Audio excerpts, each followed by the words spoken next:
morning, everyone. The meeting is now called to order at 9 a.m. We will begin with a moment of silence, silent reflection, or silent prayer.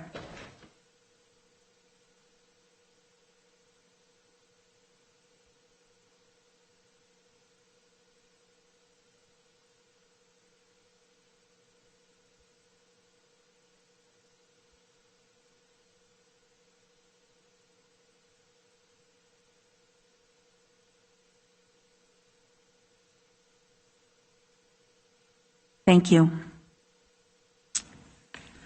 Supervisor Elliott, will you please lead us in the Pledge of Allegiance this morning? Please rise.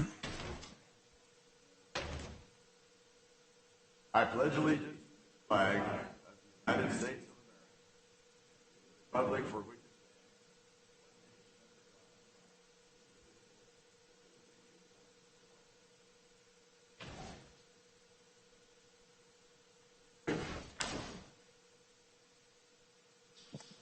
Thank you. For the record, this is the board meeting of September 1st, 2020. Will the clerk please call the roll? Supervisor Villa-Pudois. Supervisor Patty. Here. Supervisor Nguyen. Here. Supervisor Elliott. Here. And Chair Miller. Here. Thank you. We're going to begin today with some recognitions and presentations. First up is a proclamation of September 2020 as Yellow Ribbon Suicide Awareness and Prevention Month in San Joaquin County. Will the clerk please introduce the item and read the recognition? Thank you, Chair Miller.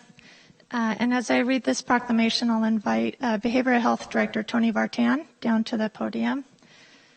This proclamation reads, whereas the suicide rate in San Joaquin County averaged around 11.3 per 100,000 individuals.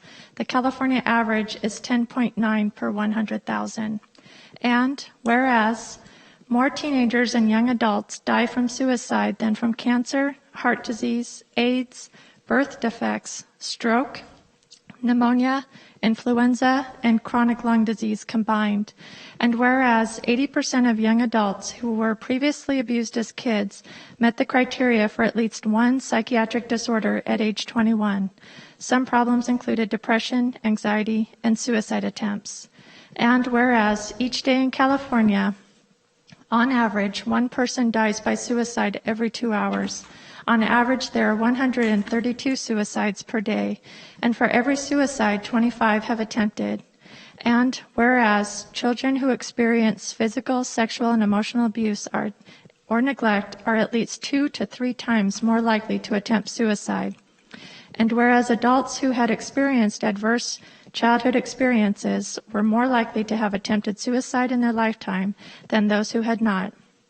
And whereas San Joaquin County has seen an increase of suicide rates among all ages of approximately 24% from last year during the February 1st, April 30th reporting period. This rise in numbers could possibly be due to COVID-19 related issues.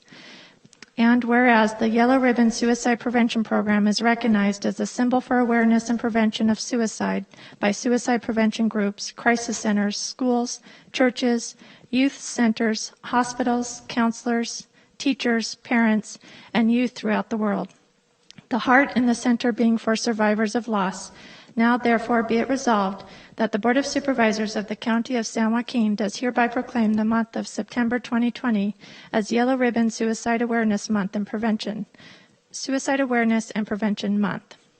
And we encourage the citizens of San Joaquin County to work together to support youth serving child abuse and suicide prevention activities in their communities and schools during that month and throughout the year.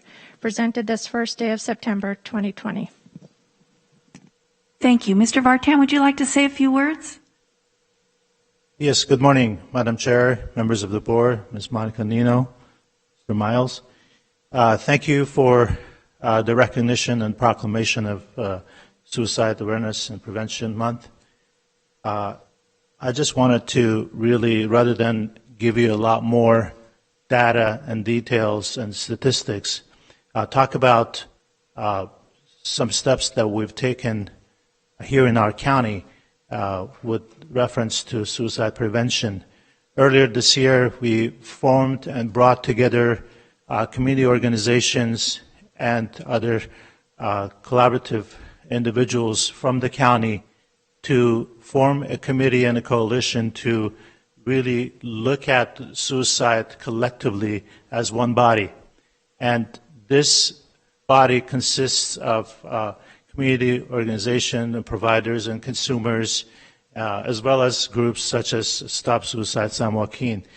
We felt that working together on this issue, we will have a bigger impact across our county. And so we went forward and adopted an approach that is now being put through the California, through our MHSA OAC. So we will be looking at an approach called Striving for Zero. This really looks at not only forming committees and subcommittees with this coalition to look at data and ways that we can better inform the community as well as do suicide prevention through programming, but also look at how we can best reduce and strive for that zero in suicide. So I'm very happy that we pulled this committee together, and just like other approaches that the county has had where coalitions and committees have been formed, we are hopeful and we believe that we can make a big impact on this issue. So we'll be happy to come in future as the coalition does more work to bring you more reports on this item. Great. Thank you so much.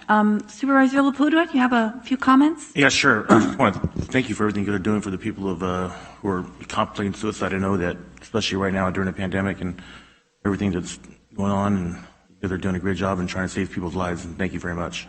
Thank you. Supervisor Patty. Thank you, Madam Chair. Thank you again. I know we all are grateful, and those in the community. The numbers are daunting because every single number is a person and a family, and the repercussions and the damage and the hurt and the pain. So anything that you're doing, I know that's trying to spearhead and create a coalition of support and different action and any activity that to have a positive impact is very meaningful. And of course, this board, I'm sure, I speak for all of us when I say we're here to support you and what you have going on. If there's anything we can do, let us know. But thank you for all that you're doing. Thank you. We appreciate that. And for everybody in that committee. Thank you. Supervisor Wynn? Madam Chair, we've had many conversations in regards to mental health and the treatment and resources or lack of resources. And I would agree, that suicide prevention needs to be one of our top priorities. I think one of the things that I've found, I had a good friend of mine who I'd worked with, who was probably one of the most exceptional individuals I ever had the pleasure to be with, and from the outside had a perfect life, family, career, certainly recognition, awards. The list goes on and on and on. And for no reason committed suicide. And to this day, nobody knows why. And so when you talk about suicide, obviously we think in terms of people who have substance abuse. I appreciate the collaboration that you're developing, and hopefully we can reach out and educate people, especially those who may not be aware of some of the assistance that's available to address those issues as opposed to, taking their own life. So I want to thank you and your staff and all that you work with to reduce the numbers. And I agree. I think zero is a great goal. I know we won't get there. Recently, I think there's a study that 25% of young adults have contemplated suicide recently. It's a horrendous number. So again, a daunting task, but I know that you and your staff are capable of dealing with it. So again, thank you for all that you're doing and what you're about to do. Thank you. Thank you. Supervisor Elliott? Thank you, Chair. In addition to the statistics that were read off during the reading of the proclamation, I'd like to highlight another group that has a very high suicide rate, and that is our veteran population. So as we are working to combat, to increase the awareness of and combat suicide, let's not forget our nation's veterans as well. Absolutely, and I'm glad to say that we actually have a member representing the veterans on our coalition group. So definitely, we are looking at a collective approach within our county. Great. Well, thank you, and keep up the great work. Thank you. I appreciate that. I just wanted to reiterate that I think that, definitely it's not only mental illness or substance abuse, as Supervisor Wynn mentioned, but also changes. I mean, individuals going through traumas, going through financial changes, going through life changes. We did see numbers spike up when the COVID hit, and we keep track of those numbers through coroner's death reports, as well as our contacts that come in through our assessments of warm lines and community assessment team. We did see the spike in the first few months of COVID. It started to the numbers started to go down, and we're hoping to keep that approach. But what we've done consistently is maintain a lot of services and contacts with the individuals and continue to promote reduction in stigma, because that's another thing that really keeps people from going to get help just because they feel down or they feel depressed. They sometimes hold back thinking that they're going to be labeled, and that's really what prevents them from getting early on service and assistance. So we encourage individuals, life changes happen, and situations come up that are challenging for all of us, and we all need to recognize those signs and symptoms in our family members and friends and ask questions, be very open and talk about it, and help them to seek help. And I think that would be the biggest thing we can do as family members and providers. I don't want to forget our community members, our CAPC partners. We're also, I don't know if they're in-house or yes, or on the phone, actually, or on the phone waiting. So I'd like to, with your permission, give them a chance to make some comments, because they provide a lot of services in our community through our MHSA dollars as well as our other contracts, and they've been a great partner in this. So I'd like to turn it over to CAPC. Excellent. Clerk, is there anyone wanting to speak? Shauna Bazunas Jacob, Development Director of the Child Abuse Prevention Council. I believe she is on the line. Ms. Jacob, can you hear us?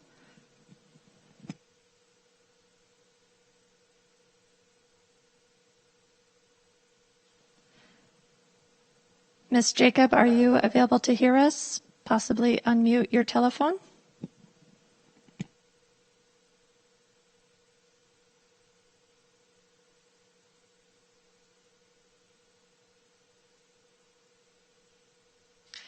Nicole Piesti, are you available on the line?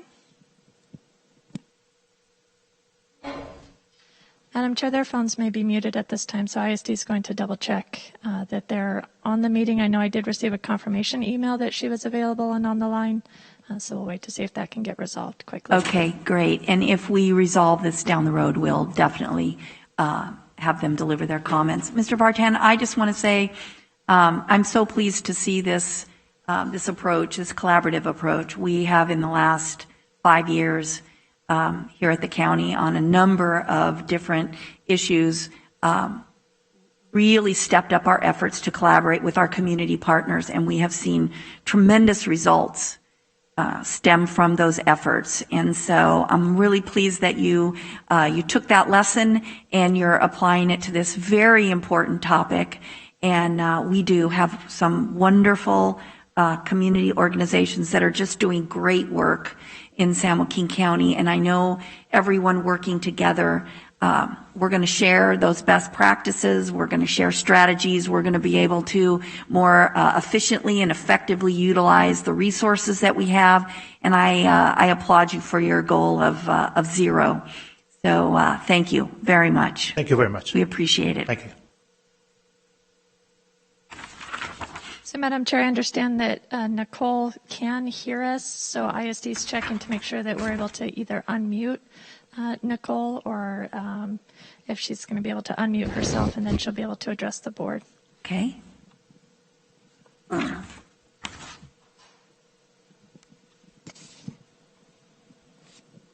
Just one more minute, and then we'll go ahead and move on to the next. And if they are able to unmute and we're able to hear them, we'll have them deliver their comments.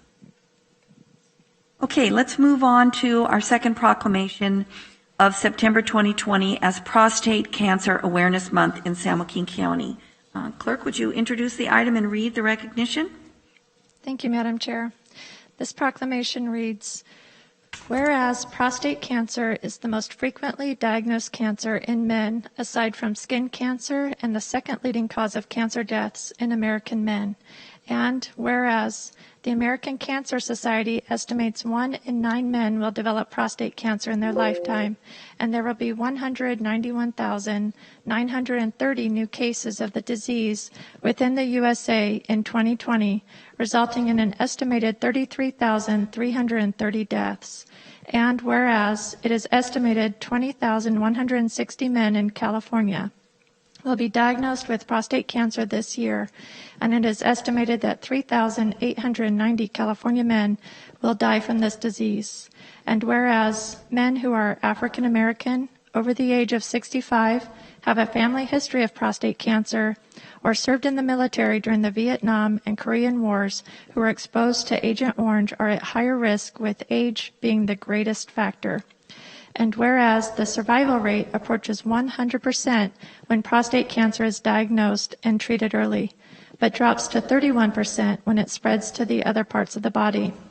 And whereas incredible advancements have paved the way for better prevention, detection, and treatment of this disease, and over the past 2 decades, the incidence of new cases and mortality rates for prostate cancer have been steadily declining.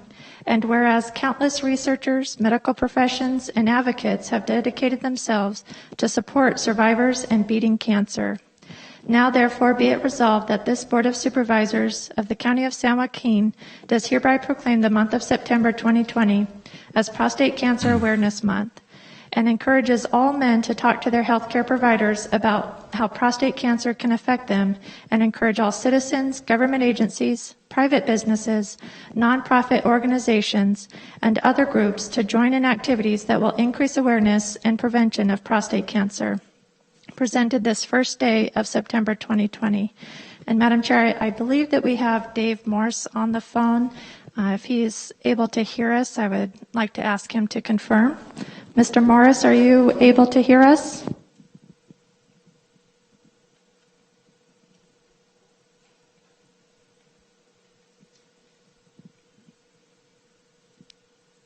Mr. Morris, are you able to hear us in the Board of Supervisors chambers? Okay, Madam Chair. When ISD returns, we'll confirm if it's been resolved. Great, thank you. Any members of the board wish to make comments? Supervisor Wynn? At least it's encouraging the statistics approaching 100% by early detection, and I think making this an opportunity to inform all men of all ages, especially those of over 65, of the dangers and the positive results if it's detected early, I think is important. So I appreciate us certainly making that known to our communities. Supervisor Elliott? Thank you, Chair. Yes, and I'd just like to add that I'm glad to see that we are raising awareness of prostate cancer. That's one of those things that doesn't seem to be such a high-profile malady, and but it's something that there's a great recovery rate if it's detected early. So I'm glad to see that we're taking this effort to declare Prostate Cancer Awareness Month.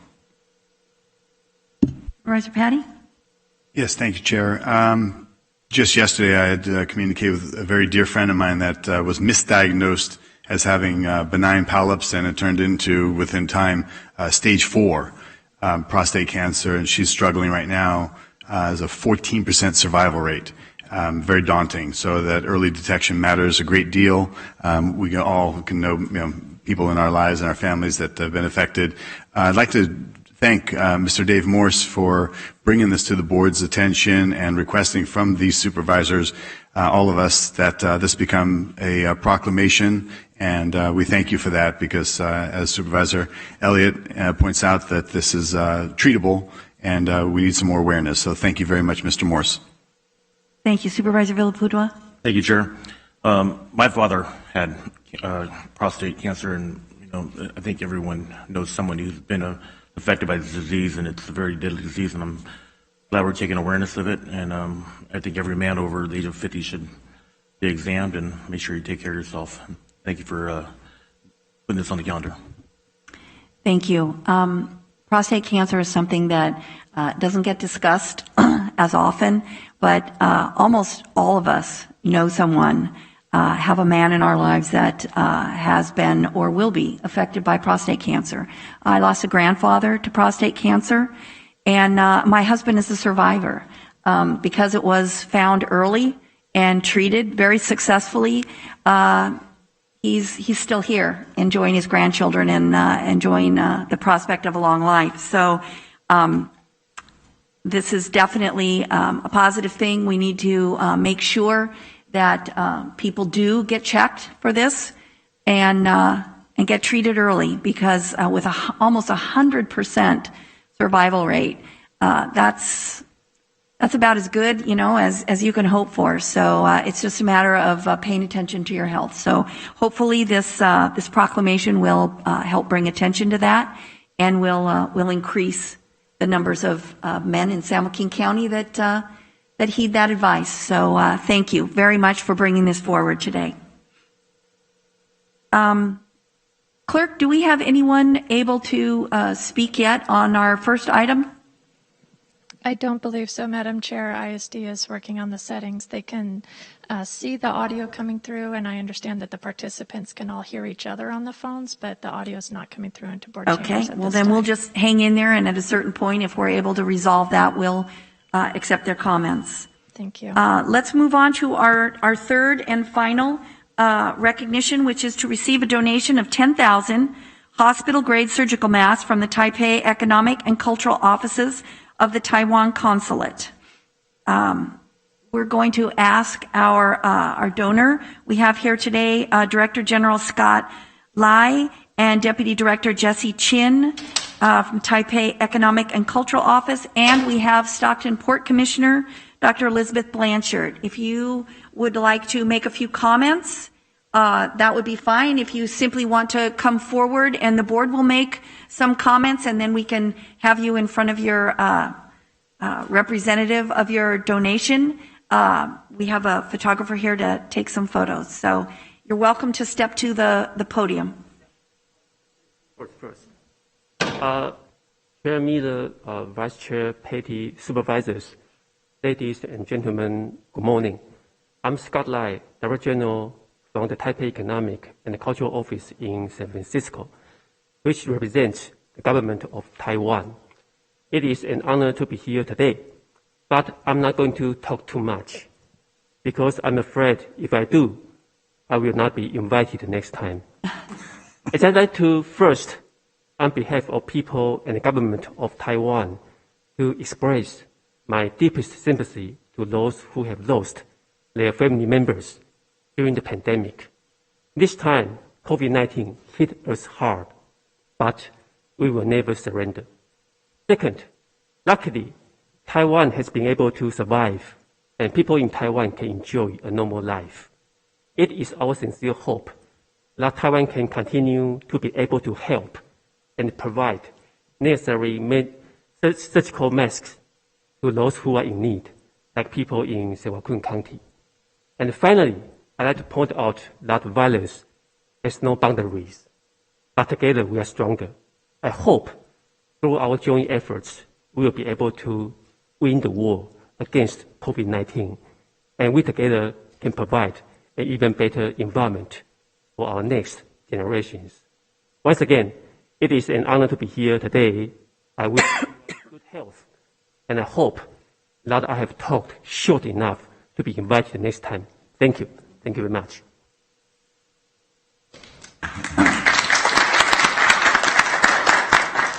Thank you very much. Supervisor Elliott, would you like to make a few comments? Thank you, Chair. Yes.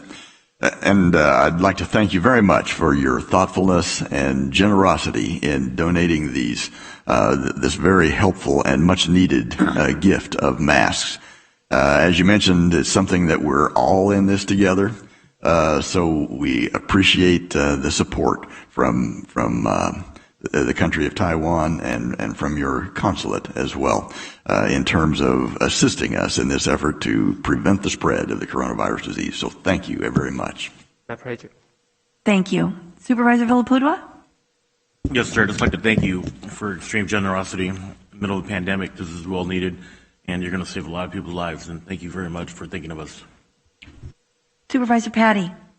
Thank you, Madam Chair. For you to come to us, to this board, I know that you and a representative of Taiwan, your country and all the people are engaged and helping many communities. And for you to come to see us, we greatly appreciate you. And thank you, of course, to Dr. Liz Blanchard, one of our treasurers, and one of our most fantastic advocates here in San Joaquin County and Stockton. Thank you, and to you very much, and the people of Taiwan and the government. We truly appreciate this gift. Thank you. Supervisor Nguyen? Thank you, Madam Chair. Certainly want to express our appreciation and thanks for the country of Taiwan and Taiwan's people, and certainly your generous donation. It's interesting because face masks have been, as you know, controversial from the beginning. However, I think over time, we've understood the benefits of wearing the mask, et cetera, and hopefully we can use those to turn down our numbers that we're experiencing currently. Again, I always appreciate, and I know in the county we always strive for collaboration. Certainly it's within the private sector, with other governments, et cetera, but to collaborate certainly with the country of Taiwan is certainly a milestone and certainly greatly appreciated. So thank you, and thank you to your government, and thank you to your people for this generous offering.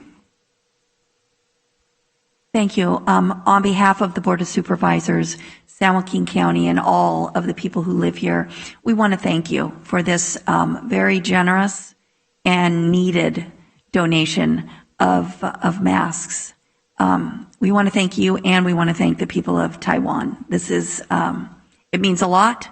The collaboration is important, and hopefully we will do just as you said. Together, we will beat COVID-19. So thank you very much.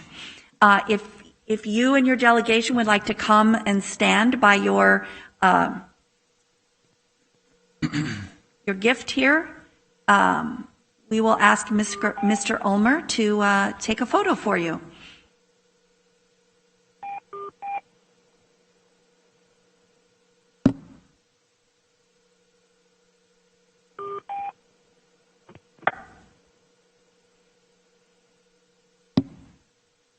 Thank you very much. Thank you.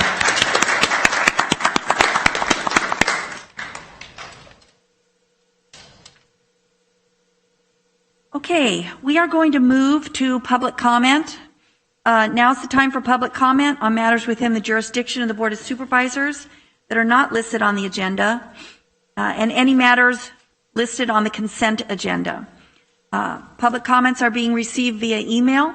We ask that they be limited to 250 words or less and can be submitted to sjcpubliccomments@sjgov.org. I'm going to ask the clerk now if we've received any public comments. Thank you, Madam Chair. Yes, we have. The first comment is by Sarah Duncan.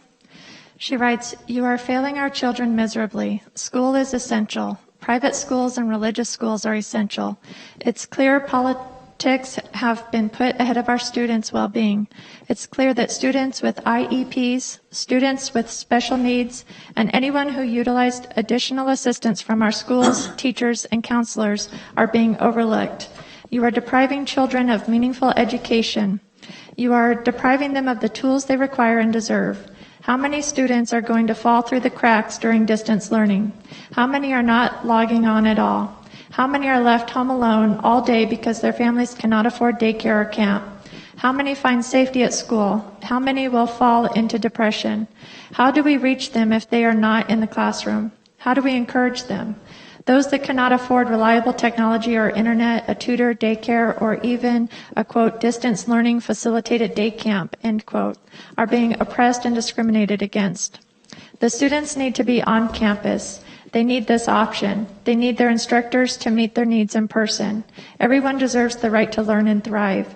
Get San Joaquin County schools back open with the option of on-campus instruction. The next comment is unsigned and writes, forcing telecommuters into the office 2 or 3 days a week places additional hardship on employees and their families. Due to distance learning requirements, which parents can't control, children will now be home even more without their parent unless workers choose to use their own time to stay at home with them. Do you think about parents of children with special physical or educational needs who would normally be safe and assisted if they were in school? If workers stay home, who's going to pick up the slack in the office? Oh, that's right. They're already overworked coworkers. What about vulnerable employees? Coming in an extra day puts them at risk. San Joaquin County employees want to work. Telecommuting is working for employees, and it's appreciated. Your decision wedges employees between a rock and a hard place by forcing them to choose between the safety of their children and their job duties, although it doesn't come as a surprise. I've worked for this county for over 22 years, and I believe me, it's an understatement to say that logic, compassion, and appreciation has never been the board's strong suit. It's a shame that not even COVID-19 could open your eyes to the value of your employees. The next comment is also unsigned and writes, Ms. Miller, your employees are without a contract. Ms. Miller, your employees haven't seen a decent wage increase for years. It's not that you and your board can't provide a decent wage, it's that you refuse.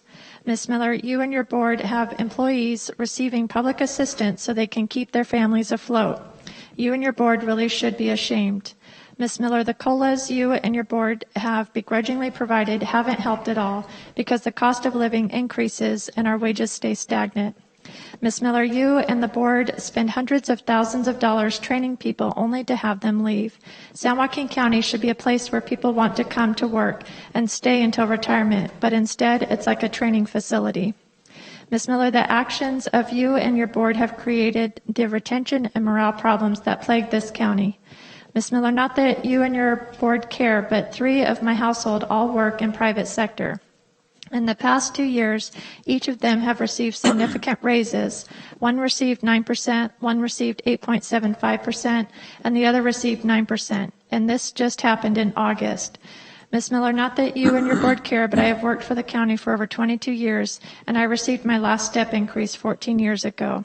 You're welcome. The next comment is by Jamie Van Groningen, and she writes, Good afternoon. I'm writing you again to plead with you to let our children go back to school. They have questions that I can't answer. Can you? It is safe for my kids to go back to school shopping at Target with hundreds of people coming into contact with them. But it's unsafe to go back to school in a controlled group with strict safety measures in place. It is safe for my kids to buy new volleyball shoes at Dick's Sporting Goods amongst many shoppers, but it is unsafe to play volleyball in a controlled group of the same people with strict safety measures in place. It is safe for my son to bag groceries at the grocery store, whether he comes into contact with thousands of people, but not safe for him to get a haircut indoors. It is safe for my kids to attend, quote, day camp, end quote, on the school campuses with a, quote, camp counselor, end quote, but not safe for the, quote, camp counselor, end quote, to be a teacher. My son's friend took his life on Saturday. Cody Small attended Ripon Christian. He graduated in 2016. This was all too much for him to handle. There are going to be more stories like this if children are kept isolated from the world and sitting behind a computer screen. You can choose to help those children by getting their lives back to normal, or you can turn a blind eye in the name of, quote, safety, end quote, and more kids will consider suicide. The next comment is unsigned and writes, the policies created to protect society are unfairly endangering children. They shut down my daughter's volleyball team where her temperature was taken, hand sanitizer was used, and she only came in contact with the same 12 girls. Yet she can go to Target where thousands circulate daily, only half wearing masks, passing each other in the aisles and touching everything. They shut down my child's school where she received education, socialization, and physical activity because it is unsafe for people to gather. But you let her work at the grocery store where she serves and feeds the exact same students and teachers.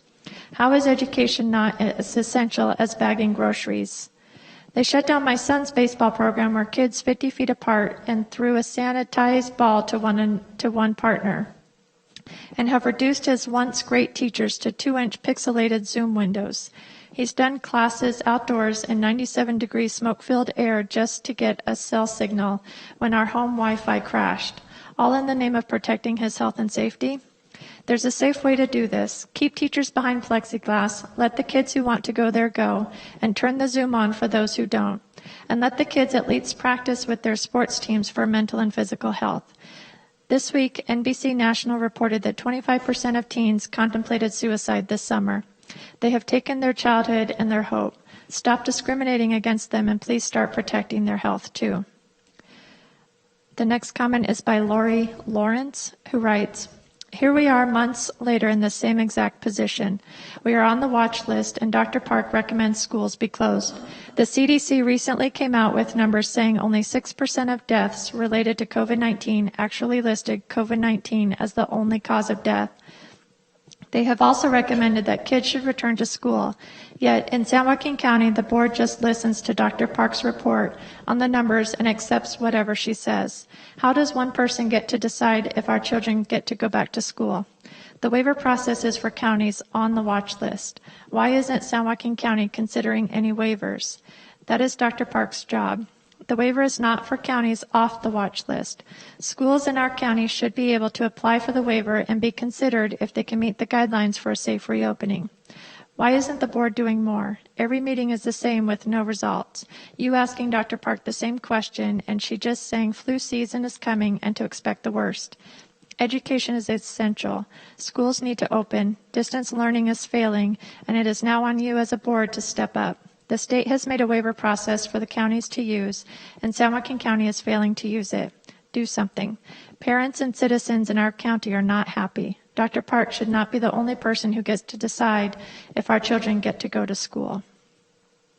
The next comment is by Gina B. Rishwain, who writes, I would like you to ask you to please accept, read, and approve the waiver submitted by Annunciation School. We have worked diligently as a community, DSCs, teachers, and parents to ensure that our school is ready to safely open. We have accepted all terms of how to bring our children back to the classroom safely and believe that in-person learning and the socialization that goes with it is the best environment for our children. Our children are greatly hurting due to the political nature this pandemic has taken. It is time to be smart and logical. Distance learning is hurting the growth of our children in San Joaquin Valley. I implore you to use your talents as a doctor and make decisions to help create better situations for our children and allow them to return to the classroom. Thank you. The next comment is by Ryan Kern, who writes, the path is finally clear. Last meeting, you did not have a waiver process in place. Newsom now has a handy-dandy blueprint that lines one out for you. You weren't sure if San Joaquin County could grant waivers based on the confusing definition of, quote, should not, end quote. Thankfully, the new blueprint clearly says schools in any tier may be granted a waiver. You were still hesitant because other counties with similar numbers were still locked down. Now there is clear documentation that over 100 schools, many in the same tier as San Joaquin County, have been granted waivers. Contra Costa County, which is also in Tier 1, has committed to a 3-day turnaround for applications. Clearly, we are not going to lead, so at the very least, let's follow their example. There are now very clear guidelines in place to allow schools to open safely for in-person instruction.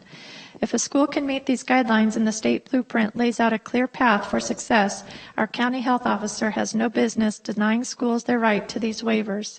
Any further resistance to granting school waivers would be clear obstruction to my child's education, and if this continues, the parents of San Joaquin should take legal action against the county.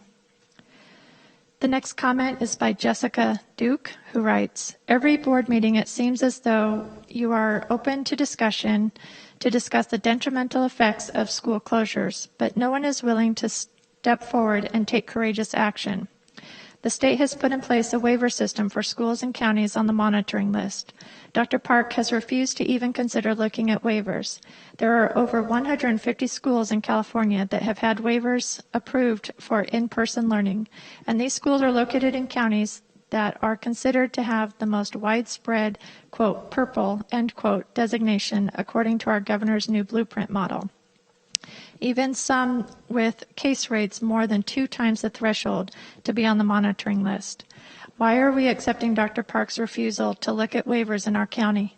The entire process is clearly spelled out in the CDPH website document titled Elementary School Waiver Consultations. This document also lists the over 150 schools that have been granted waivers in California. Supervisors, please challenge Dr. Park's refusal to utilize the waiver in this county. The next comment is by Tiffany Moffitt, who writes, another week passes and our kids continue to struggle with failing emotional health, learning loss, and a lack of access to a quality education. As a parent, I can tell you that remote learning doesn't work. Any attempt to paint it as a viable alternative is a ruse. Waivers are being granted throughout the state, yet nothing has been done here. Why is it that restaurants and retail are a high priority than getting our kids back in the classroom? What does that say about what we value as a county and community? Why can't private schools open, particularly those that have the ability to follow safety guidelines? One person in our county is making all decisions when it comes to education and learning loss.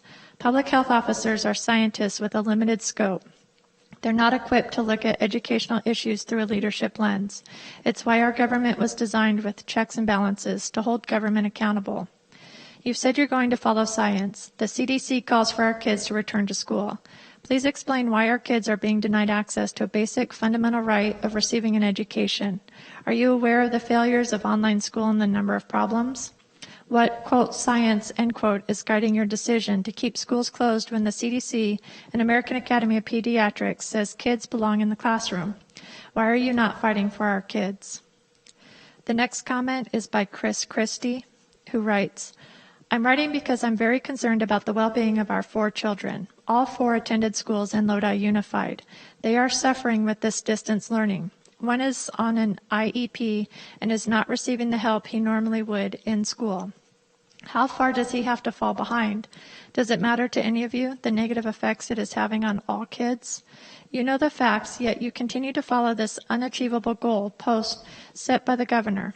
Our kids can only go back to school when there are no new cases. The county where the governor's kids attend have cases. Why have their schools been open? You are causing far more harm to our kids by not having the in-person learning or socialization with peers they need to thrive and grow into healthy adults. Please open our schools and for our kids' well-being. The next comment is written by a concerned parent who writes, I am a very concerned mother of 2 young boys who are students at a Lodi Unified School.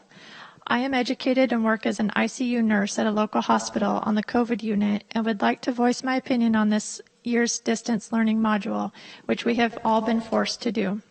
I do believe the Lodi School District has done a fair job of figuring out how to do distance learning for our children these first few weeks. That being said, this module of teaching is not suitable for the rest of the school year.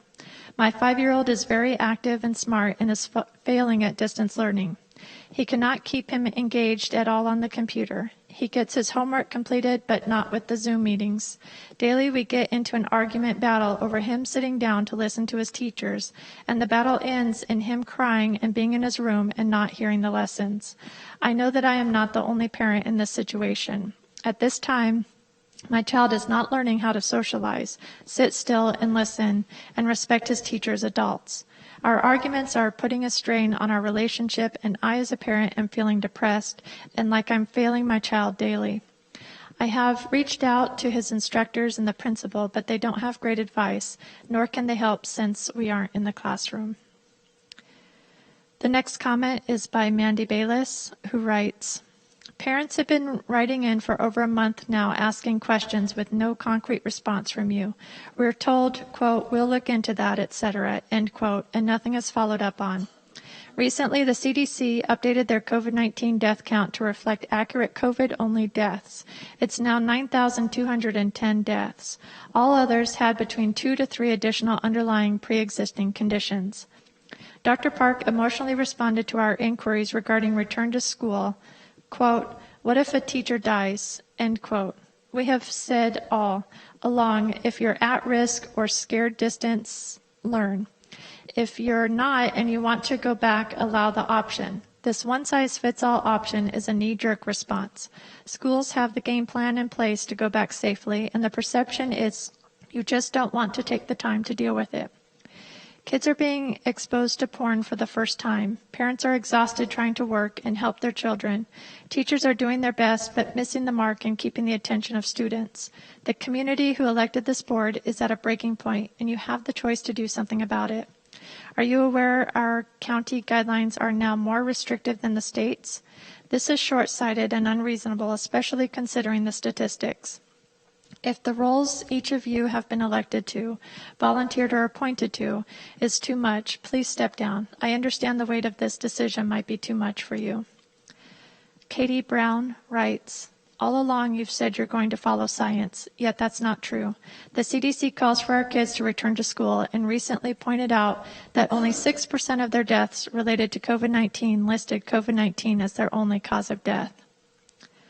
The next comment is by Jeremy Duncan, who writes, I am sure you are aware of the updated CDC COVID-19 comorbidities data stating, quote, for 6% of the deaths, COVID-19 was the only cause mentioned, end quote, meaning that 94% of the COVID-19 deaths had multiple underlying conditions.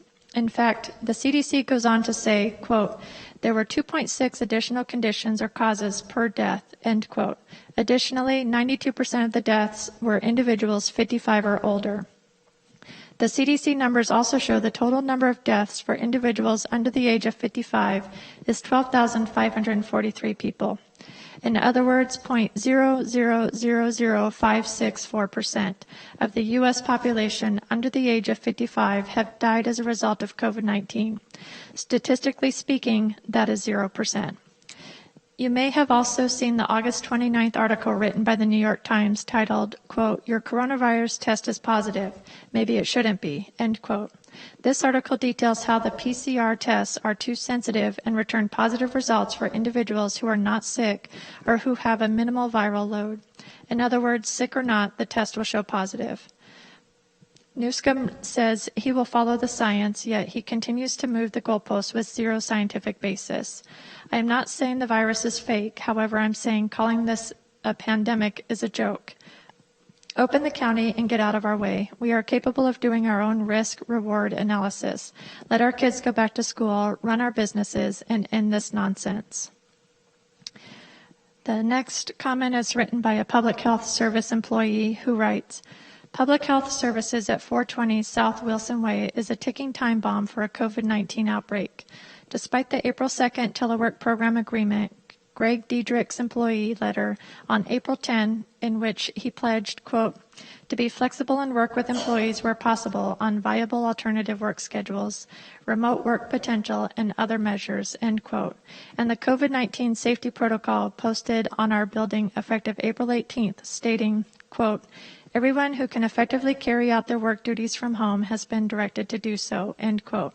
We were informed on August 20th that the only telework option will be offered to employees with children aged preschool to 6th grade or those with underlying conditions. We at Public Health Services have been given the ironic task of disseminating messages to the public to stop the spread by staying home except for essential needs and staying physically distant, while our employers give us no alternative to coming to the office on weekdays between 8 a.m. and 5 p.m., sharing break rooms, restrooms, conference rooms, and cubicles. Even the healthiest of us have loved ones that can succumb to a virus which we can easily obtain from a workplace that is becoming increasingly fearful and toxic, especially as we hear from peers in other counties who are successfully teleworking. Provide us with an environment attuned to the needs of a world in a pandemic and not subject to the backwards and nonsensical tyranny of random authority. The next comment is by Amy and Rich Wolf, who write, we are writing to offer our adamant support of the K-6 waiver sought by the Escalon Unified School District. We cannot underscore the critical need for students to return to in-person instruction. We are confident in our district's ability to appropriately balance the governor's required measures to mitigate the COVID-19 risk while acknowledging the dire need for our children to be together. The impact to our daughter is evident, with diminished social interaction and disruptive cognitive development. She is in 1st grade, and this time is critical for students' fundamental education. She's struggling to share, open up to others, and even verbally express herself. While we endeavor to provide a supportive learning environment and have the financial means to do so, it is not enough. She excels from a technical perspective to the point that she is often bored during group Zoom activities. However, it is her need to learn how to be a considerate, connected classmate that is meaningfully challenged. This regression from kindergarten is directly correlated to our current distance learning conditions. We understand the different predicament you find yourself. One of us is a vocational high school teacher in Modesto, so our awareness of the depths of this quandary are far more acute than most. In turn, we also understand the vital need of our youngest children to be reconnected. We emphatically urge your support of the EUSD K-6 waiver. The next comment is anonymous and writes, "The policies created to protect society are unfairly endangering children. They shut down my daughter's volleyball team where her temperature was taken, hand sanitizer was used, and she only came in contact with the same 12 girls. Yet she can go to Target where thousands circulate daily, only half wearing masks, passing each other on the aisles and touching everything." And I believe, I apologize, Chair Miller, this may be a repeat of a comment that was sent in previously. So I'm going to go to the next comment. The next comment is by Matthew Kern, who writes,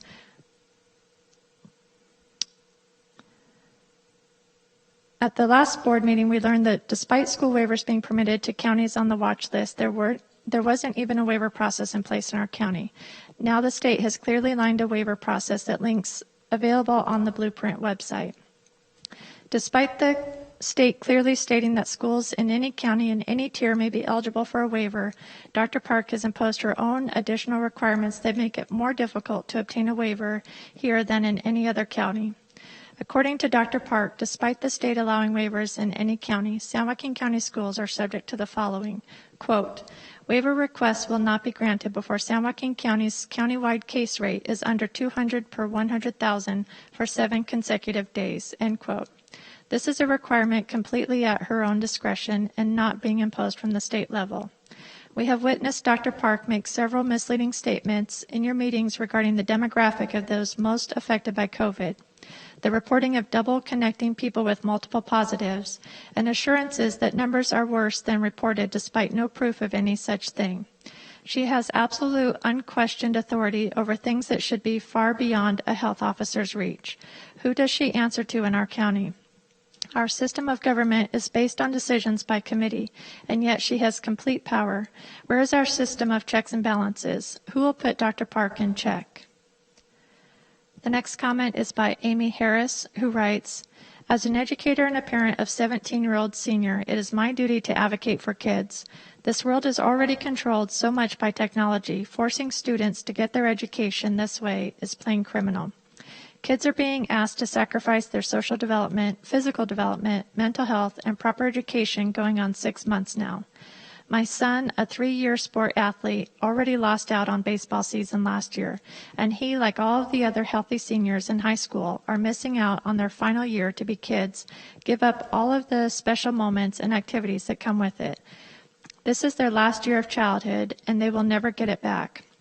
My students, struggling readers, are not being given the proper intervention and are now falling further behind.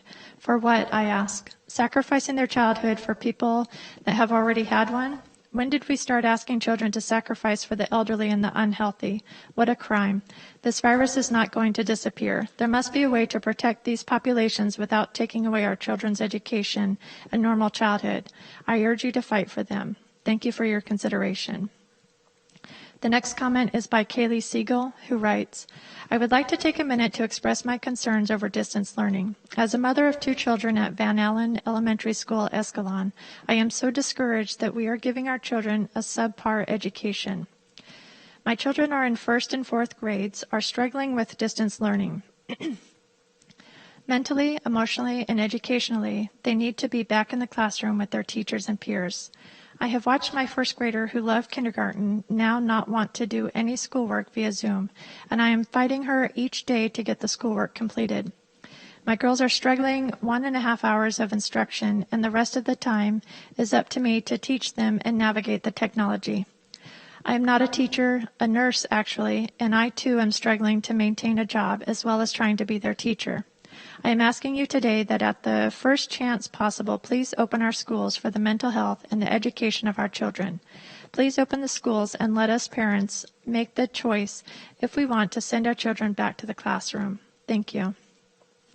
The next comment is submitted by Alexandria Coy, who writes, I have 3 children that attend El Portal Middle School, 1 in each grade, 6th, 7th, and 8th. I wanted to voice my concern over distance learning instead of in-class learning. I have a full-time job, like most parents of middle school-age children. On the days I am home with my children during school hours, I have observed how distance learning is working for my children, and it is not great. They complete their assignments because I thoroughly go through each of their Google Classroom after work and make them do the work. But I know and have seen that these kids aren't focused during Zoom meetings, as they can pull up a YouTube video or games on their screen and play while teachers are lecturing, completely undetected. They need to be in a classroom where this type of behavior cannot occur. I am concerned that a blended style of classroom and distance learning would be a scheduling nightmare for my household if different grade levels attended on different days. I am saddened, as are my children, that they are missing out on normal school activities such as science camp, sports, and potentially 8th grade promotion. The sacrifice that these kids and their families are making doesn't make sense based on their risk of illness according to the CDC. Please let our children get back to their lives and education. The next comment is from Janae, who writes, it is time to open our schools. Distance learning is not working and our children are not getting the education that they deserve. Many friends have expressed how difficult it is to work from home full time, all while trying to keep their children on the computer engaged in learning. As great of a job as the teachers are doing, as we know they are doing the best they can, there's no substitute for the benefits of in-person learning. Many children struggle to stay engaged or even a short amount of time while logged into their class. We as concerned parents have been asking you to take action, but nothing is being done. Will we go another meeting without any response? It is time to put the children first. We want to exercise our right to choose to send our kids to school. Those who do not feel comfortable should also be able to choose a distance learning option. However, using a blanket solution is not working and is very clearly not the best interest of our children.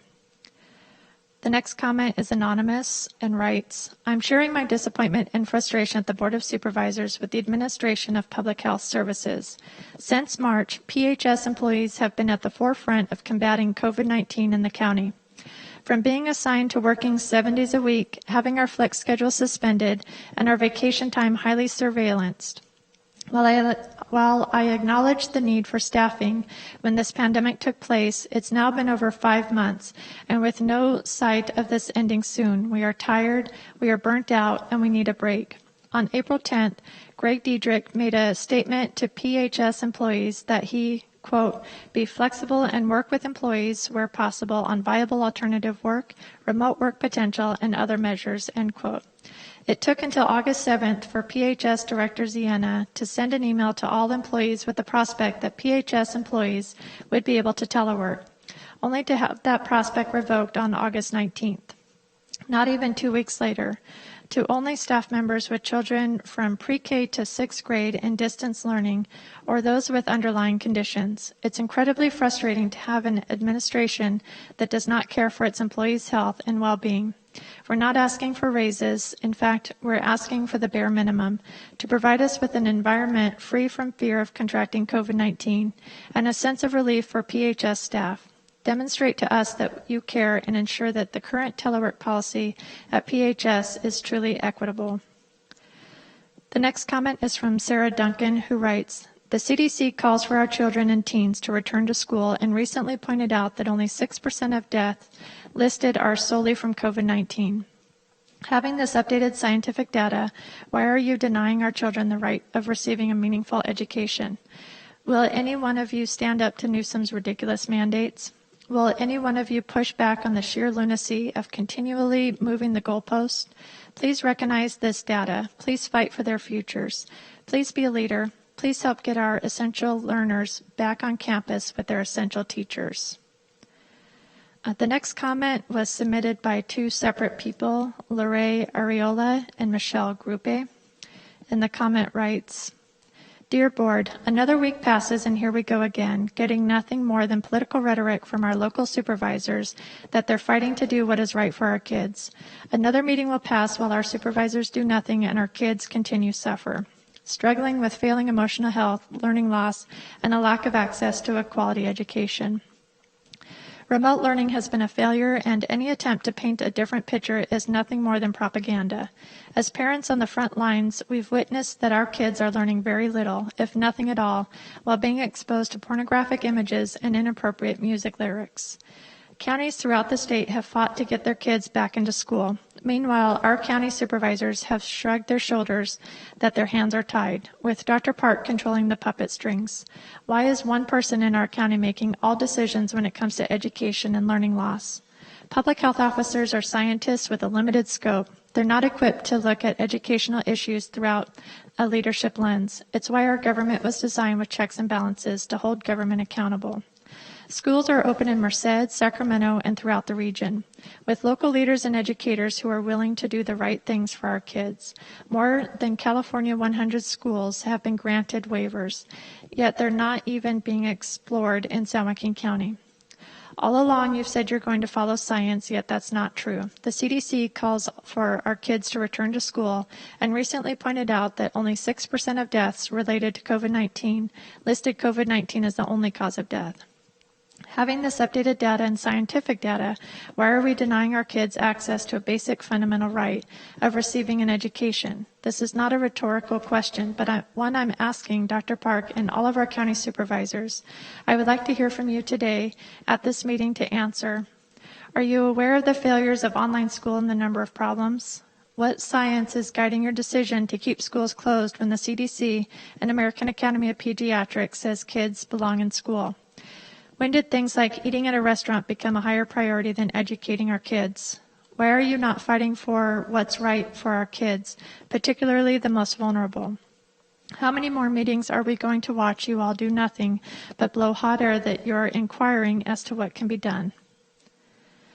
The next comment was submitted by Brittany Garcia, who writes, I'm one of countless struggling parents to a child who's being forced to spend her school year distance learning. Technology issues aside, this is not working for our family.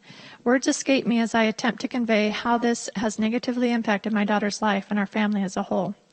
I watch daily as my daughter's love for learning, her overall happiness, and emotional well-being go down the drain. That love for learning has been replaced with immeasurable frustration and dread. We have hit a wall. It breaks my heart to see her shut down. She's 6 years old. Sitting in front of a computer is not an age-appropriate way to expect children to receive an education. Distance learning requires my full attention. If I leave to go to the restroom, we're lost. Heaven forbid I tend to the needs of my 2-year-old son. He's been placed on the back burner. I'm failing both of my children throughout this process, and it is unacceptable. We don't get a redo on these experiences. My daughter's right to grow, learn, and thrive has been taken away and replaced with a poor excuse of an education. This may have sufficed at the end of last year, but it is no longer acceptable. Please know how serious this is to all of the families who are struggling and how detrimental it is to the health of our children that they return to in-person learning immediately. The next comment is from Tracy Miller, who writes, Good morning. I would like to submit this plea with regard to reopening the schools within Escalon Unified School District. Long after this virus is controlled, parents will still be working on repairing the mental health of our children. They need to be with their peers and participating in their sports, clubs, and other extracurriculars. The number no longer support the closures. They need us now more than ever. Their future is in your hands, and you need to do right by them. You need to help us do right by them. Strong students are struggling with little grace being given for technology glitches. Average students are falling behind. Poor students are feeling extremely helplessness. All students are wondering why they should even bother to some degree. Morale is low and drive is decreasing by the day. Our kids deserve better. We have raised them to want more, and now some kids I know just want to get by. I'm thankful for the safe and secure environment that my kids are afforded. I am thankful that they are motivated, eager to learn, and are maintaining at least a decent activity level. But even in our home, with all of the love and support that surrounds them, we have had some dark days. So that causes me worry for those kids who don't have the same love, structure, and support. Please fight for our district and our kids. They are depending on you. The next comment is by Stacy Porter, who writes, as a nurse, I understand more than you may imagine that these are unprecedented times. I have learned how to adapt and change to the ever-changing rules and guidelines surrounding COVID nearly every shift when I go into work. However, adapting and changing are the new normal for this world we live in. Distance learning was a great option back in March when everything was new and we had no science to guide us and little time to prepare other options. Now, nearly 6 months later, we are asking that you recognize the shortcomings of remote learning and adapt and change. Other schools in California have opened with waivers as they are learning to best adapt to the needs of school children in this new world, and we are pleading with you to do the same. As heavily as you weigh the risks of COVID, we also ask that you weigh the dangers to our children as they lose out on education, social interaction, and the safety that school can provide. Please do the right thing for our children. They deserve so much more.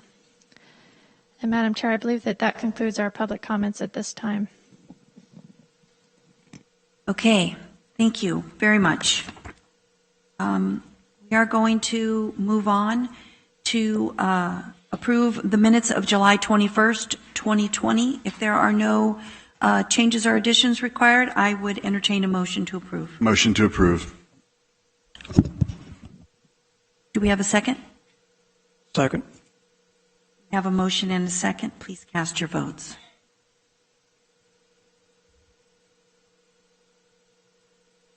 And the minutes are approved 5-0. Thank you. Next up, we have appointments to boards and commissions. Supervisor Patty, do you have a motion for appointments today? Yes, Madam Chair, thank you. I do also like to thank Dr. Joe Zeider because I can read now without glasses. I have one appointment to a position to the Agricultural Advisory Board, 1/3 Supervisorial District's representative.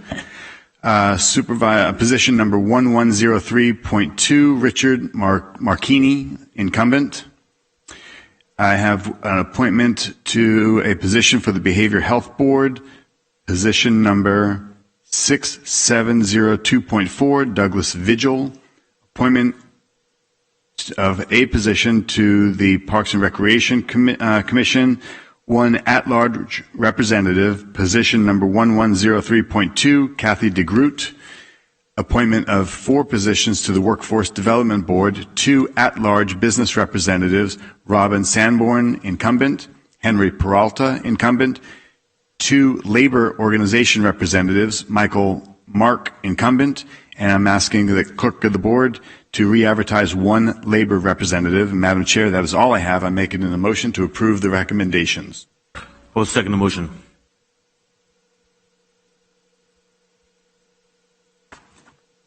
Okay, we have a motion and a second. Please cast your votes.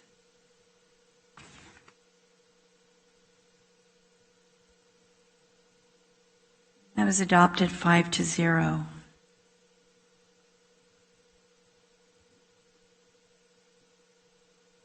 Okay, next up, we are going to move to our COVID-19 discussion. I'm going to ask Dr. Park to come down for our beginning of our briefing.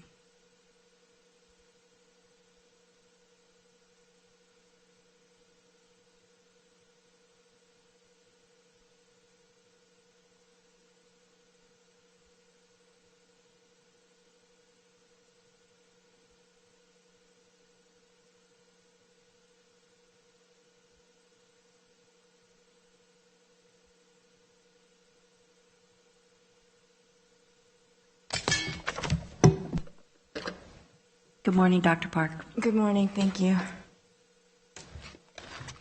So, a lot has happened since I was last here 2 weeks ago as far as state policies, so I wanted to go over some of the latest.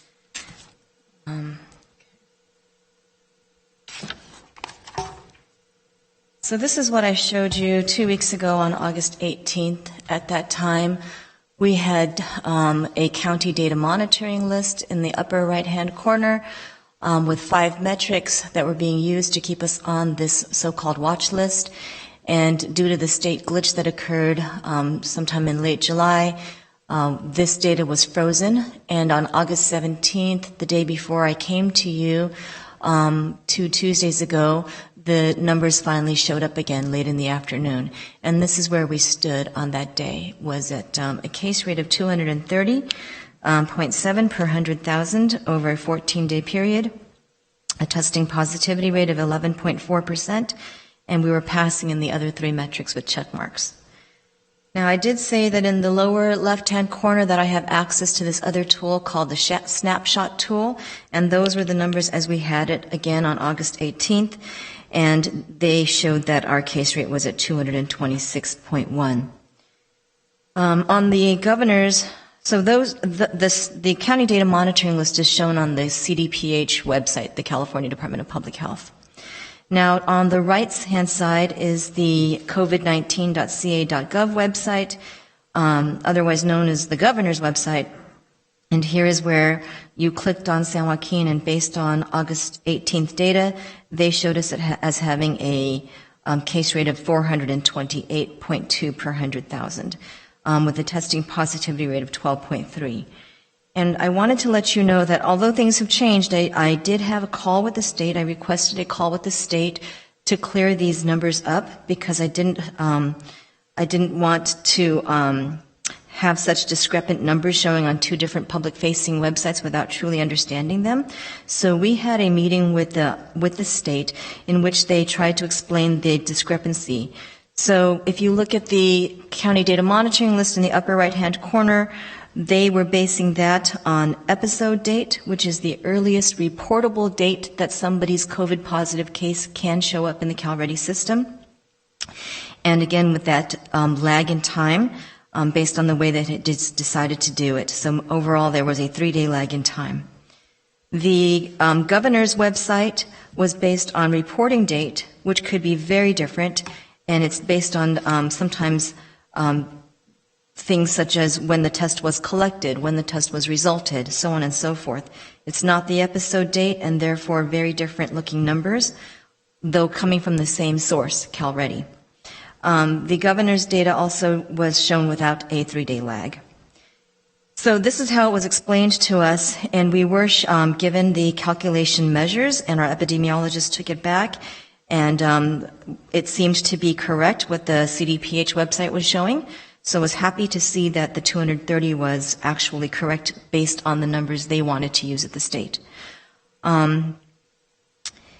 The snapshot tool, it was shared with me, are numbers that are calculated that will show up the next day. So whatever showed up on that more colorful graph that I had access to in the lower left-hand side was what showed up the next day on the upper left-hand side. And I did not realize that. I had not been told that. And now I see why there was a slight discrepancy, usually, but very slight.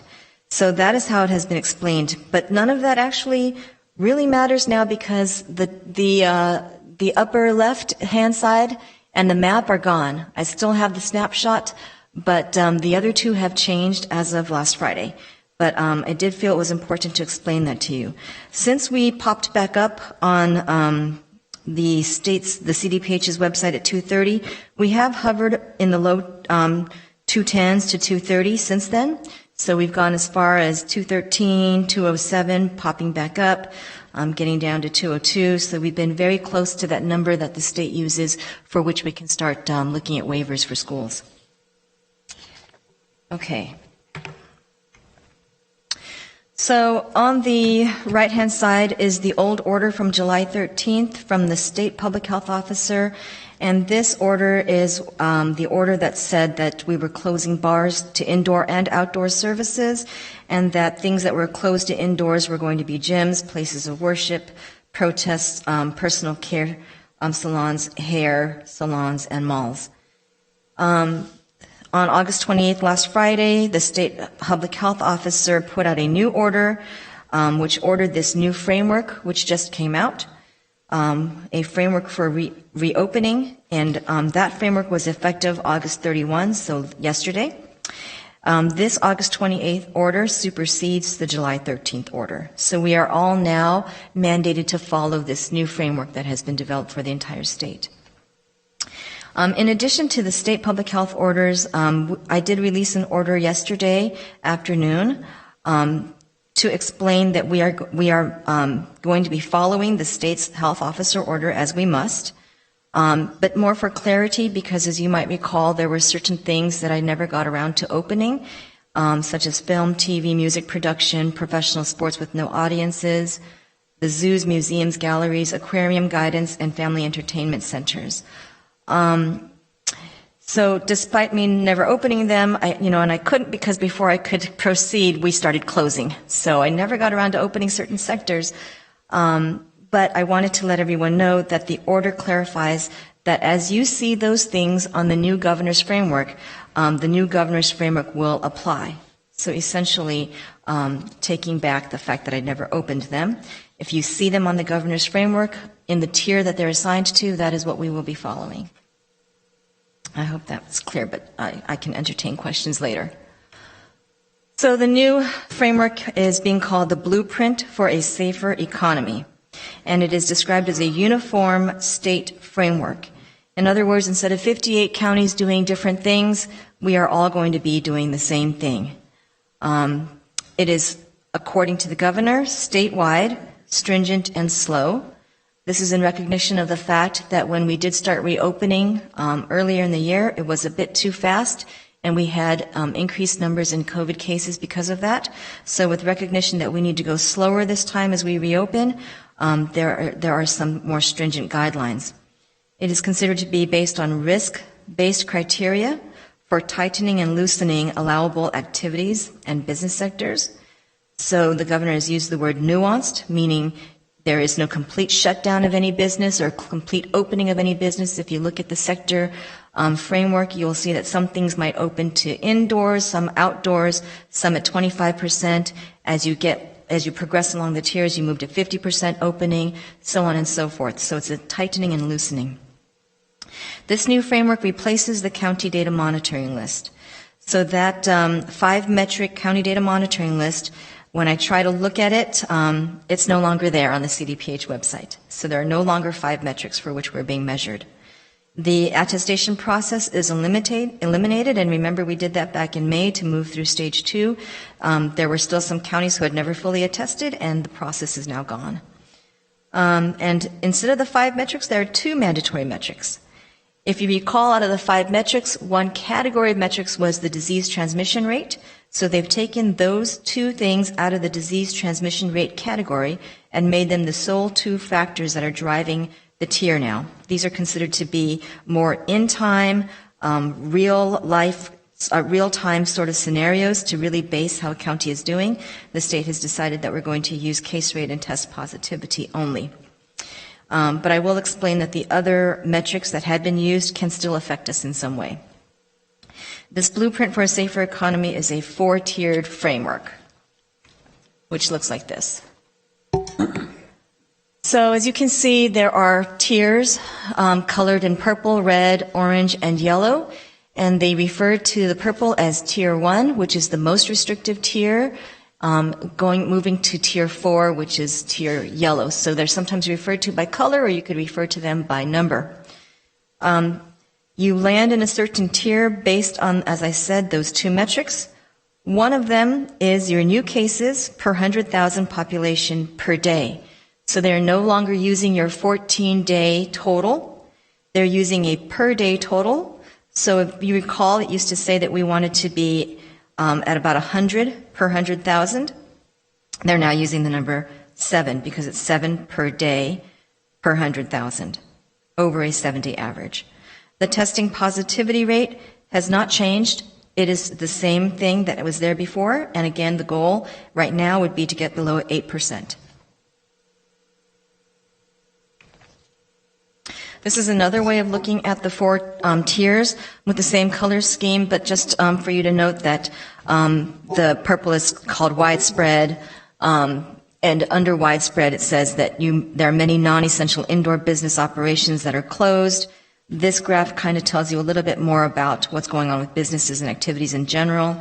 When you move from purple to red, some non-essential indoor business operations are closed.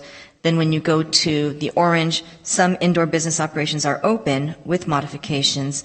When you get to yellow, which is the best, most indoor business operations are open with modifications. They took quite some time deciding on the color scheme for this, and I will say that this was very purposeful, that there is no green, because green gives the idea that once you get to the least restrictive tier, that you are fully open and that everything is back to normal. And we all know that it will be some time for a while that we'll still be wearing masks and trying to be doing our social distancing. So they strayed away from doing green because, as you can see, there are still going to be modifications in the yellow. Okay, so moving through the tiers. All counties were assigned to an initial tier last Friday, August 28th, when the governor announced this new scheme. From here on out, we will be assessed on a weekly basis on Tuesdays, with the first assessment showing up on September 8th. The county is assigned to the more restrictive tier if it meets criteria in two different categories. So, for example, if you have a case rate that's in the purple, but your positivity rate is in the red, you fall to the purple, the more restrictive tier. You have to stay in a tier for 21 days before you can advance to the next tier, so 3 weeks. And you advance by meeting metrics for the next tier for 2 straight weeks.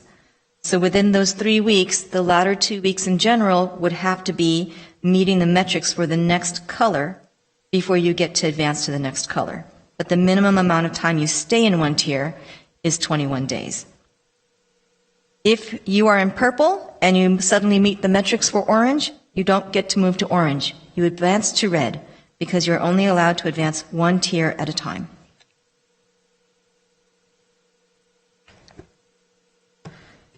So this is now what you see on the governor's website, covid19.ca.gov. Instead of that yellowish, bluish map, you see a map of all the states, and they're either in one of the 4 colors. As you can see, there are only 2 counties really that made it to yellow, and the majority are in purple, us being one of them. And on the left side is the statewide metrics, states showing that there's a 10.9 cases per 100,000 average, which is with the 6% positivity rate. On the right side is our counties numbers as they showed up, and as they will remain until this gets updated on September 8th. So we are at a 16.6 daily case rate per 100,000 averaged over 7 days, and an 11.3 testing positivity rate. That's how we landed in the purple. As the governor said, 38 counties started off in purple, and that represents about 87% of the population of California. So how exactly did we land in purple?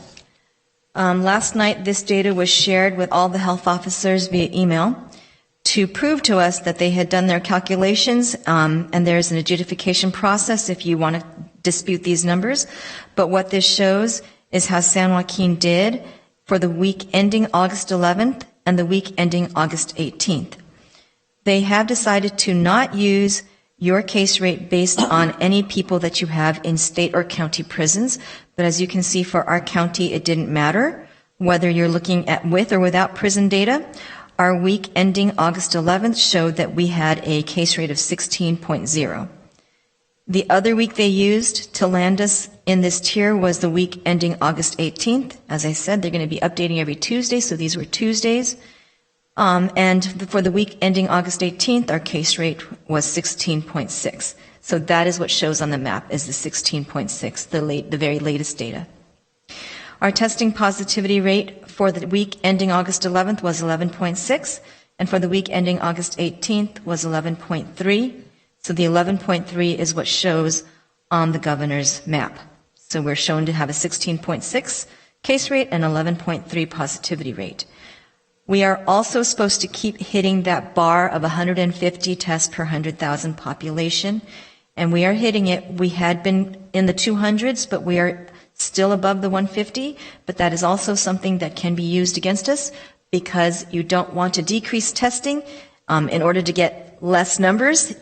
They want you to have your testing high, and there's actually an award for getting higher testing than the state average, which I will explain. So, the purple tier is considered to be equivalent to being on the county data monitoring list, otherwise known as what we had as the watch list. So basically, any county that had been on the watch list was placed in purple last Friday. So if you recall, the county data monitoring list strived for counties to try to hit a 100 per 100,000 case rate over 14 days.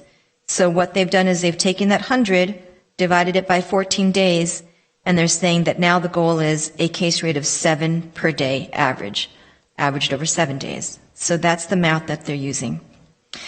There are some counties, a few of them, when you look, for week ending August 11th, they were in purple, but for week ending August 18th, they had moved to red. Those counties have been given a credit of 1 week because they were in red for the second week out of the 2 weeks that were used to land them in purple. So those counties are Amador, Glen, Marin, Orange, Placer, and Santa Clara. And I'm letting you know this ahead of time so that when you see them move to red earlier than the rest of us, you understand why. It's because they've been given a 1 week credit because the week ending August 18th had them in the red, but the week prior had them in the purple.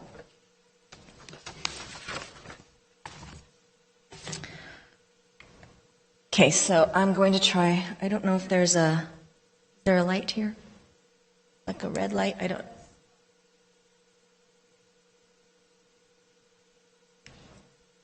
Sorry.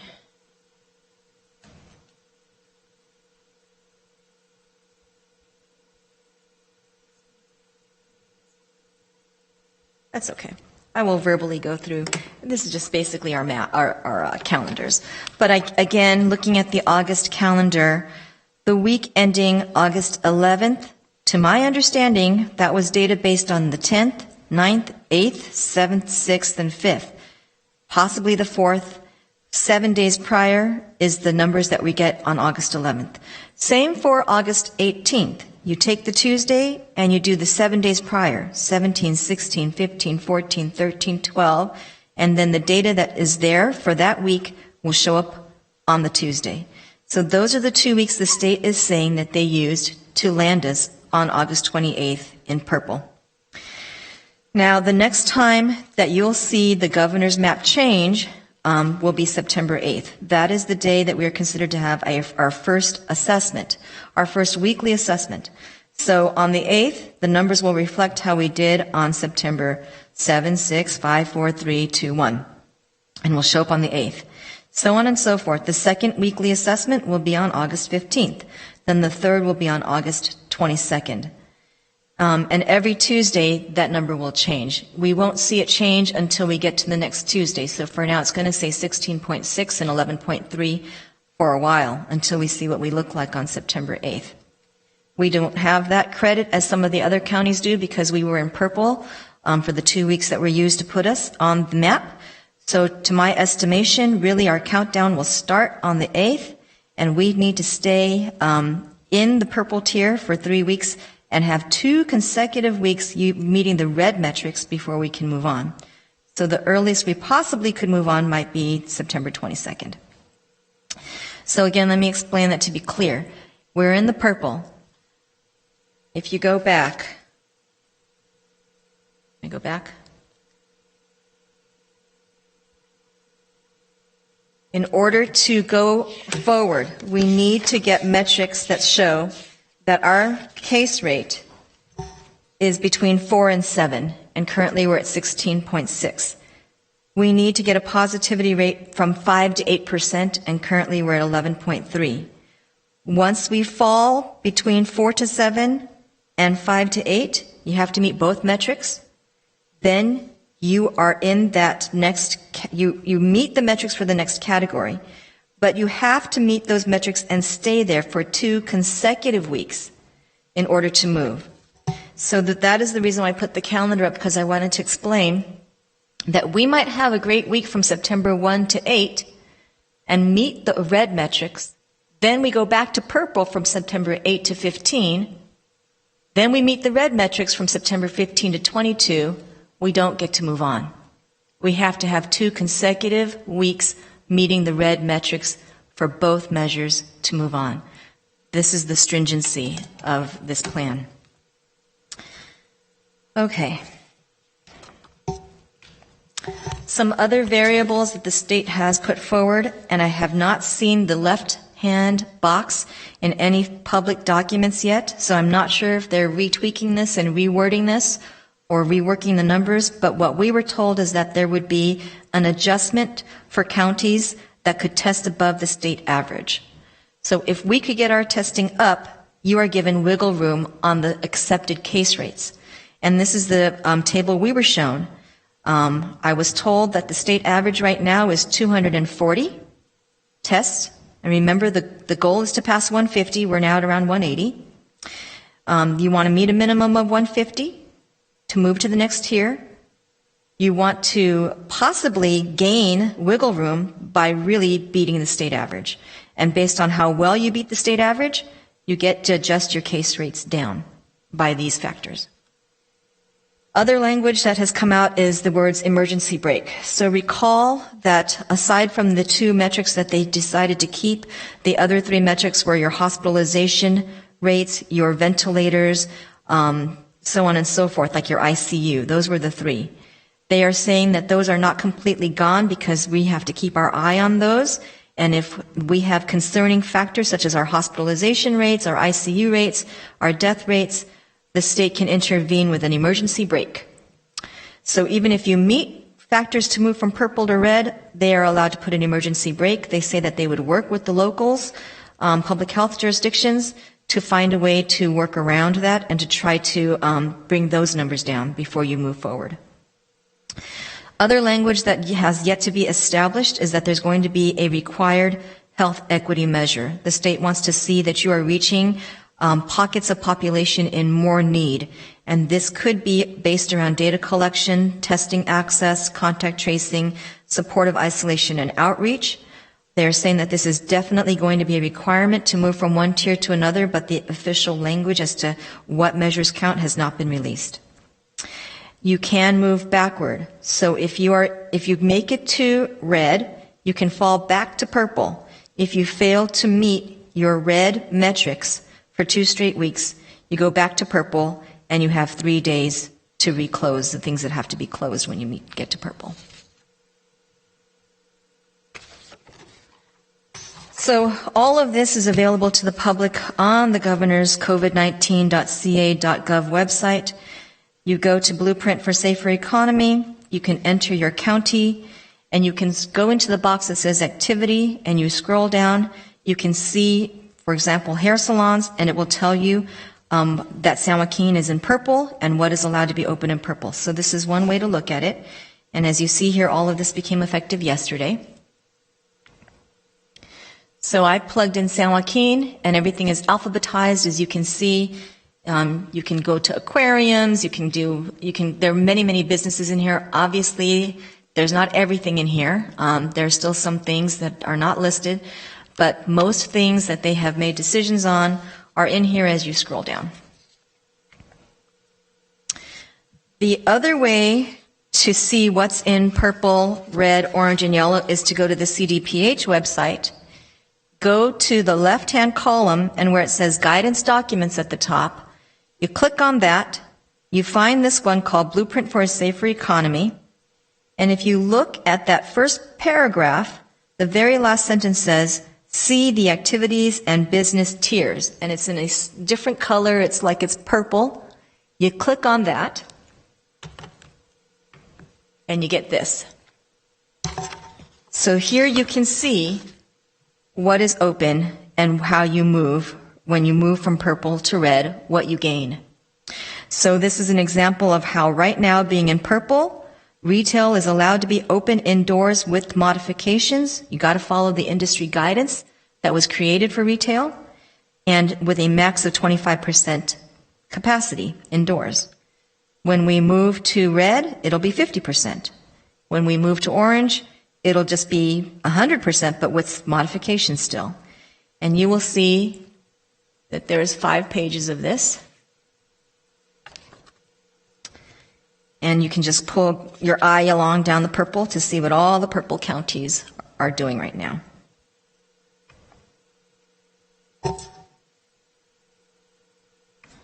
And I will just quickly go through that because now you know how to get to it and everybody knows how to get to it. So in case there are any questions that come up as to who determined or how they determined what was in purple, what businesses and activities get to be opened in red, orange, yellow, this is this state's statement as to how those decisions were made. Again, they said it was risk-based, based on the ability to accommodate mask wearing, allowing physical distancing between individuals from different households, the ability to be able to limit the number of people per square foot, limit time that an individual is at the business or activity, limit time of exposure, limit mixing of people from different households, limit amount of physical interactions of visitors, patrons, increase airflow, and limit activities that are known to increase virus spread like singing, shouting, heavy breathing. So this is what they have put forth as the basis for how they decided the color scheme. Okay, for schools, recall that before, when we had the county data monitoring list, we were told that schools could reopen for in-person instruction once the county came off the county data monitoring list for 14 days. Sorry, missing an S there. 14 days. Now that there is no county data monitoring list and there's this new framework, schools may reopen for in-person instruction once the county is off Tier 1 for 14 days. So once you get out of purple, in other words, you have to get out of purple, but once you get out of purple doesn't mean you get to reopen schools. You have to get to red and stay in red for 14 days before we can reopen schools. So it's a little bit longer than what it had been before. Before it had been get off the watch list, open schools. Now it's get off the purple, wait 2 weeks, then open schools. Okay. The TK through 6th grade waiver process, recall that there was only one metric being used for us to entertain waivers, and this metric was a case rate of 200 per 100,000 over 14 days. So just as I said, we wanted to meet a goal of 100 per 100,000 over 14 days. Before, 14 led to that number of 7, which is the goal. Now, before, it was less stringent for waivers. You didn't have to get to 100 per 100,000 to get off the wait list. You have to get to 100 per 100,000 to get off the wait list. It was 200 per 100,000 for waivers. Now, they're saying the equivalent is to say 200 divided by 14. The goal is 14. I'm sorry if this is so confusing. It took me a while to get it myself. I will try to restate it if anybody's confused. But the goal now is for our superintendents and principals, since you cannot see that number 200 anymore, it's to get to 14. Because what they're showing is that we're at 16.6. We're trying to get to 14. Because they're now doing it as a daily count. So, Dr. Park, that's 14 new cases per 100,000 per day. Per day, averaged over 7 days. So what's the actual number? What are we trying to get to? I mean, based on our population. Give me the bottom line on this. You know, I don't have my calculator, but it would be based on our population of 762,000 divided by 100,000 times 14. All right. So it's about 76 times 14, that number. The 762,000 is our population number that we're using. Okay. So it's whatever that is, 7.62 times 14 is the number of positives we want on a daily basis, no more than that. Of course, they're averaging that over 7 days, so you could have some days that are over that, you could have some days that are under that, but it has to average out over 7 days. Okay.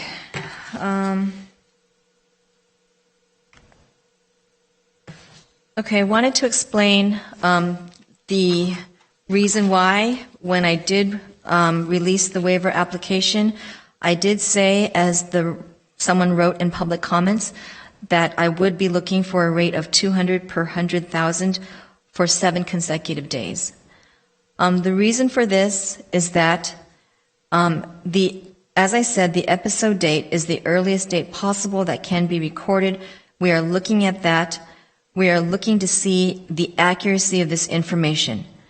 When we had our call with the state to ask about the discrepancy The state epidemiologists and my epidemiologists made it clear that falling under 200, which is now 14, but falling under a rate of 200 per 100,000 over 14 days for one day might not be accurate because we are not all entering data from Friday night, Saturday to Sunday. So you could arrive on a Monday back at work and your case rate could look like it's less than 200, but by the time you start catching up and entering all the data, both at the state end and the county end, you are not truly at less than 200. And the way my epidemiologists explained this to me is that by Tuesday, probably definitely by Wednesday, Thursday, Friday of that week, we would have caught up and we would really have backfilled all the other days. And if we knew for sure that over that 7-day period we had stayed under the 200 case count, then we were good and we were stable. And this is numbers I asked them to crunch for me because we were entertaining 14 days or 10 days, and they felt 7 days was a good way to start. So due to lags in reporting, as I said, a 1-day drop might not reflect our true case rate. If you look at the blue, that is our total number of cases, and I presented this to you many times, our total number of cases over time by episode date.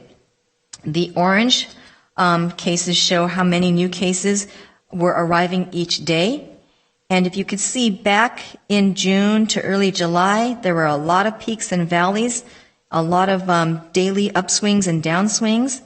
Right around July 22, you see the orange numbers invert. That's only because that's when our slope started to go down and we started to get better. That is the good news, is that we are doing better and our case rates are down, our hospitalizations are down, as I will be showing you.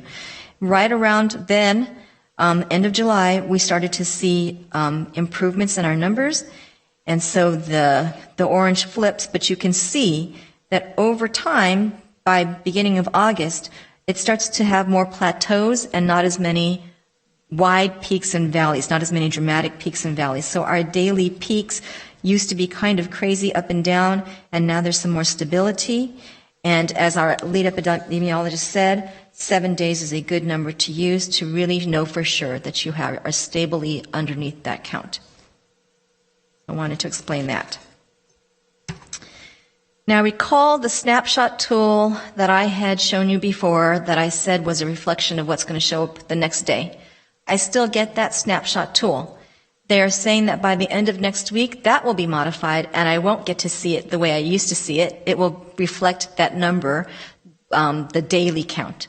But I still have it as of now, and this is supposedly the number that's going to show, that would have shown up today, because this was yesterday's number, 193. This is the first time we've fallen below the 200 case count. But again, this showed up on a Monday.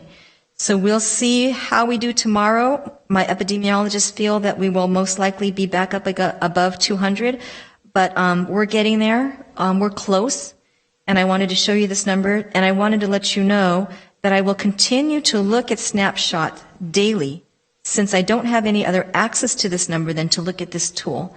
And if we really stay here for 7 days, I will be granting waivers. The waiver process is out.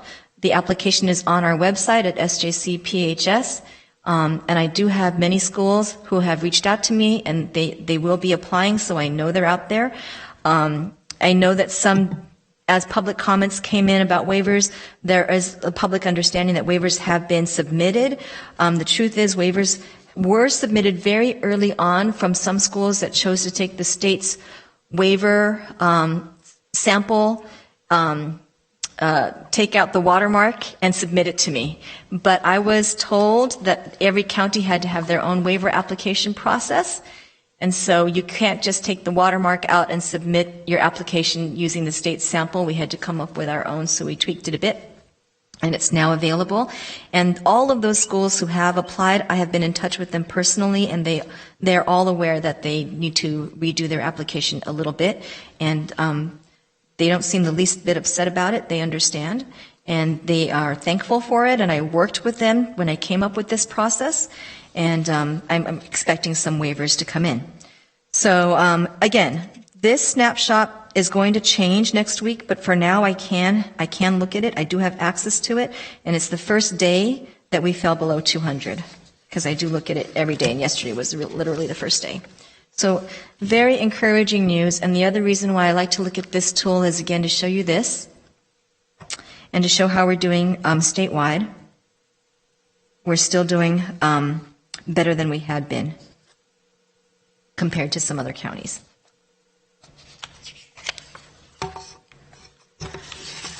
So this, again, is the data that comes from our EMS agency daily, as they are in touch with all 7 area hospitals daily. And as you can see, that blue line is really nice. We peaked, as I said, to a high as many as 262 COVID-positive patients in hospital, and now we're at 104. That's the blue line. The red line shows the number out of the 104 who are in our ICUs. There are now 34 people in our ICUs. 21 of those being on ventilators. Our ICU capacity stayed at above 100% for a good many days since the early part of July. Last Friday, it went to 99%, which was just very encouraging. But since then, it has bumped up just a little, and as of yesterday, our ICU capacity was 103%, so we're still a little bit above 100% capacity in our ICUs, but so much better than we had been when we were as high as 147% capacity. Another thing that's encouraging is that out of the ICU beds that are being utilized right now, 33% of them are being utilized for COVID. So this is less than what we had before, where we had as many as 50% of our ICU beds being utilized for COVID. Our overall licensed bed capacity is 982. 674 of those are being utilized right now. That's the blue line. And the red line now represents that total of 104 total people in the hospital with COVID. And this is just a 30-day trend, which shows how we have trended downward from as many as 225 people being in the hospital on July 31 to that 104 that are in hospital today.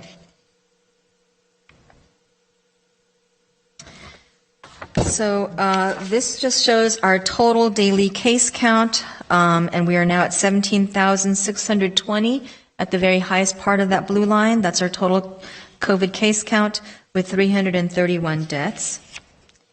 And this is the graph that I used to show you with all the little bars and the little tiny numbers, and it was just getting harder and harder to see because as the days progress, we've been in this for 6 months now, and this graph starts way back in March, so we are now showing it this way. But if anybody wanted to see our daily numbers, you could go to our dashboard and you could literally hover over each line for each day, and it will show you how many new cases we've had. And you can see that we had been very high back when that yellow line was really peaking, came down. Now the very most recent dates, those could be modified because, as I said, there's always backfill, especially after a weekend. So you will see that those things get modified. Some of the other bars continue to get modified even as far back as July, as some cases come into us very late, unusually. But for the most part, this is it, except for the very most recent bars, which might be changed a little by the end of the week. But it really, if you kind of glance your eye over it, other than that one line that goes up a few weeks ago, we really were on a downtrend, and it's looking good. So this is what the data scientists for the state have us now as an R effective, 0.86. So this is really great news. It shows that we have a transmission rate that is likely decreasing because we've fallen below that 1.0 that has always been the goal. So this is lovely. And they seem to be on to the fact that our hospitalization rates are decreasing. They can see that, and they project that on September 30 we'll have 59 new, or 59 hospitalizations forecasted. So the stuff to the left of the dotted vertical bar is real numbers, and then that blue line is the ensemble or aggregate prediction, and it's a downslope. Since we still have people in hospital and people still in ICUs, we're still projected to have a slight upward sloping for death counts, and predicted to have 379 by September 30th.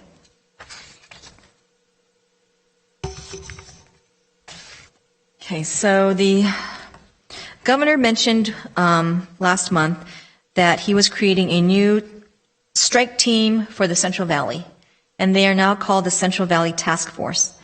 And thank you to all of you supervisors, because you were all here when this task force came to visit us back on August 6th and 7th, and we hosted them at our Ag Center. We are in Team 1 along with Stanislaus and Merced, but Team 2 and Team 3 make up the total of 8 counties that are being targeted by this task force. As you can see, they have come up with a regional response strategy, and it's still in draft form. And as you can see, they're already on version 15th as of last Friday. So this team meets at the state level 3 times a week to discuss what they're doing with us 8 counties. And they have revised this draft many, many times. They meet with us once a week through the week, and then again on Sunday at 5 p.m. we have always had a San Joaquin Valley Public Health Consortium meeting for a long, long time. I've been part of that, and we have invited them to our Sunday meetings, so now we meet with them at that Sunday meeting as well. So this is, I did not, show you all the pages of this draft, but just to see that there are 8 strategies, if you look at their table of contents. This was all built around their meetings with the 8 counties, what they gleaned from those meetings and what they thought our needs were. They came up with 8 strategies, and they're working on them. So they're reaching out to us with ag, with housing for the harvest, and such programs such as that. One thing that came out on Sunday that they made clear to us is that the state has now contracted with a mobile testing company, and we will be the first to get it. So the Central Valley will be targeted first when this is released. Their contract is actually getting signed sometime this week, to my understanding, with this mobile testing unit. How they're going to be utilized and dispersed to all of us counties has not been made clear yet. So I'm not sure if we will participate in that process of choosing where they go, or if they will choose where they go. Is it a van? Is it a truck? What are they doing? But it's testing. So that's going to be great. I believe that when they test, eventually those tests will go to that new Perkin-Elmer contract that they've made with the lab company that is building right now, a building, choosing a site, and is supposed to be operational by November. The governor has picked Perkin-Elmer to do 150,000 tests at a time, and supposedly they will be able to really ramp up the turnaround time to within 2 days. Another thing that came out of this task force, a big one, is that they really want to do more engagement with community business organizations. So CBO engagement is a big thing, and they are having a meeting with us, all 8 counties, this Thursday to talk about that. And this is my last slide, just to show you what our own communications division and PIOs are doing at Public Health. Over the last couple of weeks, the amount of outreach we've done, just some numbers for you. We had our own Resilient Community Advisory Board ourselves, as you might recall, on August 19th. And thank you very much, Chair Miller, for being a huge participant in that. We got a lot of feedback from many of our community business organizations, and we're moving that forward. There's a planning meeting going on right now back at Public Health, and there will be a second meeting with the entire Resilient Community Advisory Committee again. So that's moving forward, and somehow I will link that to the Central Valley Task Force CBO engagement meeting on Thursday. The other thing I wanted to tell you is that our Mask On campaign continues to grow, and I was very pleased to find out yesterday that UOP as well as the City of Tracy have taken the Mask On campaign and done it themselves locally with the same sort of motto and the same sort of messaging. So very happy with that. So if you're confused, I can explain things again. I don't know if I got it all, and I can't guarantee it's going to stay that way because things do change. So some of the things I showed you today might be up for change. I have no idea. But that is what I know. Thank you, Dr. Parker. I'm sure Okay. we'll have some questions. Supervisor Philippudwa, do you have any? Well, from what I got from it, it sounds like things are getting much better. Our numbers are getting better. Yes, we're Okay. doing much better, and I'm just so pleased. And thank you for bringing that up, Supervisor Villaputo, because for anyone in the public listening, for those of you who have been doing everything that we ask you to do, I'm so thankful because it's really showing. And it's a variety of factors, but mostly it's compliance and people being careful, and we really have a lot less people in hospital right now. It was a great presentation. Thank you for your help. Thank you. That's great. Thank you. Supervisor Patty, do you have some questions for Dr. Park? Yeah, thank you, Madam Chair.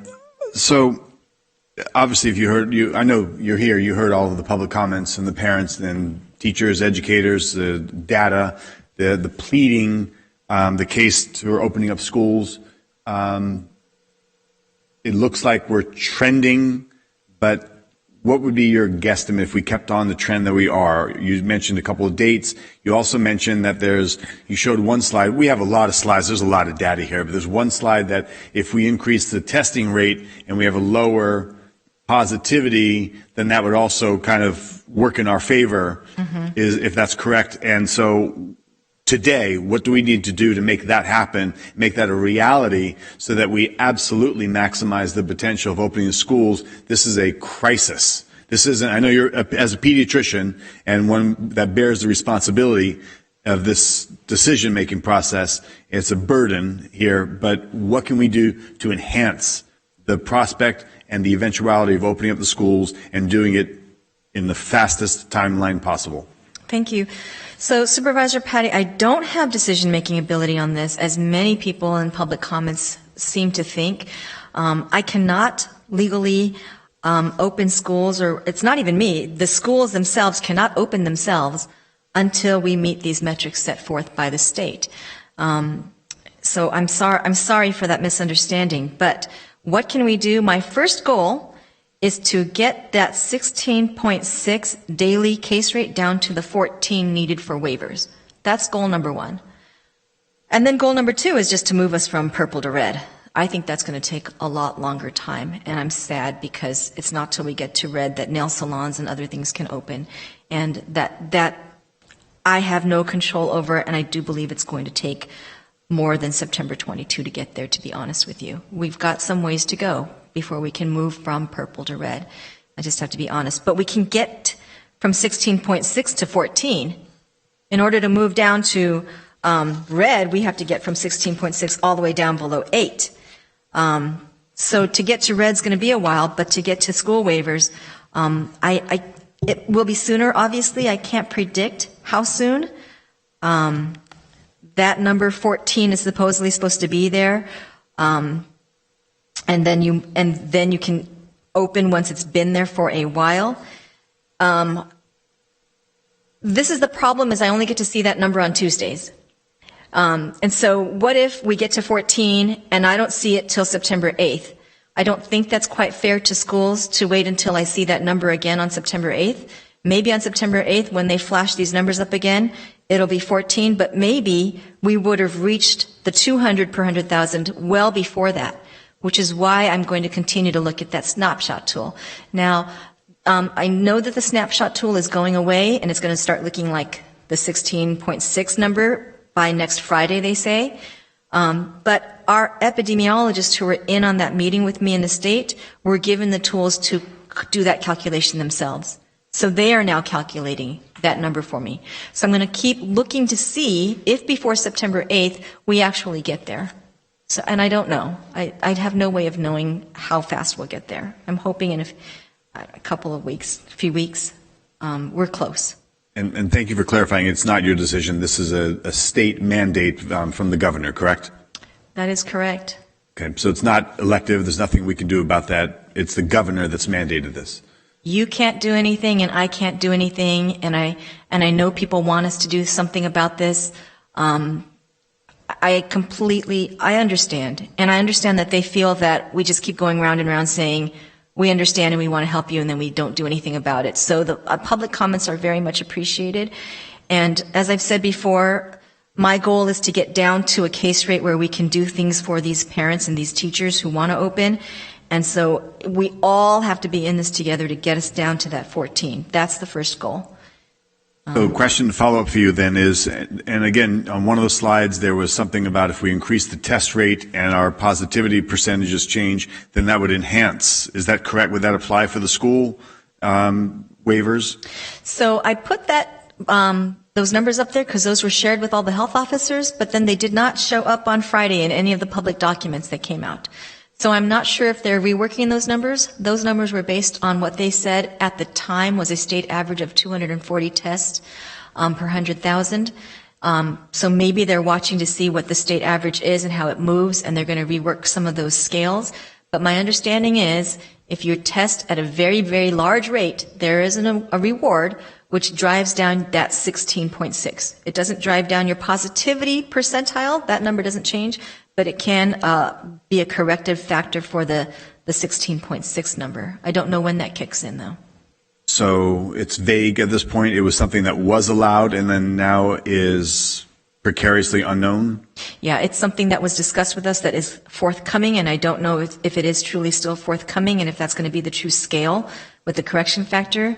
But I'm just showing it to you ahead of time before it's official so that we ramp up with a goal to increase testing and to explain to the public that testing is still necessary. It's still a measure that is being used to follow us. So since testing is as necessary as it is, and because we want to identify who's positive and stop the spread and get these numbers down in one way or another, what do we need to do? And again, I know we have CARES funding that's available. It's being allocated in different elements throughout the community and for our services.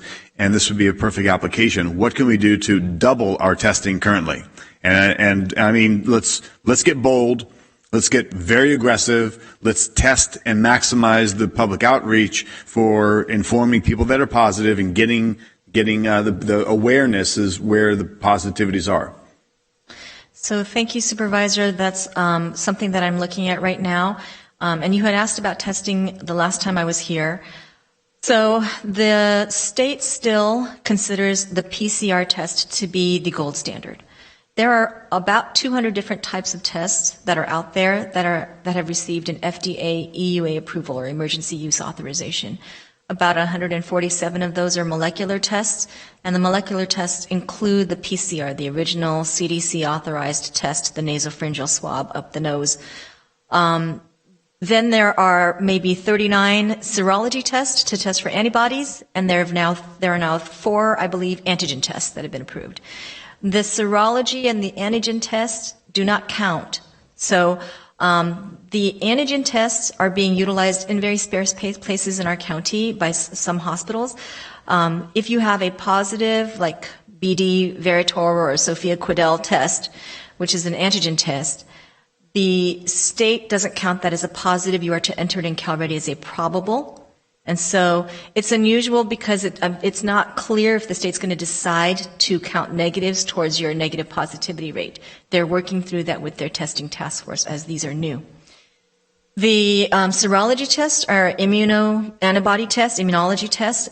Those are not diagnostic, so those don't count. So it's still back to saying it is the nasopharyngeal PCR swab. That is the one that we are supposed to do, but there are other PCR tests out there, such as oral swabs and now the saliva one that came out from Yale. So these are some things that I am looking into locally, but I'm also waiting on some guidance from the state because the state has buying power, and I'm looking to see what they're going to do with these things. Our lab did put in a request to be a lab to test the direct saliva, which is the Yale saliva PCR test.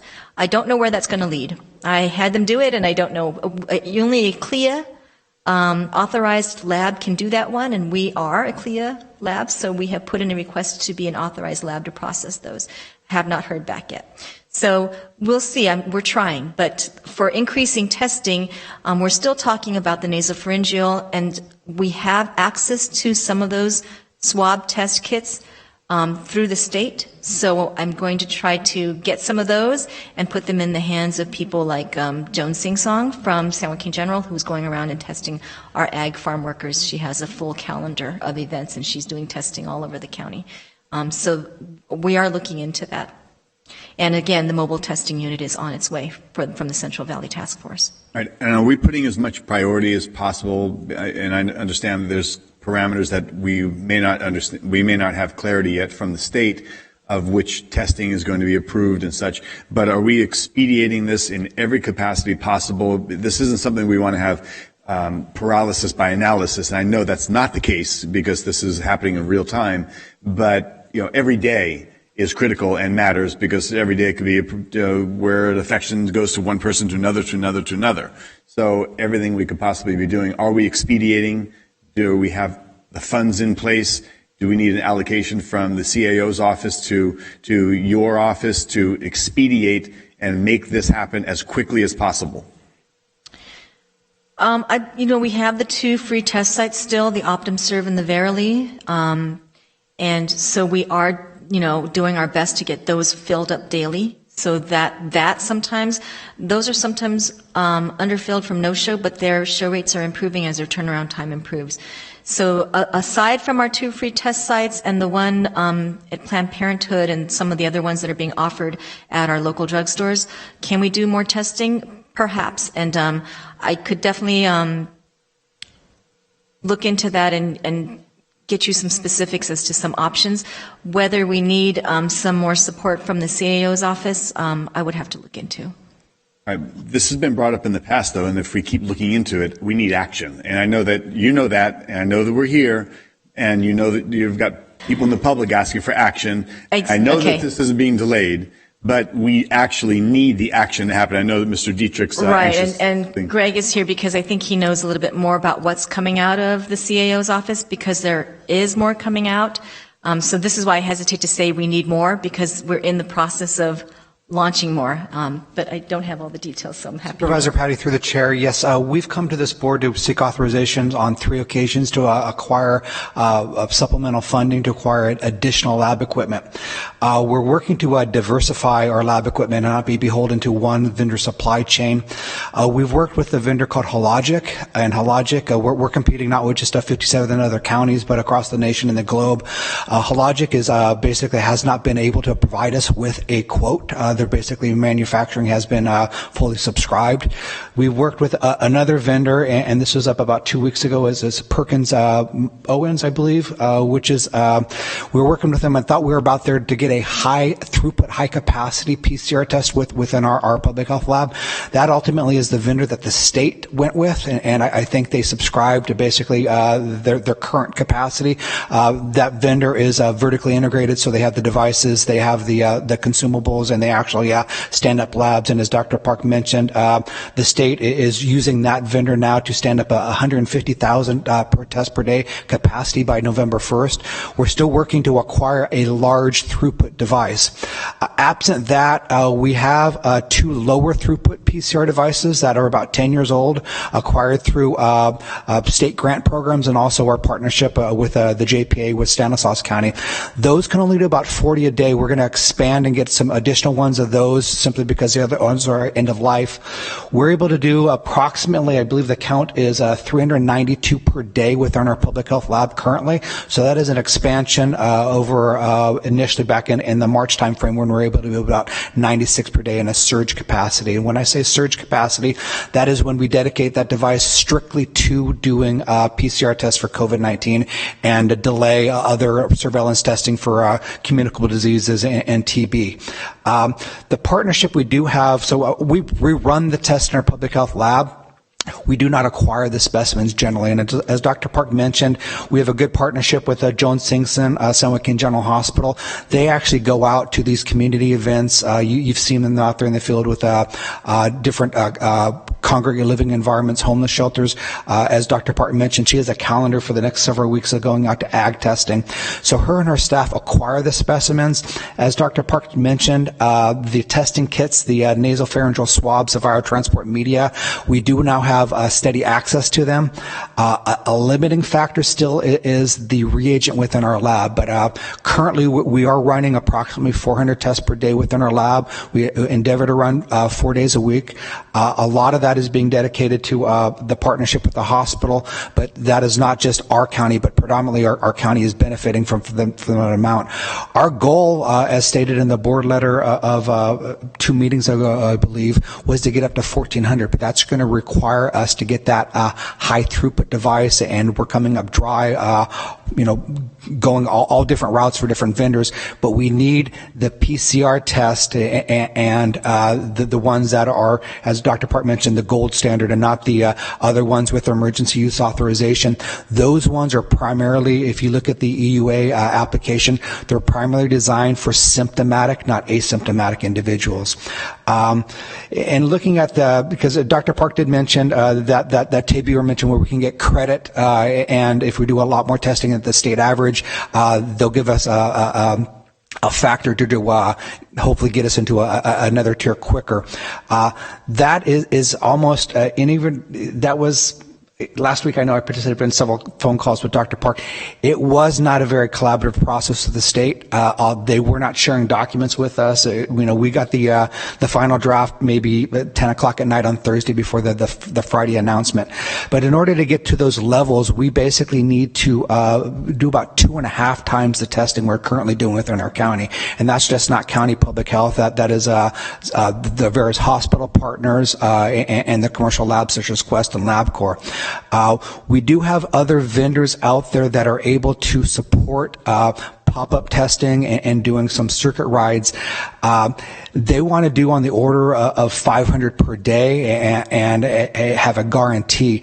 I need to work with Dr. Park. Is that going to meet the standard for the state? Because a lot of these are not the full nasal pharyngeal swabs. They're a mid-terpene, I believe is the term, and it runs through a PCR. But is that the gold standard that the state will allow us to run, given that they're not certified, if you will, for asymptomatic surveillance type use? But our goal is, and we're turning over every stone we possibly can to expand our testing capacity in public health.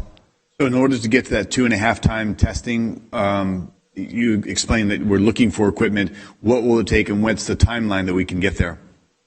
We've been working with these vendors for quotes, and I know before the state contract with Perkins Owens, they want us to guarantee 400 lab tests a day, and we could easily guarantee that. I think we have the capacity to acquire those specimens and actually run them.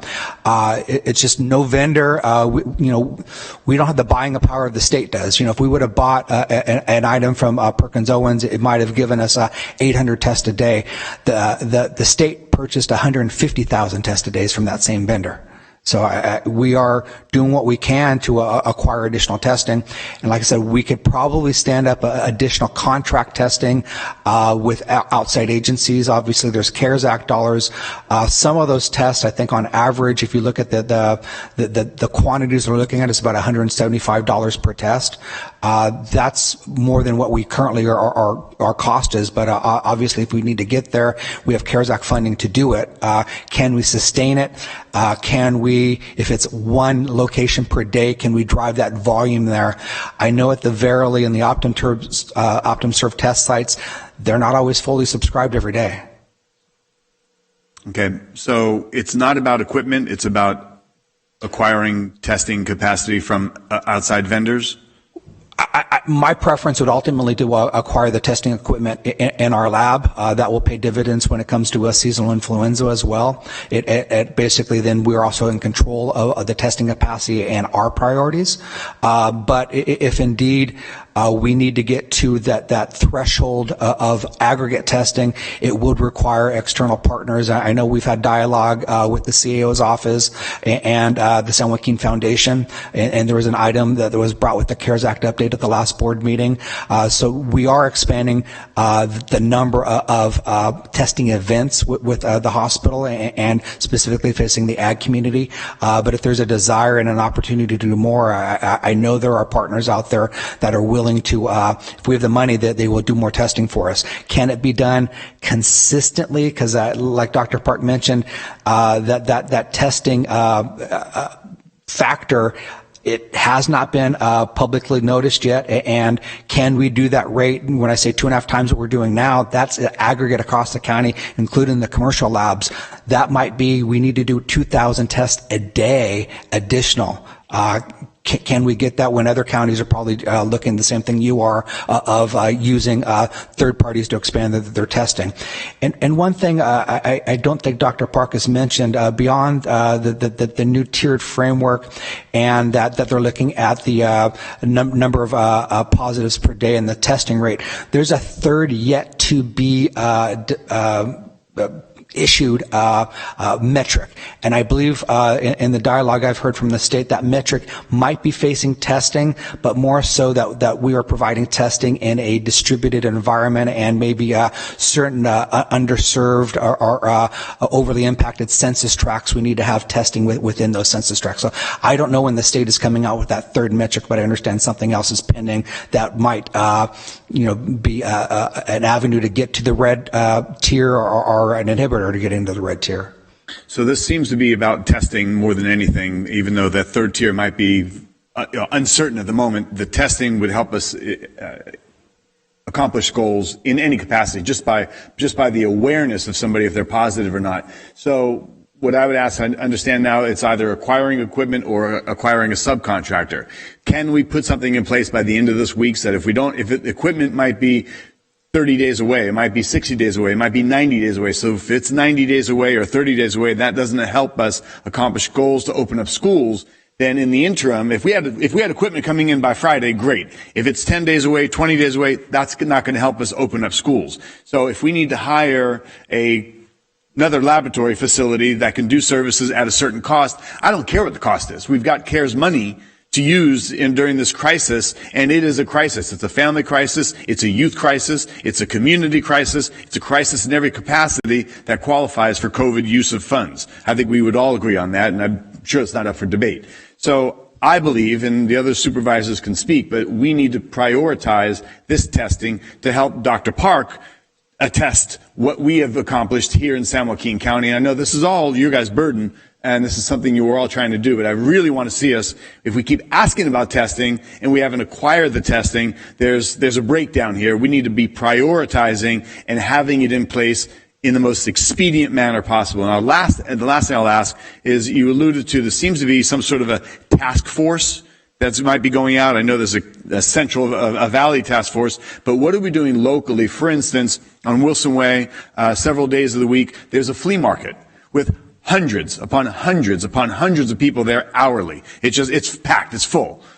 Do we have a task force out testing? We do contact tracing. Do we have a task force out that might reach several hundred people on a given Friday, Saturday, or Sunday in a high density population location? In the very least, a task force should be handing out information and masks to those that might be walking around without a mask, that might be putting others at risk. So my last question to you is, what are we doing for an actual ground team that's out there based on contact tracing? We know where there's risk, we know where there's density. What are we doing to engage the public so that there's better awareness, and we can heighten awareness and decrease the infection rate?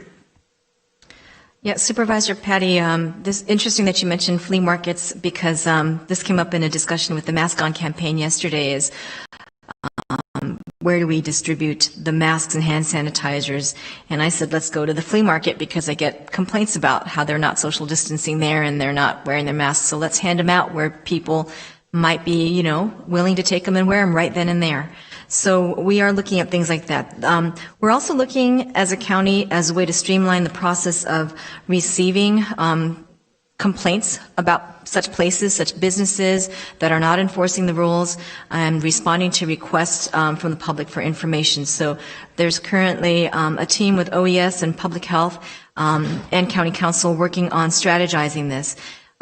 Right now, there are so many ways that complaints come in. They can come into County Council, to me, to the Public Health line, to SJ Reddy, and we're trying to streamline it where there's a centralized COVID information reporting system. And we're going to be using Go app as we have been, but we're trying to make it better, and we're trying to make sure that once we get some contacts there, that we are triaging the types of complaints that are coming in. So this is all stuff that is going on right now. We're working on how we're going to reach out to businesses and do the education part, and come up with some sort of consistent county-wide messaging. So this is under development, and actually more will be coming at the next meeting about this to explain the process to you. But it's something that we realized we needed to do because we do get a lot of different complaints about different businesses. Public health ourselves, we're not boots on the ground. We can't go out and try to enforce. So we pass the messaging along to the appropriate law enforcement agency. And everyone is doing their best to really try to respond to all of the concerns that are out there. But we can try to target some areas more. And so the more we see complaints coming into our new system about one single business, if it's multiple times the same business, we know we need to act on that business.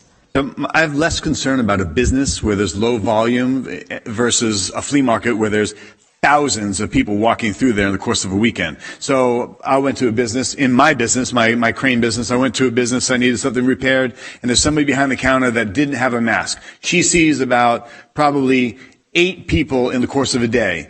And I'm absolutely certain somebody can walk by and go, you're not doing your part. We're all in this together. Make a complaint and call in and file a complaint. And we have to send out somebody from environmental services to, inspect and give them a warning. It doesn't matter. It's not going to make a difference. We need to go where there's hundreds and hundreds of people being exposed, where the contact tracing has to give you an indication of what part of town, what demographic is most at risk, so that for them to be safest, we need to take action to safeguard them in public so that this isn't happening through contact tracing. Is it mostly happening in family gatherings at this point, or is it happening in the public? So I would suggest, and again, I'm not sure how the other supervisors feel, but we need to concentrate our time and effort with where we're going to have the greatest impact of awareness and reduction so that so we can get a handle of this and open up these schools, as we all know would be a top priority. Thank you. That's my final statement on it. Thank you. I had someone requesting, but it's not telling me who. Is it you, Supervisor Elliott? Go ahead. Thank you. So to return for a moment here to how schools are able to reopen, you talked about getting to that 14 number. Do we just have to get to that one day and then a waiver can be granted, or does it have to remain at that number for a certain period of time? So the waiver application for the county was released before the system changed.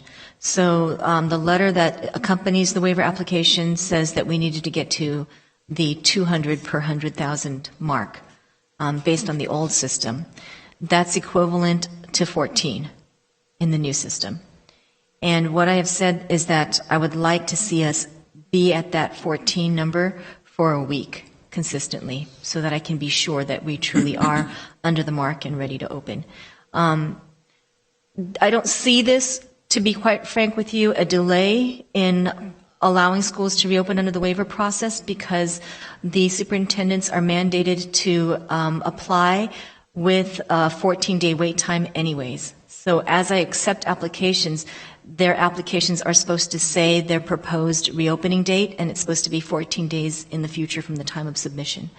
So it doesn't really tack on any more days to the reopening process, but I just wanted to clarify that when we see us get right below 14 for one day, that might not be accurate, and so we're going to wait and see us and make sure that we fall under for 7 days. But it should concur with the waiver applications that start to come in. I'm hoping that time-wise it all starts to concur.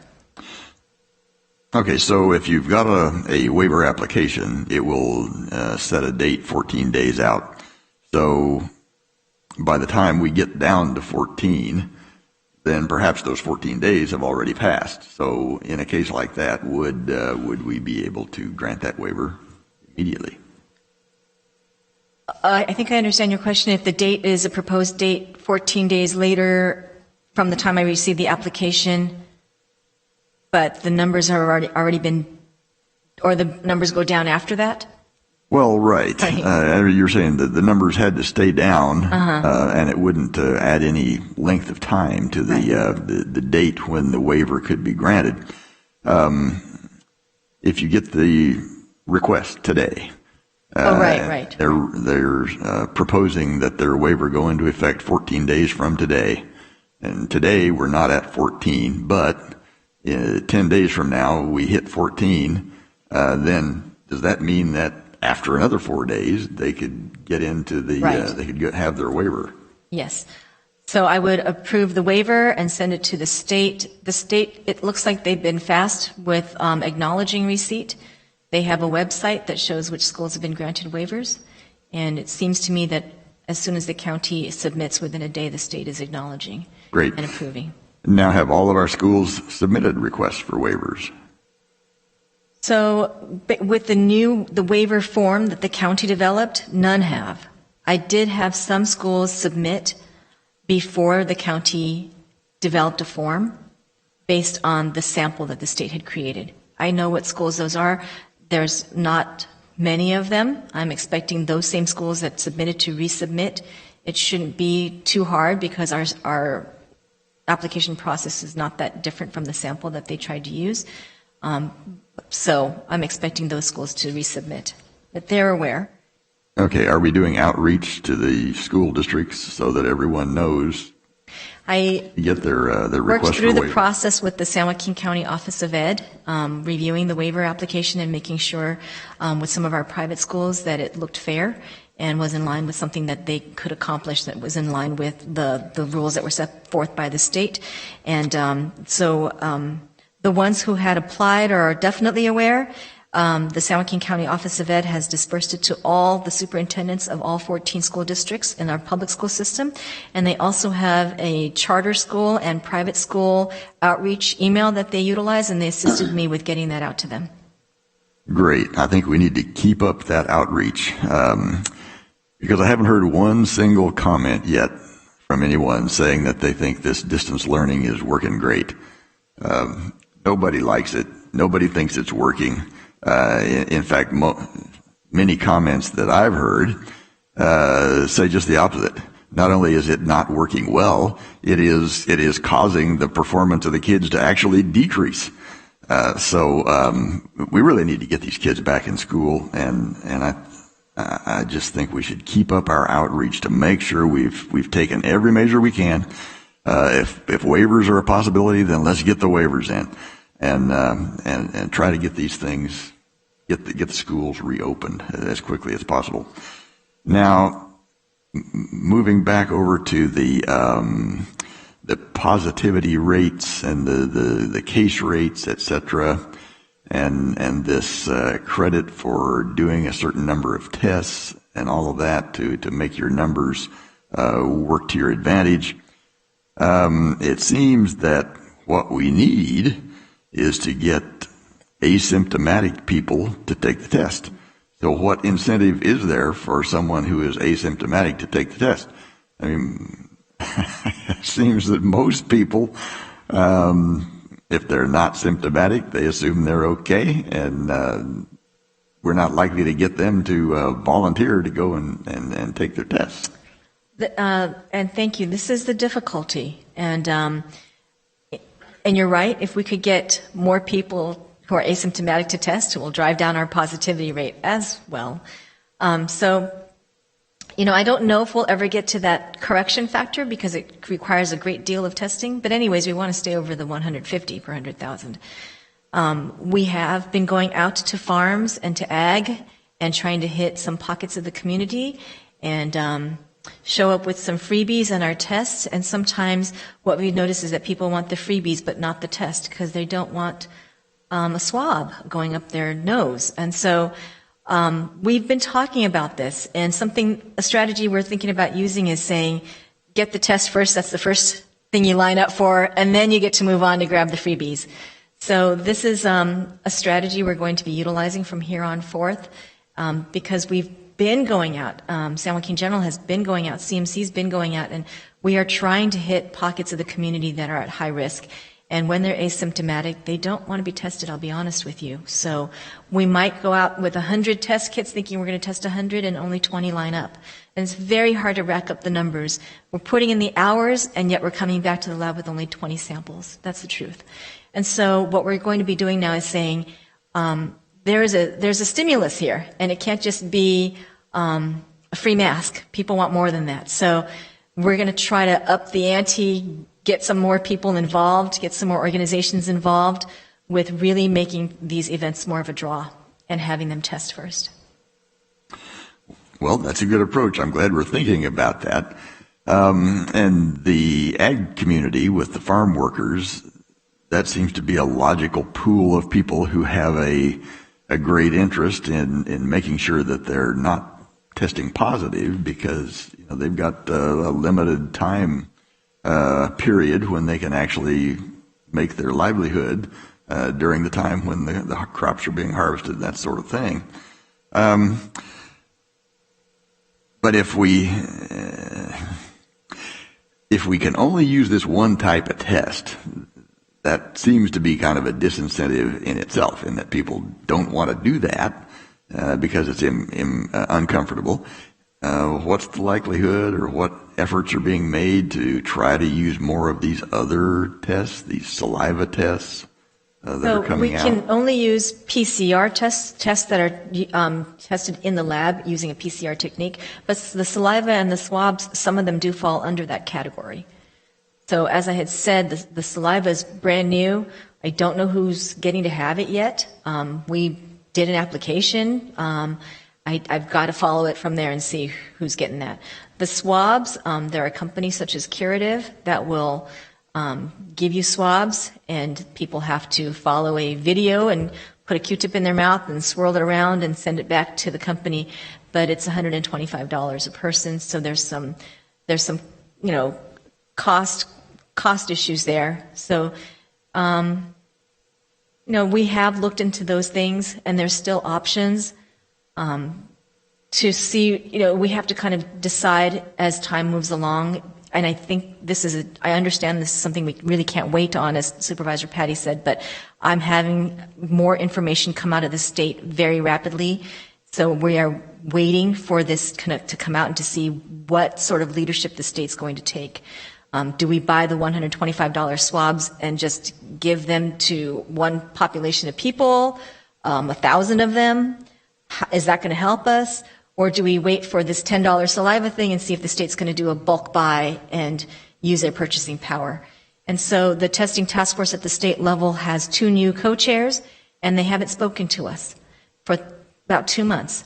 And so whereas we used to have weekly meetings with them, and they would update us about all the tests that were coming out and about the buying that they were doing, we haven't had anything. But one is coming up finally with the new co-chairs, and everyone is dying from every county to find out what exactly are you giving us, because what you don't give us, maybe we need to find out our own.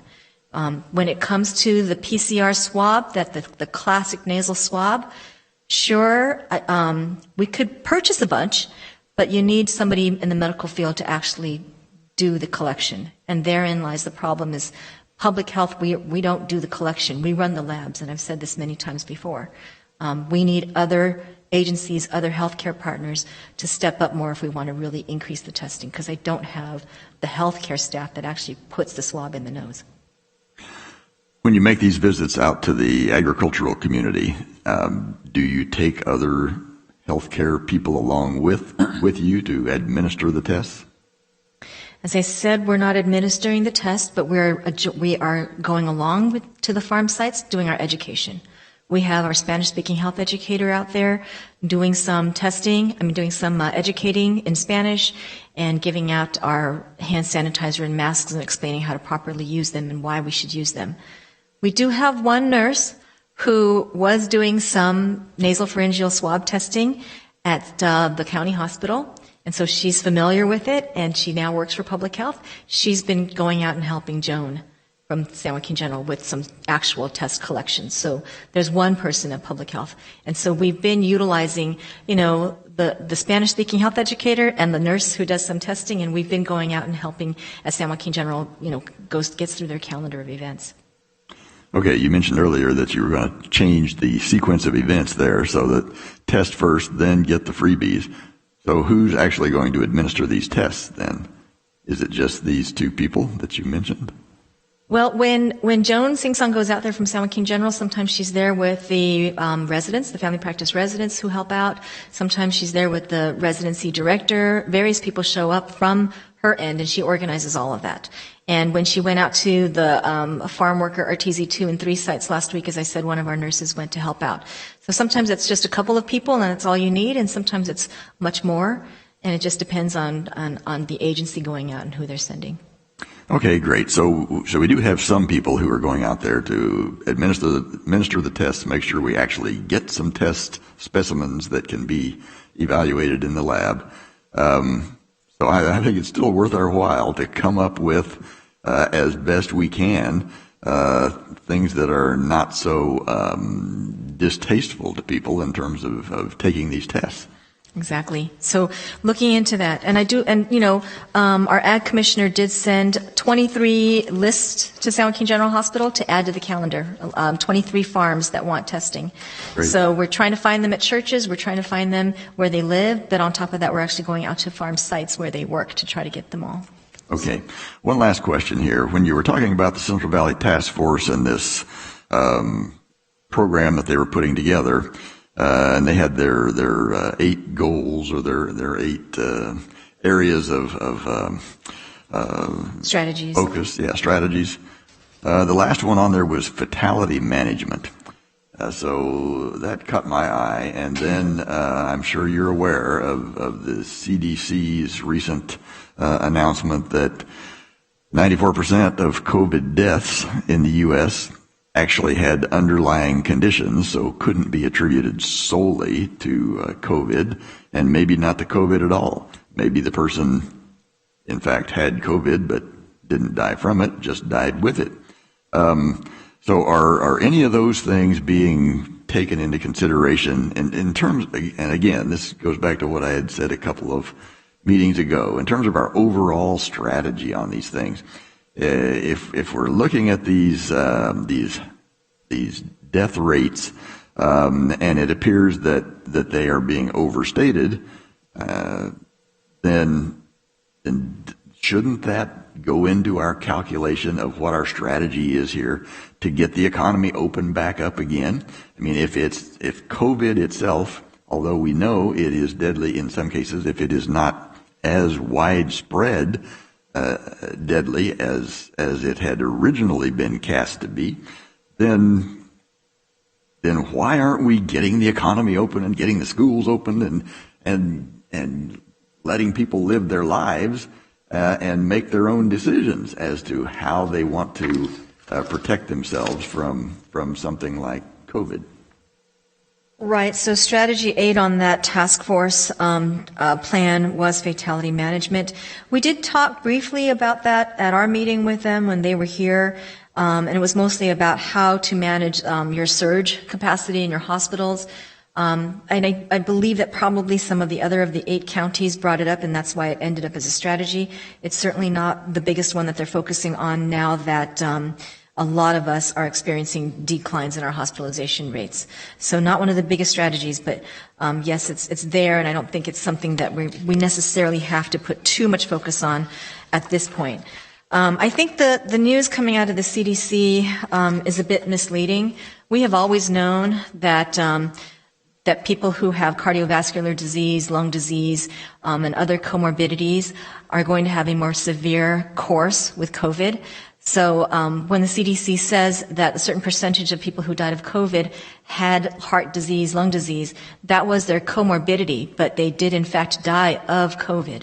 So they might say what the CDC was trying to point out was that there is a percentage of people who don't have any comorbidities at all, and they are dying as well. Smaller percentage, but there are people who have no comorbidities, no pre-existing conditions at all, who still are hit quite hard with COVID. And to me, that's the point they were trying to make, but I think it has been misinterpreted as saying the other people really didn't die of COVID. They died of their heart disease or lung disease, which is just not true. They had that as a precondition, but they did die of COVID. And that's the way I see it. I would dare say that opinion is not shared by all. However, thank you. Thank you. Supervisor Wynn, you haven't had an opportunity. Oh. Have at it. Thank you, Madam Chair. First of all, I want to thank Dr. Park for her efforts, and I would ask if possible to get a copy of those slides because there's a lot of information there, and it's hard to take notes on that and make sure it's still accurate when we get calls and requests on what's happening with the county.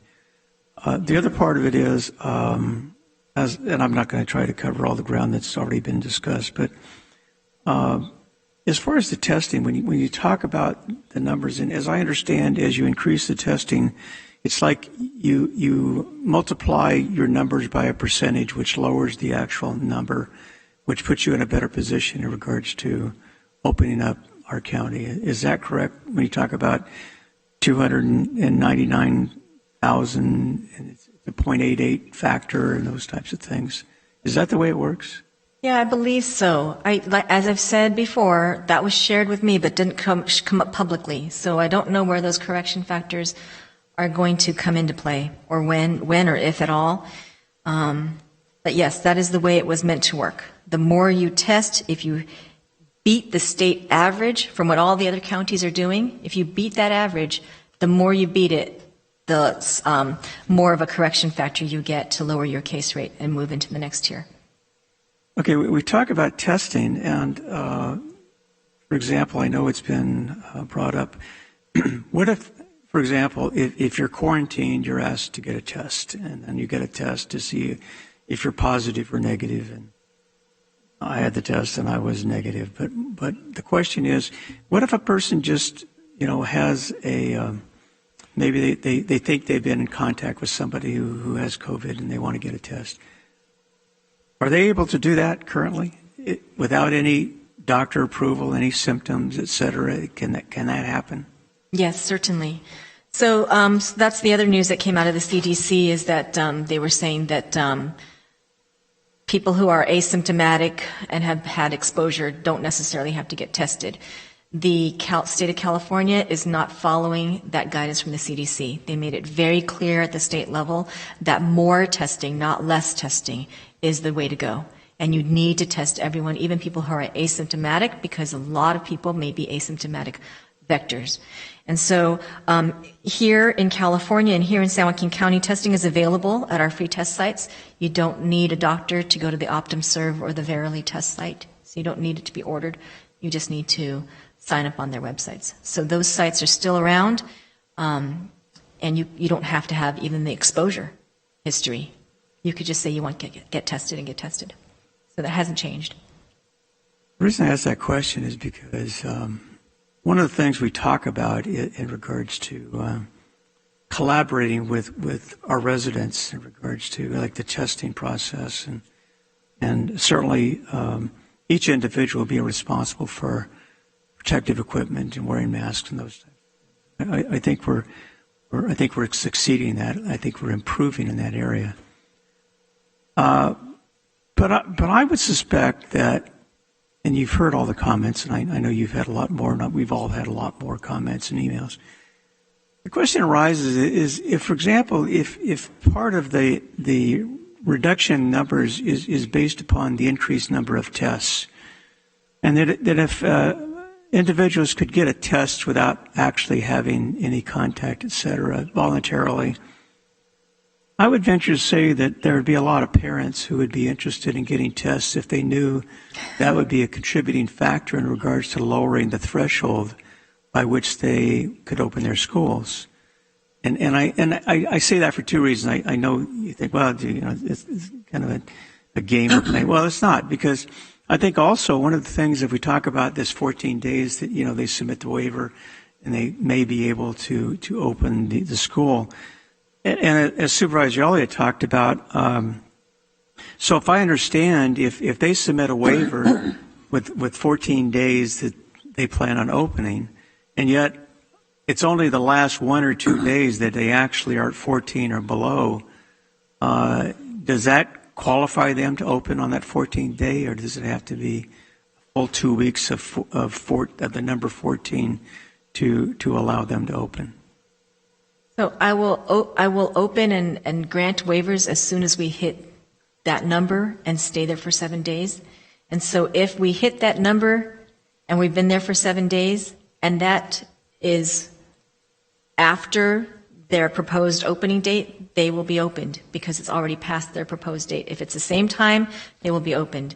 If they propose to open afterwards, they will open on their proposed date. So when we hit the number, waivers will be granted, basically. Okay. Well, the second point of that, talking about parents, is if a school is going to open and they've submitted a waiver and we hit our numbers of 14 or whatever, I guess the reason I'm talking about, this expanded testing is that it may be a good idea, obviously, for the parents of children who are going to go into a classroom setting to at least have some idea that they are tested negative, and maybe the children also. So I use it as a preventive measure, a precaution, but I also use it as I think a lot of parents would be more than happy to take the test if it would assist in regards to meeting our goal as far as the numbers that are required. And I just throw that out there. And believe me, parents, you've heard them, you've probably talked to them, we all have. I think parents would do almost anything. And as Supervisor Elliott talks about, I haven't had one positive comment about distance learning, not one. It's been a disaster, even from teachers. I hear from teachers who don't like it because they like the interaction with their students, et cetera. So I throw that out there just as an option, as Mr. Dietrich talks about, in regards to the availability of testing supplies, and certainly, and I guess the other part of it is, I think most schools have at least a nurse on staff, and I don't know, but I would assume because of their qualifications, even the school could offer tests through their medical staff, et cetera. Again, I just throw that out there from the standpoint that I think sometimes we lose sight that we think government should do everything. And I think the private sector and maybe our schools and other agencies would be more than willing to step up and assist with whatever resources they had available, as opposed to putting everything on public health or San Joaquin General Hospital or even our private hospitals. So I only throw that out there as a discussion of possibly looking at alternatives with the available resources that are certified and capable of doing certain things that don't, put it back in your department or the hospitals, et cetera. So those are some things I throw out there in regards to increasing our numbers to allow us a faster way to open. The second one, which was brought up in regard, as Supervisor Patty talked about, the flea markets or farmers markets in Lodi, places like that. And I don't know the numbers. Maybe the flea markets have thousands, but I know the farmers are probably hundreds that come out there on a Thursday in Lodi. And I know, for example, like the Great Festival has a street fair every year, which draws in people from all over the region, not just from San Joaquin County. And I understand, at least my inquiry is that that wouldn't be permissible because of the introduction and maybe the exporting of the virus by such a large group over a period of days or a day that would expose the greater public, et cetera. So I get it. I understand that's not permissible because of those requirements. However, I do think that when you talk about businesses, I know the state agencies are out doing checks and inspections and those things. I know there's some, not a lot, but there is some enforcement on some of these businesses. But on the other side of it, I guess, and I've raised this question before, is we close everything down when in fact we need to be focusing on those who are irresponsible or kind of throw caution to the wind and say, hey, we're going to do whatever we want. Because my experience in going into businesses, and I know we've had this, whether it be a Home Depot or Target or Costco or a restaurant or whatever, I find, probably 90+% of the businesses are very conscientious. In fact, go overboard. My barbers, I can't tell you the extremes they go through to follow the rules to make sure they stay open. So again, and I appreciate you commenting in the beginning. It isn't us. It isn't the Board of Supervisors. It isn't you. It's the state and their mandate that restricts us in regards to some of the things we can and can't do. But when you showed the list, and I really appreciate the slide looking at it in more detail as to why certain businesses are allowed and some others aren't allowed, I be honest with you, I think that's overly complicated. Contact is contact, whether it be 100 people or 1,000 people or mask or no mask or whatever. And I'm not suggesting that we dismiss those precautions, but I sometimes wonder that we are, as Mr. Vartan talked about earlier, we are having a problem in regards to suicides and depression and all those things. And I think the state has overregulated, I think, our population. And I think most individuals, not all, we've seen the examples, but I think most individuals are aware of their situation health-wise, and if they're concerned because of their age or comorbidity or all those things, I don't think they're going to jeopardize their health by, for example, not wearing a mask or maybe going out in public more often than they actually have to. So again, I know you're in contact with the State Department of Health and your fellow public health officers, but again, I think that we are literally killing our economy. And I know when I say that, people say, well, you're only thinking about the money. No, I'm not thinking about the money. Yes, I'm thinking about families being able to put food on the table, to pay their mortgage, those types of things. I get it.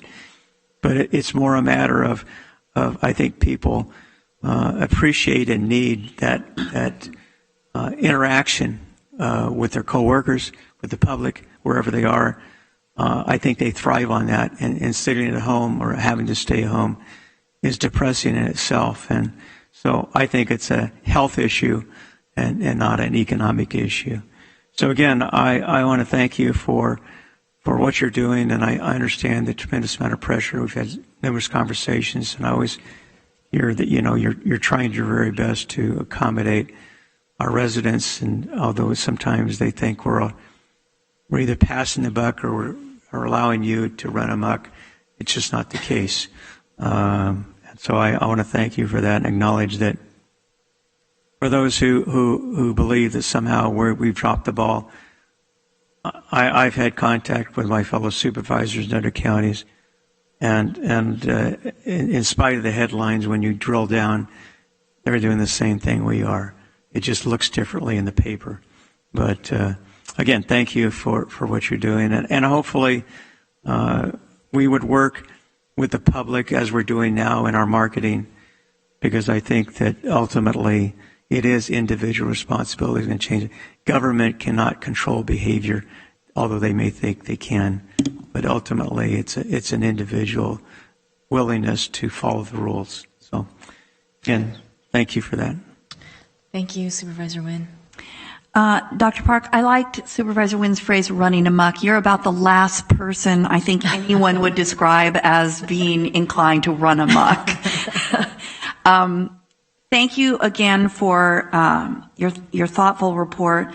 A couple of things on the testing. I've actually been asymptomatic consistently and have had several tests simply because we've sat here at meetings and we've said, well, one of the things we could all do is people who are asymptomatic go get tests. So I've actually done it several times. The last time when I applied online at the Project Baseline Verily testing, they have a second location now at Rite Aid in Lincoln Center. And so I signed up for that because it's in my district. I live very close to there. You actually administer your own nasal swab. You go to the drive-through window at the pharmacy. You don't touch anybody. Nobody comes near you. You do it in your own car. You do it yourself. It is much less uncomfortable because when you administer it yourself, you can feel what you're doing while it's being done. And so you can adjust the amount of pressure to yourself. Person in the pharmacy, the pharmacist counts the time off for you. So they instruct you how to break it off, put it in the vial. It's very fast and easy.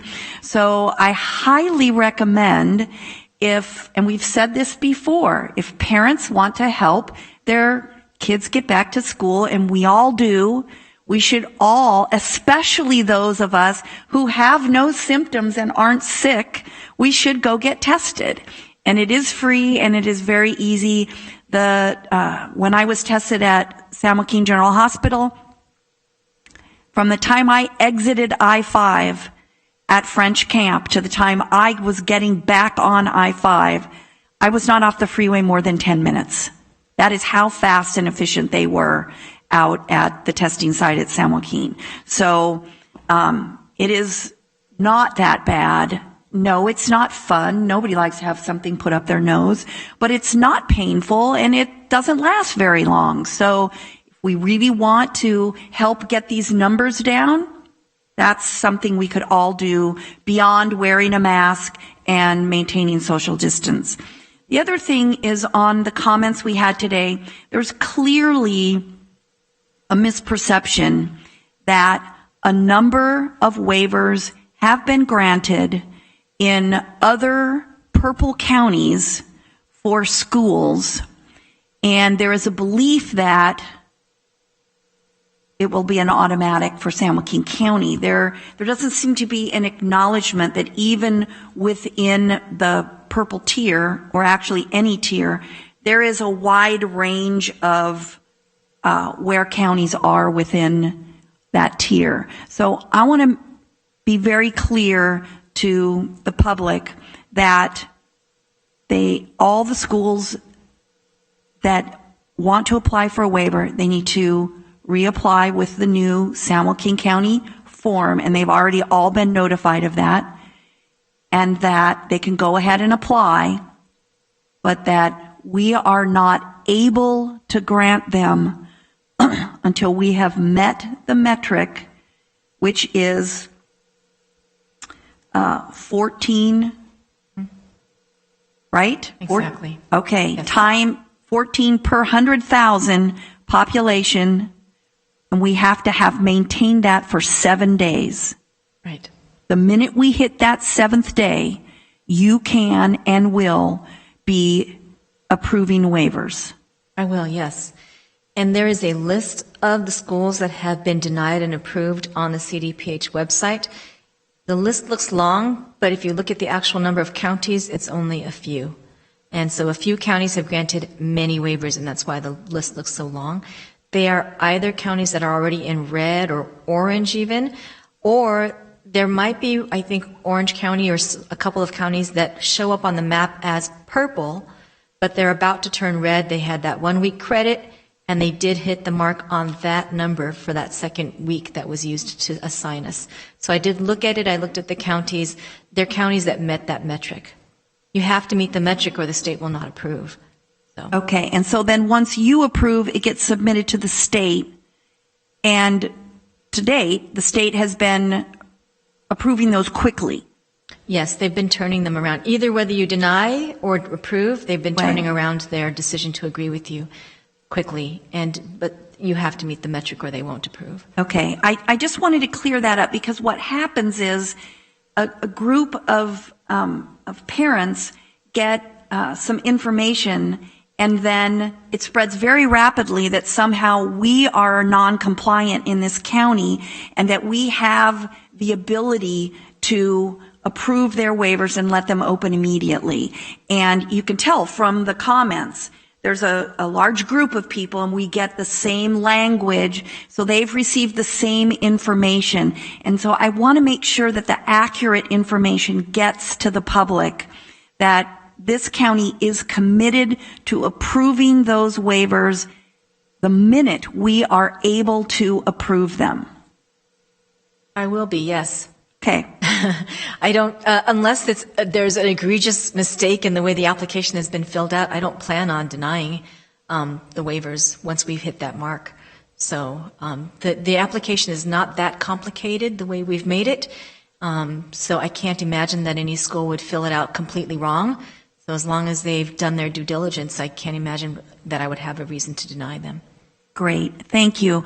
We've all had a chance to ask our questions of you, so I'm going to ask Chris Woods to come down. He's going to give us just a real brief update on the various isolation, housing, all of those programs that we've put into place, which is kind of the follow-up to the testing that we've talked about. Yes. That's the second component of that effort. So, Dr. Park, thank you very much. Thank you, and I assume that Rite Aid will be very busy this afternoon now after your comments.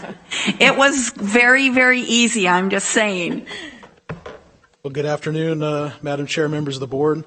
I will make this very brief. And just to follow up on Supervisor Wynn's comments, it struck me because this board in the county is doing a significant amount in response to COVID-19 in particular.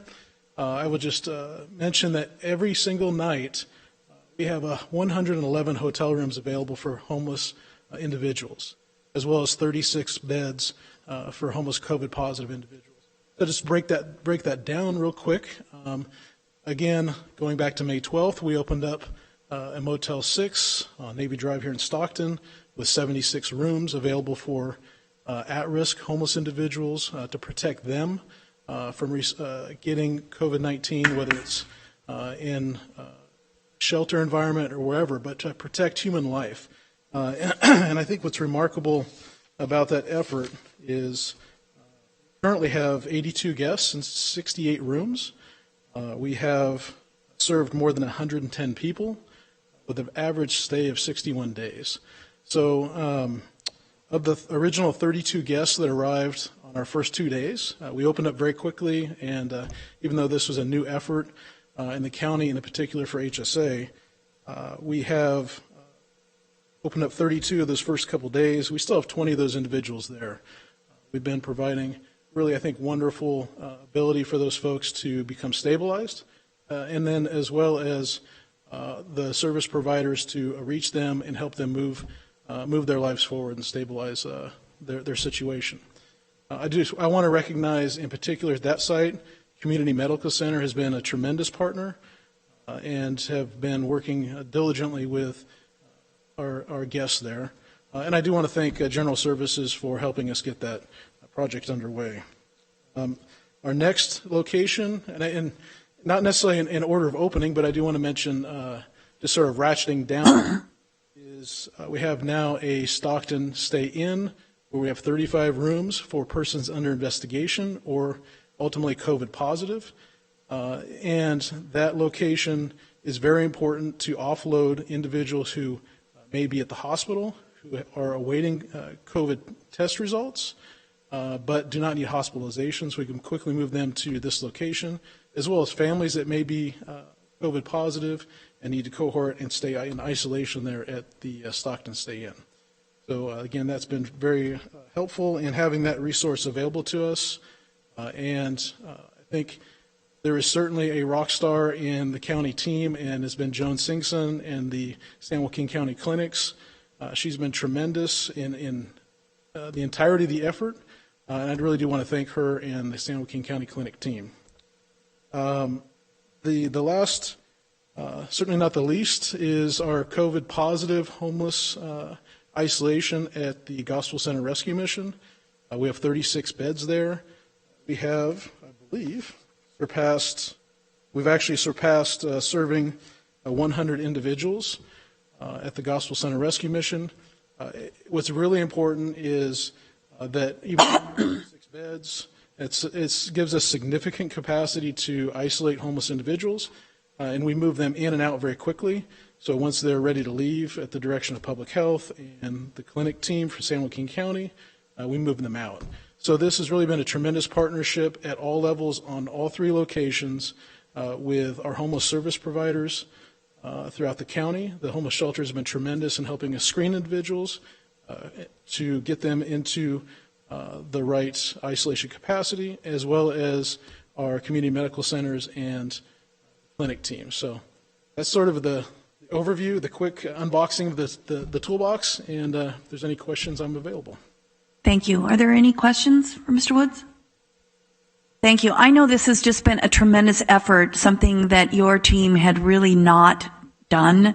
And you guys just really stepped up. And I think a lot of the community partnerships that we've built over the years we're really reaping the benefits of those relationships. And just seeing this level of collaboration it's very impressive. And we're very grateful for all the work you and your team and all the folks that you've collaborated with have put together to get this done. Thank you very much, and I would be remiss if I didn't thank the HSA team while I was standing here. So they've been really phenomenal. Thank Absolutely. You. Thank you. Supervisor Patty? Thank you, Madam Chair. I have a question through the chair, a question for County Council. It appears as though come up with and pass any type of county ordinance that requires anybody to be working, seasonal workers, and this isn't to target them in a negative way. This is to enhance and help them stay healthy and protected. So is there anything we could come up with? I know that states have mandates before you arrive or as you arrive into the airports or points of entry. What could we do in the county to enhance the success of this outreach to this vulnerable population? There are probably things that we can do to enhance more on a financial, more easily on a financial side, whether it's a $5 gift card that goes along with a test. Is it possible that we could have some ordinance that requires it? I'd have to look into that and see what the parameters of that would be. Okay, and I'm not thinking of strong arm anything, right. but just, we know that there's a population that's at risk, and in order for them to stay healthy, we want to protect them for their own good, and they may not be aware of that risk. Right, but even when you put that ordinance in place that says if you're a seasonal worker or whatever category of worker, that you have to take this test, then there's some repercussions then if you don't take the test. Either you don't work or, and so it in a way, to use your term, there is an element of a strong arm in there because to be effective, it has to have some repercussions that go along with it. Sure. And there's farm labor unions that we can talk to them about and engage them in the process of how to be successful, might be a good suggestion. But if that's a demographic that's at risk, and that's where we're finding through contact tracing is a place that we should be centering some focus and attention, then I would suggest we're exploring all possibilities. So I've got a friend of mine going to Alaska, and there's a mandatory testing and a second test actually in a period of time in order for them to stay there. So it is legally happening in other areas. So we may want to explore what would help Dr. Park in her success rate when reaching out to that population. All right, and on that note, just to finish, Madam Chair, for Dr. Park, I know you're sitting away, but Heathrow Airport just had a new test that they've approved where within 15 minutes they know the positivity rate. I know that when I did a test, it was like up to 3 weeks before I got a notification. So if there's some test that's out there that's available, as we have a task team that might be out reaching out to people and they may not want to swab up their nose, and you can get something where you have fast results, at least to give somebody the idea, and you identify people that are positive to come in for another test because they've it's been identified as a higher risk individual. I'd like to see us consider and utilize all aspects of testing if that's what's going to help move us off of the watch list. Thank you. Thank you. Chair Miller, can I share something relative to Home for the Harvest? Yes. So it coincides with what Dr. Park was stating. So last week we put out a press release, and then there was 3 days of testing, both at the Arteezy farm worker sites, along with a site in Linden at the Lions Club. There was a total, exactly as Dr. Park said. We could make the availability, and we had good collaboration with the public health lab that was willing to turn around tests as much as possible within a 24-hour period. So that's essentially having almost every single point of contact and control here in San Joaquin County. And when I say here in San Joaquin County, county of the organization, not our partners, but county people who work for San Joaquin County.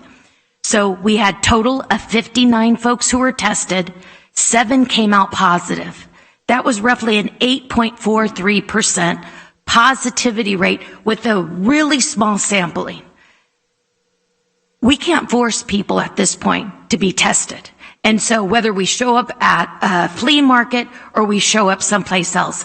So exactly as Dr. Park said, our clinic staff, very capable and energized to do whatever it needs in order to encourage. So even our new nonprofit, our relationship with Community Foundation, which the board took action on 2 weeks ago, and their partnership with Catholic Charities.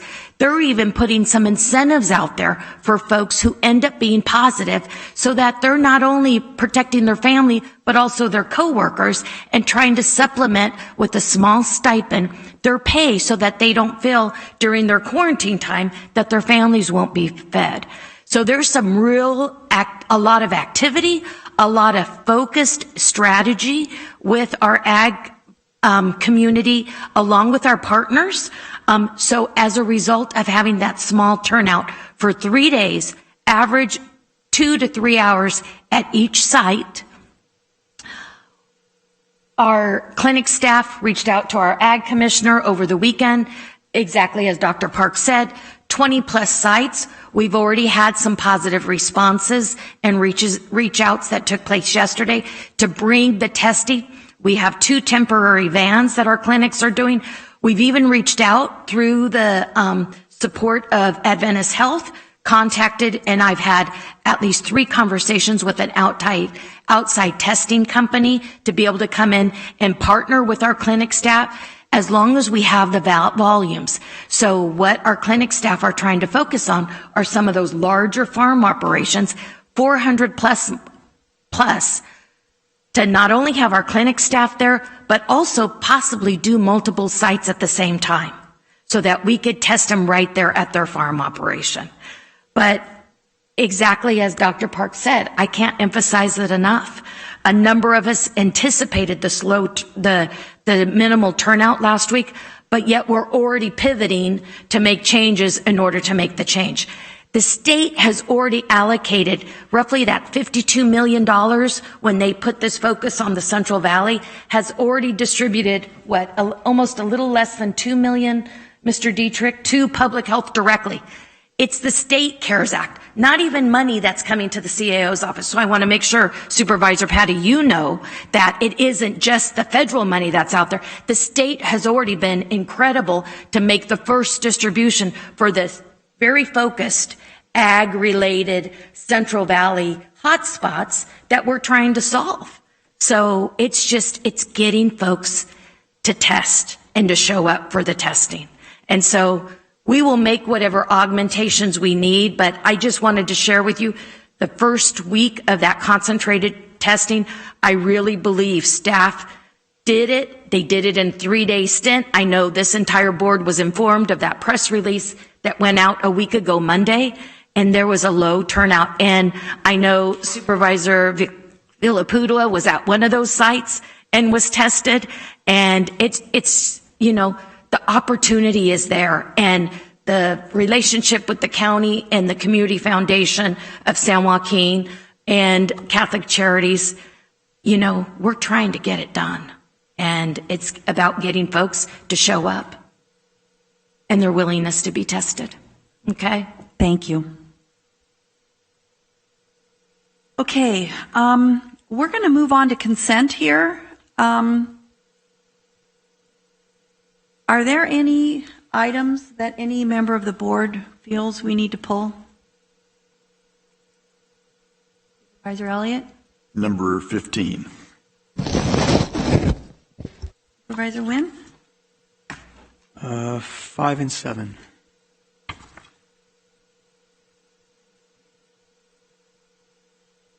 Okay.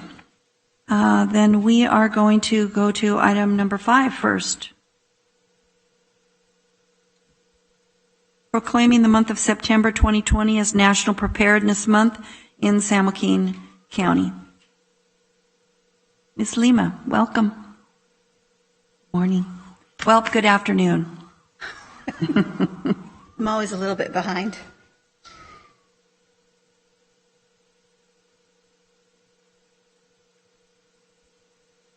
Good morning. Morning. Afternoon. Actually, I just want to make a couple of comments in regards to, I think this is a great plan, the way you've laid it out over the 4 weeks. The reason I bring it up is because there's a lot of talk, about people buying because of what's going on in our cities and with the COVID. I know this is kind of tongue-in-cheek, but, people buying toilet paper for a year, things like that. So I think by virtue of taking the lead and certainly explaining to people what they really need and how to protect themselves in the event of an emergency, I think is a major step forward in regards to putting this in perspective as opposed to a lot of the media attention it's getting. So that's the reason I brought it up. And again, and if you want to obviously talk about the program briefly. Well, we're excited. This year makes it a little bit more difficult for us than previous years, where we actually had events and we were able to go out and do face-to-face communications with people. This year we're having to do everything by Zoom or meeting type things. So we are reaching out. We have a couple of things with the Chamber and a couple of other organizations throughout the month, and any that request us, we're making ourselves available to also assist them. And in that, we're providing information about how they can prepare themselves. Each week has a different theme, how to prepare, what kind of communications you need to make to get ready. And this is for all disasters. COVID has kind of overshadowed everything that we've been doing. There's so many other things. Our wildfires, for one. This is one of the first years that I can remember since I've lived in San Joaquin County that we actually were impacted by a wildfire. And we did lose some agriculture area, and I believe there were also some structures that were lost in that fire. How to make a kit and how to collect items that you need to get out of your house quickly. These are things that are really important. The third week we'll talk about insurance coverage. This is one that I can't even stress enough. If you don't have insurance, they're not going to be able to ride in on a horse to save you. You really need insurance to help restore and get things back to where you were. And lastly, talking with our children. So we'd like to be able to reach out to some of these schools that are doing distance learning and perhaps help them to share 15 or 20 minutes of their curriculum, how to make a plan, how to talk about disasters, how to be ready to evacuate our house, what kind of things do we need, and how they can work within their families. So we will be working with those folks, and we do want to remind people that sjready.com or .gov, pardon me, sjready.org, and website, that we have tools on SJ Ready now that we never had in the past. You can go on SJ Ready and click the opt-in to be given alerts, notification, and information. And this is countywide, this opt-in portal. So you won't just get emergency messages that light up your phone. You'll get, roads are closed. Flooding could possibly be expected in these areas. More specific information dialed into neighborhoods, and you can opt in to receive information at grandma's house, at your friend's house down the road, or at your work, so that way you get that information in advance. So we're excited about Preparedness Month this year, just for those reasons, and maybe to make us think about something instead of COVID. Thank you. That's great. Thank you very much. Item number 7, Supervisor Wynn. I just wanted to welcome our new mental health director.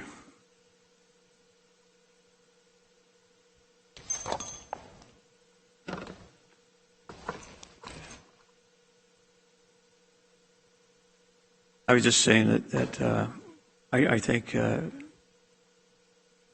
Mr. Kang will do a great job in regards to it. I appreciate the staff report. I just want to acknowledge his presence and his appointment, and we're looking forward to some of the ideas that he has and move forward with our environmental health department, which is certainly critical to our county operation. Concur, Supervisor Nguyen, thank you.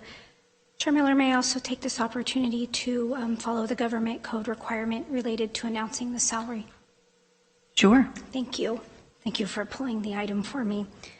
Government code section, I do need my glasses, I apologize.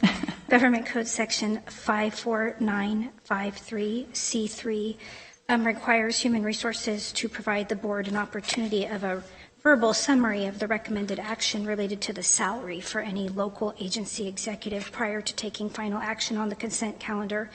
And we are very excited about Mr. Kang joining our team. The recommended salary in our board letter is approximately $120,677 annually. Thank you for allowing us to provide that update to the board. Thank you. And thank you for all the help with the recruitment. It was a good process, and I think the whole board is very pleased with the outcome. So thank you. Thank you, Chair Miller. I'll share that with our team. Bet. Okay, item number 15. Supervisor Elliott. Thank you. I had one question on this one. This one was approval of an agreement for congenital syphilis prevention grant. In the staff report, it mentions that the increase in funding would be used to address not only congenital syphilis, but also COVID-19 response in San Joaquin County. So in light of the extensive conversations we've had over CARES Act funding and what it can and can't be used for, is there any restriction on this funding, and can it be used for COVID-19? Supervisor Elliott, through the chair, I believe this grant is specific to congenital syphilis, and I believe the tie-in really is we have a lot of congenital syphilis in our homeless population, and this gives us an ability, as Director Wood mentioned, we have a lot of individuals that are in motels and in different environments where they're more easily reachable in a combined setting. So I think that's really the overlap here. It is an opportunity for us to address congenital syphilis in that population, as well as other items related to COVID-19. In general, I know in public health, I've working with them because there are a lot of additional state dollars that are coming down that are available for COVID. Right now, I'm seeking to maximize the use of the federal CARES Act dollars within this calendar year and to reserve additional flexible funding for calendar 2021 and beyond.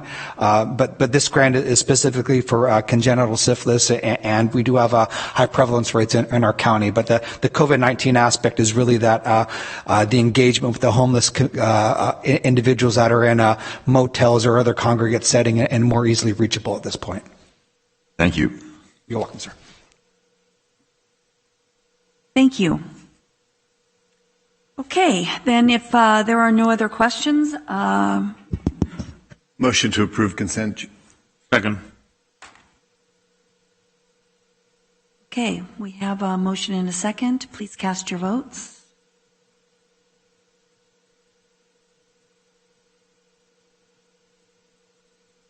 And consent is approved 5-0.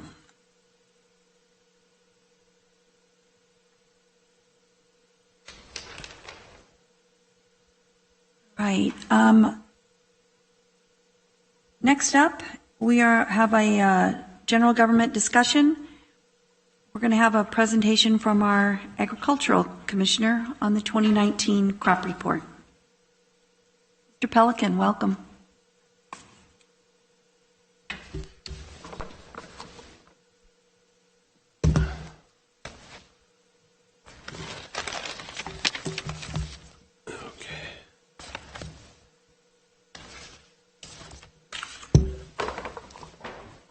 Thank you, Chairman Miller, members of the board. I'm going to present today the 2019 San Joaquin County crop report. And with that, I will give our main portion of our report. In accordance with Section 2272 and Sections 2279 of the California Food and Agricultural Code, I am pleased to present this 86th annual report of agricultural production in San Joaquin County. The gross value of agricultural production in 2019 was $2,617,815,000. This represents a 0.91% increase over the 2018 value of $2,594,246. Overall, agricultural commodity values showed a modest increase in 2019. Livestock and poultry increased by 10.9% because of an increase in overall prices. Apiary products increased by 15.02% with a total value of $37,853,000. Field crops saw an increase of 1.84% due to an increase in bearing acreage. Livestock and poultry products showed the largest increase by 15.6%, valuing $540,204,000 due to an increase in egg price per dozen and milk price per hundredweight. Decreases were seen in fruit and nut crops, dropping in value by $48,979, which was a change of 3.49% from 2018. This decline was due to ultimately untimely weather events in the spring of 2018 that led to a significant decrease in almond production. Grapes also saw a large drop in value because of a large decrease in bearing acreage and a drop in the price of grapes related to low market demand. Fruit and nut crops continue to be the largest in total value at $1,354,789,000. The bearing acreage for almonds continues to increase significantly, showing a trend more towards permanent crops, as can be seen in the trend of fewer row crop acreage. Vegetable crops decreased in value by 6.92%, totaling $228,839,093, and seed decreased by 15.6%, totaling $3,281,000 because of a significant loss of planted acreage. Nursery products decreased by 3.72% due to fluctuation in sales and total value of $115,542,000. The values shown are estimates based on the most common method of sales for the individual commodity, except for fresh fruits and vegetables, where the value is based on the freight on board packed price at the shipping point.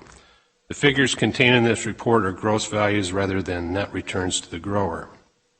I wish to express my appreciation for all those who cooperated in providing data for the report, including our agricultural producers, industry representatives, and other public agencies.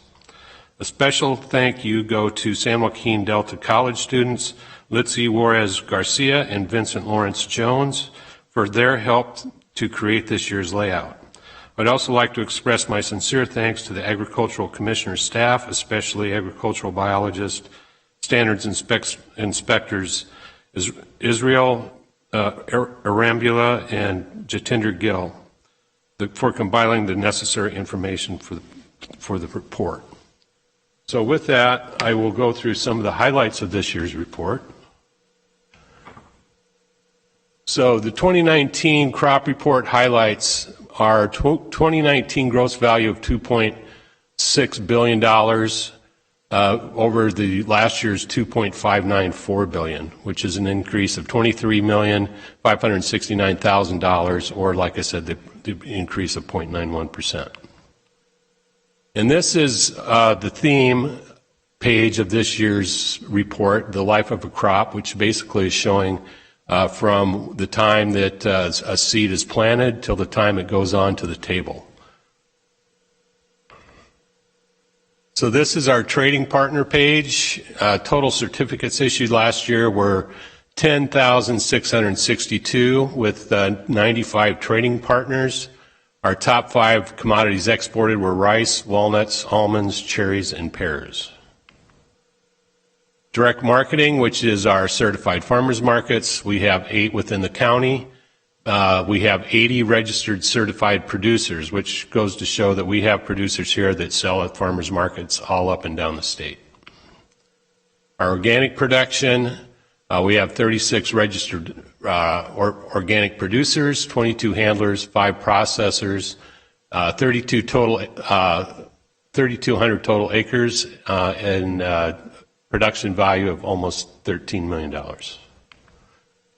Pest exclusion, this is where we go to various entry points of the state. We did 20,708 inspections last year and intercepted 26 pests. This is our pest detection program. Total traps placed 10,686 with 110,580 servicings. You can see here all of the different insects that we trap for. Apiary value, $37,853,000, with an increase of $4.9 million. We had a total of 204,000 hives within the county, and with the increase in almond production, you can look for these numbers to continue to increase. Now our top 10 leading crops for 2019. Hay all has a value last year of $56 million. That was a decrease of 1.6 million, or 1.6%. Blueberries value was $60,957,000, which was a decrease of 0.23% over last year. That was due primarily just to a slight decrease in value. Cherries all $88,104,000, which was a decrease of 1.77%, though the actual amount produced per acre was higher. We had devastating rains last year that decimated the crop. Tomatoes valued $88,392,000, which was a 5.4% decrease. That was due primarily to a decrease in the number of acres planted as well as a decrease in value. Cattle and calves were up slightly, 0.31%, with a total value of $102.6 million. And number 5 is chickens, eggs, chickens all, which in comparison to chickens. That's $160,330,000, which was an increase of over 51%. Walnuts came in at $290,335,000. That was due primarily to a little bit larger yield and almost $1 per pound or per ton, dollar per pound raise in value. Grapes were down 13.4%, with a total value of $372,467,000. Number 2 was milk, which increased 5.13%, that had a value of $378,840,000. And number 1 in value was almonds at $449,621,000. That was a decrease of 16%. That was due primarily to we had some extremely cold weather during blossom last year. So the production value was down as well as the overall price. And these are our partners who we get our information from. And these are 2 college students, Vincent Lawrence Jones and Litzy Juarez Garcia. They put the entire thing together except for the numbers. We plugged the numbers in, and they did the layout. I think they did a really great job. We really have been excited having those students work for us. This is our second year. It's nice getting some new, fresh eyes on some old material, and it's pretty amazing what they've come up with. And of course, this year we're looking at our essential workers and all of that they do to try to keep food on the table. I think it shows with all the stuff that we've been trying to do within the county to try to help protect them from COVID-19. So with that, I will take any questions. Thank you, Mr. Pelican. I think your young interns are doing a great job. There is a fresh look to things, and it's great. I think it's really nice to see. So that's great. Any other comments from the board? Okay. Thank you very much for the presentation. As always, we appreciate it. Agriculture is a traditional but also a very vibrant part of our economy here in this county, and the board is very supportive of making sure that we provide support. Well, I think too, if you look back at the presentation we had a few months ago regarding the Crop Report Plus, it really does show having that wide variety of things that we grow, how it really does help protect industry. Because if you've looked, we had 2 of our top 3 commodities were down quite a bit in value, yet overall value still went up. Exactly. Yeah, I think having that kind of a diverse product range in our county is definitely a benefit to us. So thank you very much. Appreciate it. Okay, next up is a presentation by San Joaquin County Public Works and the Army Corps of Engineers regarding the 2019 Mormon Slough System inspection results.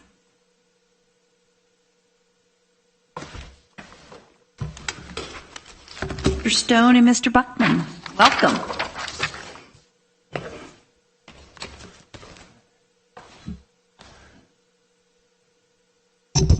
Good afternoon. Thank you.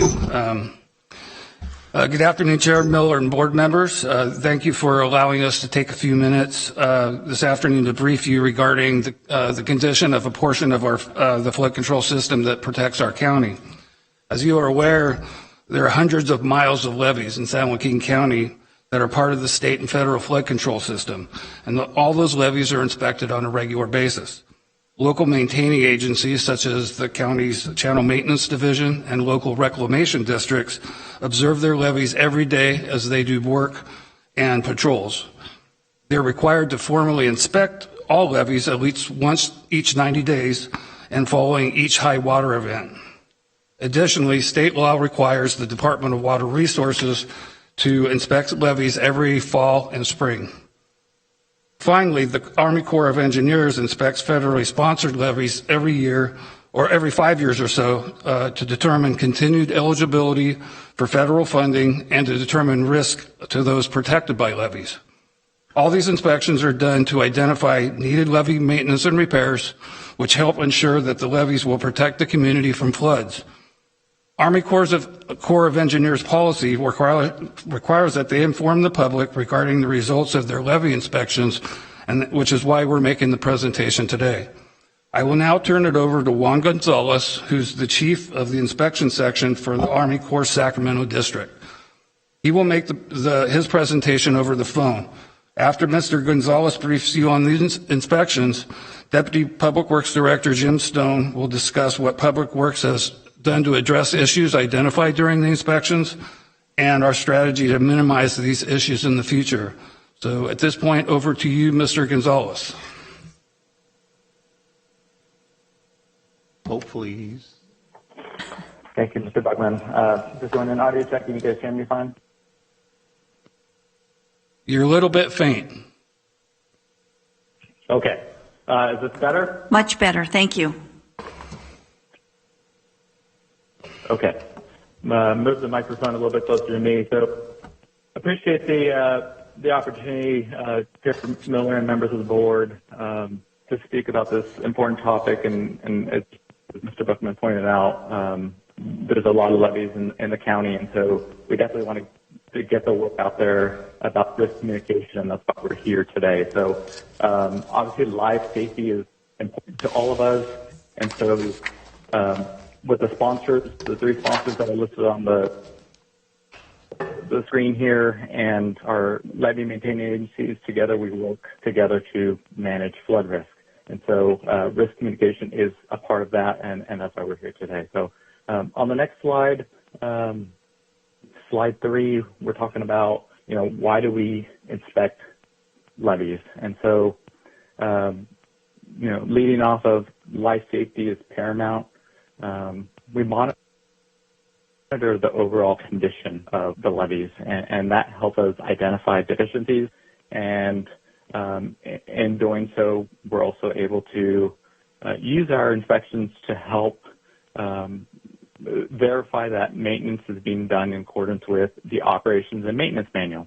And so inspections also help inform, as Mr. Buckman mentioned, eligibility for the PLA 49 rehabilitation program. So much like we're doing today, inspections help us communicate the conditions of the levee to the public so that they too can be informed of their potential risk and take action that they may feel like they need to take. So on the next slide, slide number 4, one of my key messages today is to make sure that people are aware of what levee system we're talking about.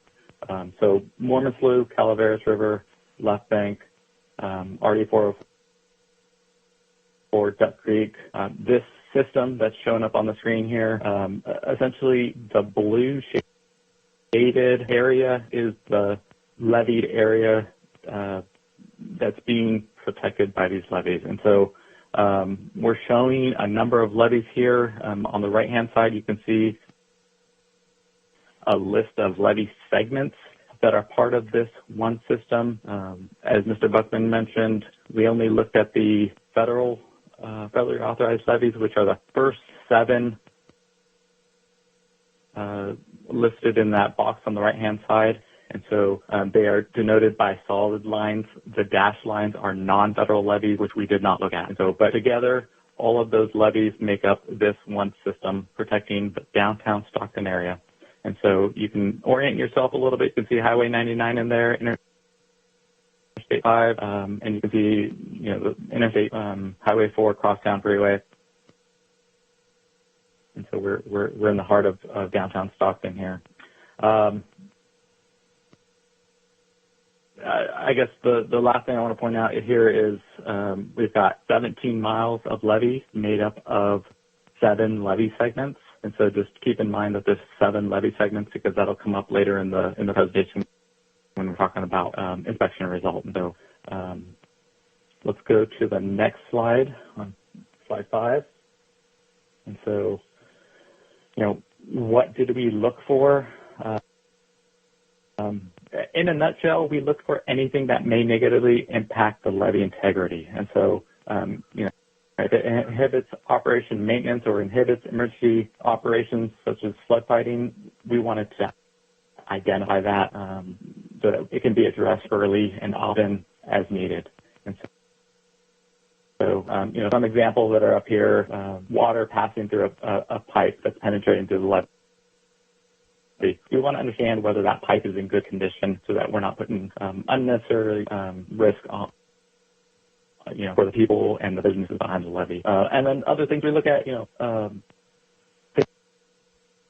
things that may inhibit maintenance activities, inhibit visual observation for deficiencies, or may inhibit access to access to areas that would prevent us from doing certain activities. And so to be able to carry out regular operation maintenance and those like activities, we need to be able to get access to those areas. So and then the last thing is, it's a system, a levee system that works together, and it's only as strong as the weakest link. And so trying to identify those deficiencies and ranking them so that the sponsors and the local maintainers can address them in a worst-first basis to maximize cost benefit. On the next slide, so these next 4 slides, I'm going to go over some just kind of examples of what we saw out there. Some of these observations have since been fixed since we went out there, and so I'm going to go through these relatively quickly. And so this one is on the Calaveras River. It was observed as a homeless encampment that was, they were digging into the levee embankment, taking material out, and so obviously, a 2 or 3 foot deep excavation into the levee can cause problems during a flood, especially when the water comes up high and is causing turbidity in that area. So that was captured. On the next slide here, slide 7. Again, we're on the water side of the levee. We've got animal burrows that were significant in size. When we went out there, they had appeared to collapse on themselves, and so they're low on the bank. there was water in those holes, and so again may negatively impact the levee during a flood event. So we brought that to the attention of our sponsors and our levee maintainers, and I believe they took care of this one. On the next slide, slide 8. This one's not as severe, but what we're looking at here is a picture of the waterside slope, and so we see this actually quite often, not just in the system, but up and down the valley. There's always people that want to take a shovel and carve steps into the slope, and it prevents them from slipping and sliding down the slope. But it's generally cutting into the levee slope and could cause other issues. And so with all of these issues, we've brought these to the attention of the sponsors and the local maintainers, and for them to address. This last example on slide 9, this is so what we're looking at here is that truck is parked on the top of the levee, and so that red circle there is circling the waterside head wall of a culvert that's penetrating through the levee. And so you can't actually see the pipe in this picture, but the point is this pipe was video inspected by the sponsor, and so when they video inspected it, which they're supposed to be video inspecting it, which is great, they did identify some deficiencies in that pipe, which isn't great, but it's good to know and understand that, hey, there's some risk there. And so this is just an example of, hey, we have many pipes out on that levee system. Let's understand what the risk is so that we can address them in a worst case scenario or in a worst manner, and prioritize. And so, again, during a flood event, a pipe like this with deficiency could have negative impact on the levee. And so the next slide 10, and actually slide 11, but we'll stay on slide 10 for now. This slide shows what we call the report card. And so it's a roll-up of the ratings from all the items that we looked at for each of the levee segments. And so when we were looking at the map, you might recall that I mentioned 7 levee segments. And so in the columns here, there's 7 columns here with levee segments, and so we roll up our ratings by levee segment and then ultimately by system. And so columns are levee segments,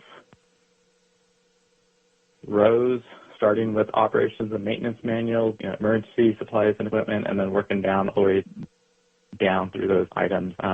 We looked at different items from levee embankment, which is from encroachments all the way, 15 items to seepage, which is the bulk of what we looked at for the system. And we observed all 15 of those items for the 7 segments. And then we looked at the channels portion for just one of the segments because there's a channel feature in there on the Mormon Slough left bank diverting canal. And so there's one feature in there that we looked at, and then on the next slide we looked at the flood walls. But before we go to the next slide, I just want to explain colors here. So we've got acceptable, obviously, and so when we look at different items within a segment, we're looking at individual items as we come up to it as we're walking down the levee, and we rate a pipe, for example, and we say, okay, this pipe is acceptable, and we rate it accordingly. It might be minimally acceptable, and so we have different criteria that we rate things. And so when we come to unacceptable, we need to be able to quantify how severe something is. And so that's why we have 2 different colors of unacceptable here. And so we have unacceptable purple and we have unacceptable orange. Unacceptable orange is the Corps' judgment in what could potentially cause adverse conditions during the next flood event. And so purple is less severe. We think it's unacceptable, but it's not as critical, but still needs to be addressed in a timely manner. So there's a lot of information on this slide. I would say that, if you look at the system as a whole, we would need to look at that top left corner where it's a big orange block, and that gives us the overall rating, and the system rating is unacceptable. However, I would say that this system is covered under a system-wide improvement framework program. We have submitted a letter, and so they're covered under that program, and by being in that program, the system remains active while the sponsors and the maintainers work toward compliance with the O&M manual. And so it gives them an opportunity to have that coverage for the time that they're working through this. So I'm gonna on the next slide, it's the same 7 segments. Slide 11. Same 7 segments. We have flood walls out there that are, again, providing flood risk reduction to the levied area, and we looked at those items to evaluate the flood wall. And so at this time, I'm going to turn it over to Jim Stone. He wants to present on some of the findings and the actions that they've taken on.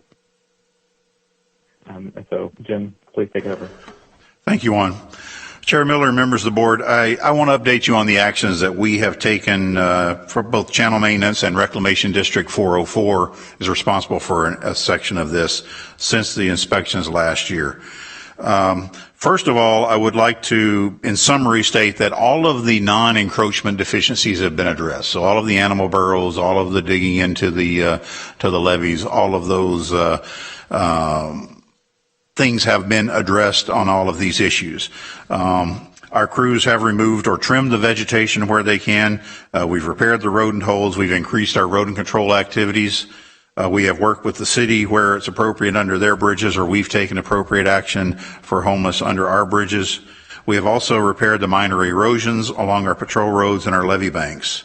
We continue to patrol and repair erosions and excavations, and have paid special attention to preventing homeless encampments under our bridges. A lot of the encroachments, especially the ones that are of greater concern, are the penetrations through the levees, the pipes or other things that penetrate through the levees. We have, over the last few years, using grant funds from the state of about $460,000, video inspected all the pipes through the levees.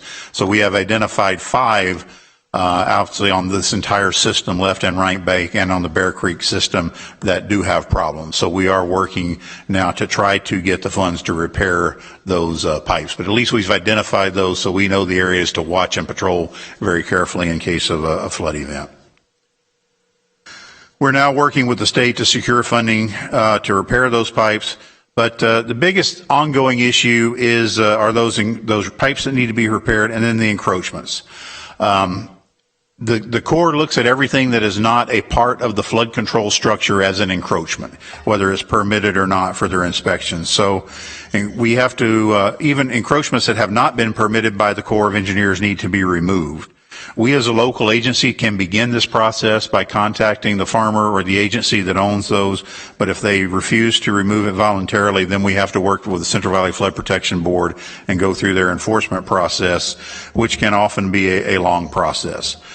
Mr. Gonzalez mentioned that we do remain eligible for federal funding for flood fighting and flood repair because we have an improved letter of intent to submit a SWIFT. The SWIFT is a system-wide improvement framework, and that's a document fairly thick that we have prepared. It's a plan that over time to correct all of the deficiencies, including the hard ones like the encroachments. We're currently updating that plan for hopefully final approval by the Corps. It is very important for us to retain eligibility for this program. Because our levees are eligible for this program, the Corps recently hired a contractor to repair an erosion site on the Calaveras River caused by the 2017 floods at a cost of $3.3 million, and they have just begun work on a similar site on Bear Creek at a cost of over $1 million. So this is over $4 million worth of repairs that the county did not have to pay because we were eligible for the federal funding. You may be wondering why there were so many deficiencies that were found during the Corps' inspection last year. One reason is that levee maintenance is a constant battle against nature. Trees grow, bushes grow, rains come, and the rodents burrow. Now, this is 17 miles of levee, and we had, I think there were 50-some rodent burrows that were found on the inspection.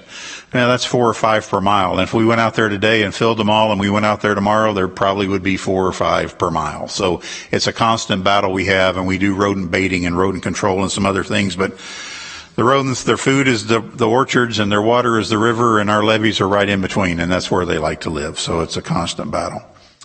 So, the other reason is that we have the deficiencies is that we really do need more resources.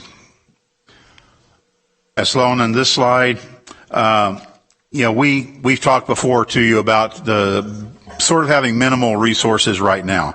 Our Channel Maintenance Division has authorized 29 positions to maintain over 110 miles of project levees and over 200 miles of non-project levees. Because of funding shortfalls, we were unable to fill all of these positions and are currently holding at least 2 of those vacant at all times. Currently, we have barely enough funding to maintain our levees. So our staff carefully prioritizes the work to maintain the levees to a standard that keeps our federal funding and keeps our community safe. But that means that some items are done to a minimal level. We have to prioritize things like vegetation control and even sometimes our work on the encroachments. To maintain the levees and channels to the standard that we would like to meet, which would make the Corps' inspections very easy for them and us, would require an additional $1.4 million per year. State and federal levee standards and our environmental constraints have increased over the years, and our funding has failed to keep pace. Our funding does come from property assessments and can only be increased by going through a Proposition 218 process. As you know, we were beginning the process of proposing a new flood calm assessment district to fund that additional $1.4 million per year. In April of this year, because of the economic impacts of COVID-19 on the community, we put that process on hold, but we do plan to resume it once the economic conditions improve. In closing, I want to emphasize that no levee provides absolute protection against flooding. Everyone who lives behind a levee needs to be aware of the risk. While we need more funding, our channel maintenance staff is doing good work with the resources we have, and we're proud that we're able to maintain eligibility for federal funding, and we do our best to reduce the flood risk to our community. We look forward to implementing the system-wide improvement framework and to the additional funding in the future to allow us to reduce the risk even more. Fritz.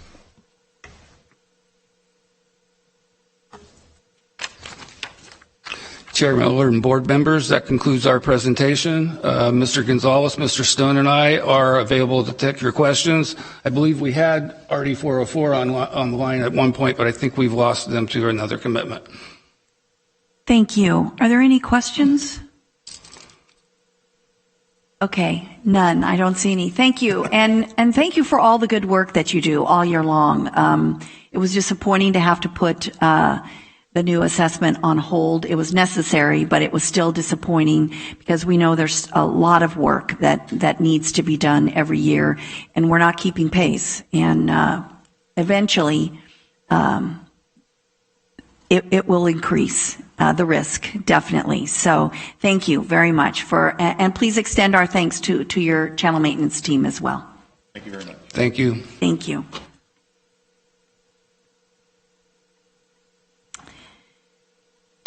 Okay, we are now at the time for supervisors' comments or reports.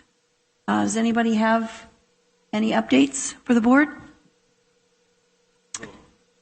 I'll go quickly. First, I'd like to acknowledge the recent passing of a friend and colleague for all of us, but Supervisor Tom Berryhill had passed away on this past Saturday, the 29th. He was just 67 years old, former senator, state assembly, and current. He was serving in Stanislaus as a supervisor. So I know that we all hold he and his family in thought. We did in my district, we did a very fitting memorial for Christopher Nem, Doc Nem, as he was affectionately known. and Bobby, and there was funeral arrangements, and he was welcomed by a list of people. I'd like to just briefly go through and acknowledge those that stepped up to help him and comfort his family at this very difficult time. There was a candlelight vigil, memorial service, and such. The sheriff's department was present. Tim Ulmer was donated his time and his expertise to give them pictures and honor Bobby.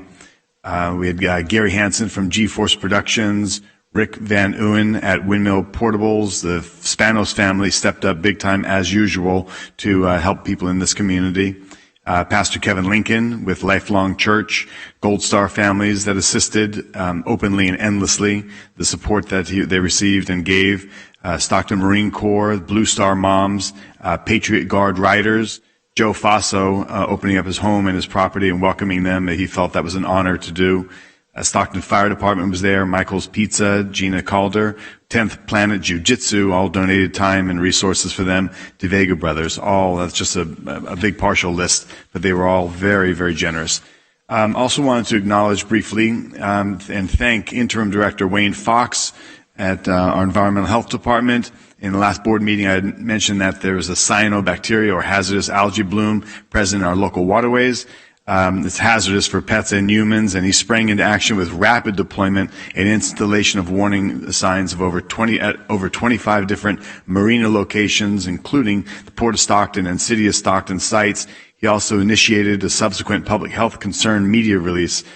Wayne did a great job, put great big bold signs up, and it was very informative. I got a lot of feedback for the board, for all of us helping make that happen. So thank you to Wayne Fox. He's done a great job as an interim director. Thank you. Thank you. I just want to update the board this morning, yesterday and today, AB 838 that our Assembly Member Eggman carried for us, which provided for a 3-year extension on the SB 5 requirements. It passed both the House and the Senate. This was really important for us. I want to thank both of them. Assemblymember Eggman really championed this, and Senator Galgiani was steadfast, and the leadership from our partners at Sajavka. This basically keeps alive the South San Joaquin River flood control projects, which allows the cities of Lathrop and Manteca to continue their economy, basically. Without this, they would have almost been completely shut down.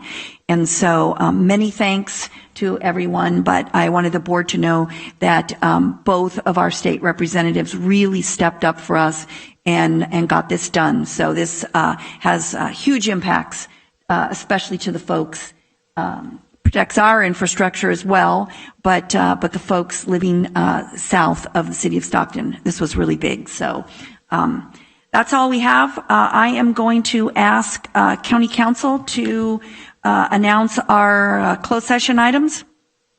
Matt, to the chair, we've got a number of items on closed session. We have the afternoon item scheduled for 1:30. I might recommend just taking a break until the 1:30 item and then doing closed session after the 1:30 item. That's completely fine with me. We will then announce out at the end of the hearing at 1:30. Correct. I'll announce closed session then. Perfect. So we're going to take a break, and we will be back here at 1:30 for our afternoon session.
Welcome back, everyone. We are here for our scheduled afternoon item, which is a public hearing regarding the Beverly Group, LLC, and LBL/L SunCal Weston, LLC's petition to rescind the public auction sale of APNs 168-170-02 and 168-170-07.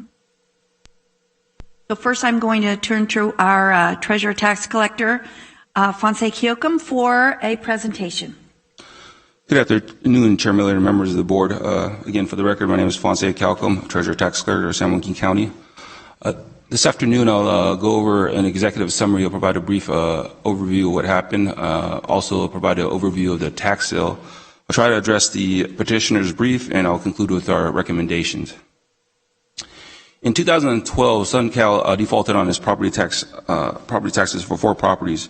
After 7 years of non-payments, the Treasurer Tax Collector's Office sold 2 properties at the sale on November 20th, 2019, and 2 other properties were sold on May 14, 2020 at the subsequent tax sale. At this time, the sale of the 2 other properties from the May auction are not in dispute. SunCal and Beverly both claim that they are aware of the defaulted taxes, but were not aware of the tax sale because they did not receive notice of the tax sale. Our office mailed a notice of the sale via certified mail and regular mail to SunCal and received a return receipt. SunCal claims its employees did not sign for the notice of sale. In 2017, Beverly purchased the tax defaulted properties from SunCal and did not record the purchase until September 27, 2019. Beverly did not receive a notice because it recorded its tax deed after our office completed its parties of interest research and mailed the notice of the sale.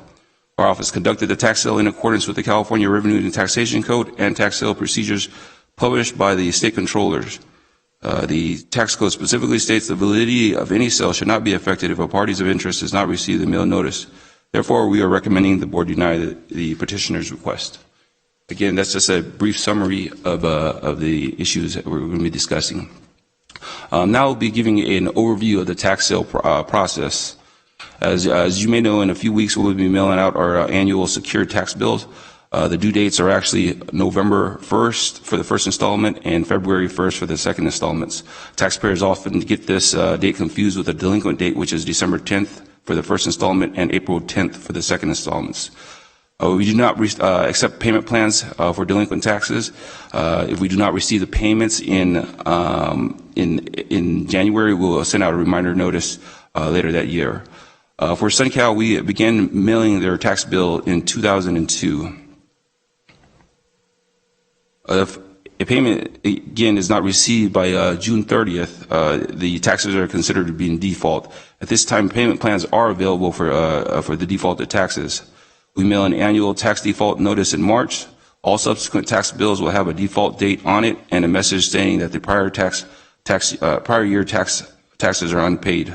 We also publish a property default/delinquent list 3 times in September. Please note that SunCal defaulted on its property taxes on June 30th, 2012, and at that time they could have entered into a payment plan with our office. The power to sell notice lets everyone know that the parcel is in the process of being sold. Prior to recording this notice, we publish a notice of impending power to sell 3 times. We also record a notice of impending power to sell. We also mail a notice of impending power to sell to the owner via certified mail. We then record the power to sell notice. Once this occurred, payment plans are no longer available and the property must be redeemed prior to the sale. Our office recorded the power to sell notice on SunCal's property on August 31st, 2017. Before we begin the sale, we generate a report of properties with the power to sell. We evaluate each property and conduct site visits on properties that deemed to be questionable. We also establish a minimum selling price, which is the defaulted taxes and fees. If the bids do not receive the minimum selling price, may be reduced at a subsequent tax sale. Once the list is developed, we bring that list to your board for approval. We also inform the state of our tax sale. We also mail notices to various taxing agencies such as the IRS, state, and cities. We received the board approval for the sale on August 13th, 2019. This is the date that the tax sale list is available to the public, and it's also one of our most effective outreach tools. potential investors will gather that list and start calling the owners. Parties of interest are defined as lien holders or recorder. Parties of interest are defined as lien holders of record and any persons with title of record to all or any portion of the properties prior to the recordation of the tax deed to the purchaser. For example, the owner of the property would be a party of interest, and also the bank that's lending on the property. Those individuals would be parties of interest. The Revenue and Taxation Code 3701 states not less than 45 days nor more than 120 days before the proposed sale, the tax collector shall send notice of the proposed sale by certified mail with return receipt requested to the last known mailing address. This section is very important, and we'll come back to this section a little bit later.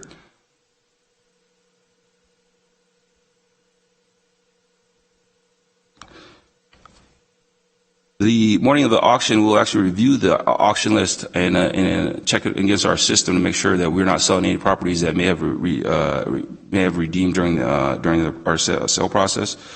We conduct the sale by selling the property to the highest bidder, and payment is required at the conclusion of the auction. After the sale, we execute a recorded deed. We also provide reports to the assessors, the auditor, and the treasurer, and any excess proceeds will be returned to the in the order of the lien holders.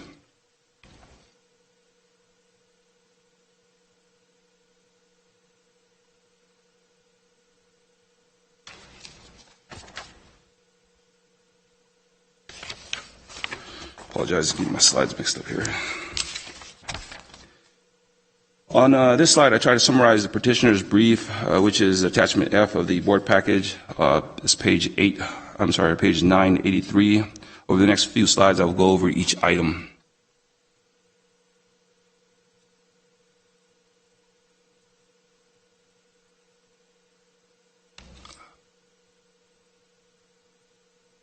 The petitioner cites section 3731 as one of the guiding statutes. However, I would disagree that the petitioner stating that with the statement regarding the statutory language provides the Board of Supervisors with a wide latitude and discretion in determining whether the rescission is appropriate in any given case. Section 3731 states, when a tax deed to a purchaser of a property sold by the tax collector pursuant to this part is recorded and is determined that the property should not have been sold, the sale may be rescinded by the Board of Supervisors with the written consent of the county legal advisor and the purchaser of the property. Again, 3 circumstances must occur. 1, it must be determined that the property should not have been sold. 2, the written consent of we must have written consent of the county legal advisor, and 3, written consent of the purchaser. At this time, none of the circumstances have occurred. Therefore, we must look to section 3731B, which can be found on page 986. This section states if written consent of the purchaser of the property or the sector is not obtained pursuant to subdivision A, the sale may be rescinded by the Board of Supervisors pursuant to the circumstances specified in subdivision A. If both following conditions are met, and then it lists out the requirements. More importantly, this section states that pursuant to the circumstances specified in subdivision A, if you recall, the 2 circumstances are 1, if it's deemed that the property should not have been sold, and 2, written consent of the legal advisor. The petition also cites section 3701 as the other guiding statute. I would agree that this statute speaks directly to the issues pertaining to this hearing. Section 3701 states not less than 45 days nor more than 120 days before the proposed sale, the tax collector shall send a notice of proposed sale by certified mail with return receipt requesting to the last known mailing address, if available, the parties of interest as defined in section 4675. Tax collector shall make a reasonable effort to obtain the name and last known and mailing address of the parties of interest. The validity of any sale under this chapter shall not be affected if the tax collector's reasonable efforts fail to disclose the name and last known mailing addresses of the parties of interest, or if a parties of interest does not receive the mail notice. Again, the purpose of this section is to provide the owner with time to redeem the property. You don't want to sell. You don't want to provide the owner the notice a day before the sale, because they wouldn't we wouldn't have time to redeem this the property. You don't want to mail the notice further than 120 days out, because the change of ownerships may occur during that time. For our auction, we actually began the parties of interest research 53 days before the 45-day noticing deadline and completed the research and the mailing process 9 days before the deadline. This section also provides the research threshold, which is a reasonable effort, and also the impacts to the sale should the reasonable effort fail to disclose the name and last known mailing addresses of the parties of interest, or if the parties of interest does not receive the mailing notice. On August 31st, 2017, SunCal enters into a purchase agreement with Beverly to purchase the. SunCal alleges it entered into a purchase and sales agreement to sell the tax defaulted properties to Beverly. The transaction was purchased through Layers Title Company in Irvine, California. The deed of trust, which is attachment K, specifically states that the trustor agrees to pay at least 10 days before the delinquent see all taxes and assessments affecting said property. The taxes were not paid at escrow, and the purchase of the sales agreement was later recorded on September 27, 2019. I'm really not sure how the title company allowed the defaulted taxes to go unpaid. Typically, taxes are prorated and paid throughout escrow. At the close of escrow. Again, the deed of trust specifically states that the trustor agrees to pay at least 10 days before the delinquency all taxes and assessment affecting said property. In regards to the November 2019 tax sale, the tax collector's office began the parties of interest research on August 14, 2019, which is 53 days before the deadline. On September 16th, 2019, which is 20 days before the deadline, we completed our parties of interest research for 129 properties. A total of 1,549 parties of interest were identified. On September 27, 2019, 9 days before the deadline, we completed the preparation of the notice of proposed sale and mailed them via certified mail with a return receipt to the parties of interest. Beverly did not receive a notice of proposed sale because it recorded its purchase on September 27, 2019, the same day the tax collector's office mailed the required notices of the proposed sale.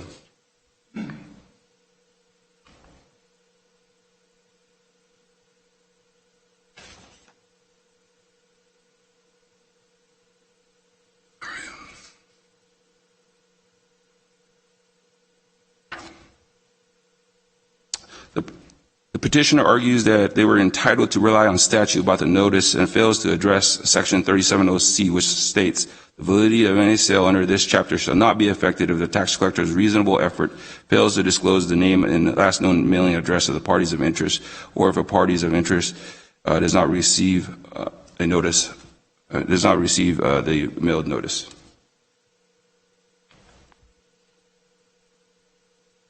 The petitioner argues that the first letter was allegedly sent to SunCal at an address of 5109 East La Palma, Suite D, Anaheim, California, 95208, and SunCal did not occupy that address for over 17 years.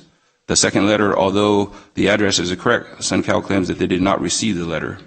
The petitioner argues that, one, nothing was done to verify the receipt once the Anaheim mailing address was returned unclaimed, and two, that the Treasurer Tax Collector's Office failed to follow proper procedures in obtaining the title, name, and capacity of the person who supposedly signed for the letter.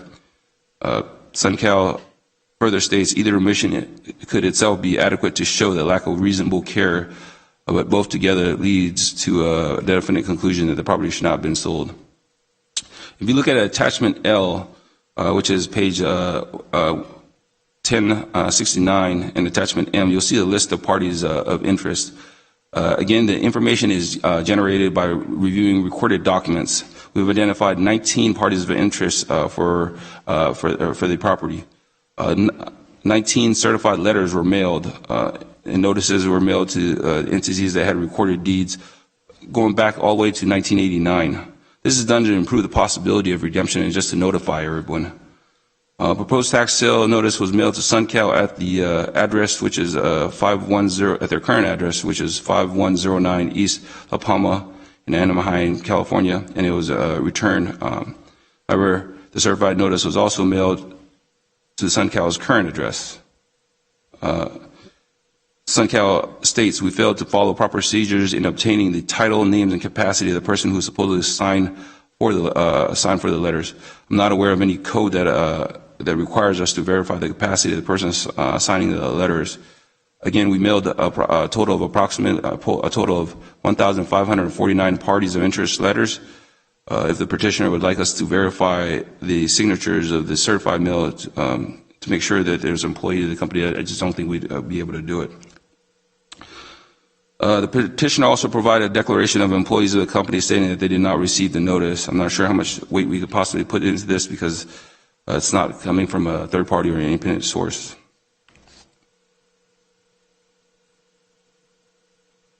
Again, it's recommended that the Board of Supervisors deny Beverly and SunCal's petition to rescind the sale of the tax defaulted properties.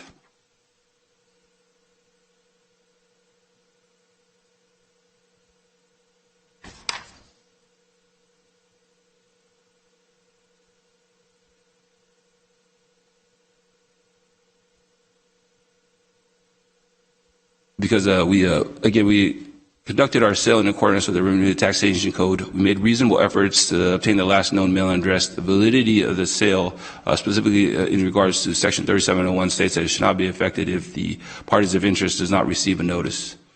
If the petitioner's request is granted, it would really compromise the tax collection process. It would also basically remove any teeth or hammer that our office has to enforce payment.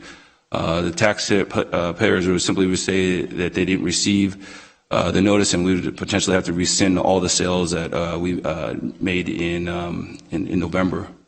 Again, ownership transfers, the last-minute ownership transfers could be used to just avoid paying the taxes. And again, it would discourage any potential purchasers from participating in our tax sale. Due to the time and resources they spend evaluating a property, which could basically simply be overturned if should the board decide to grant the request here.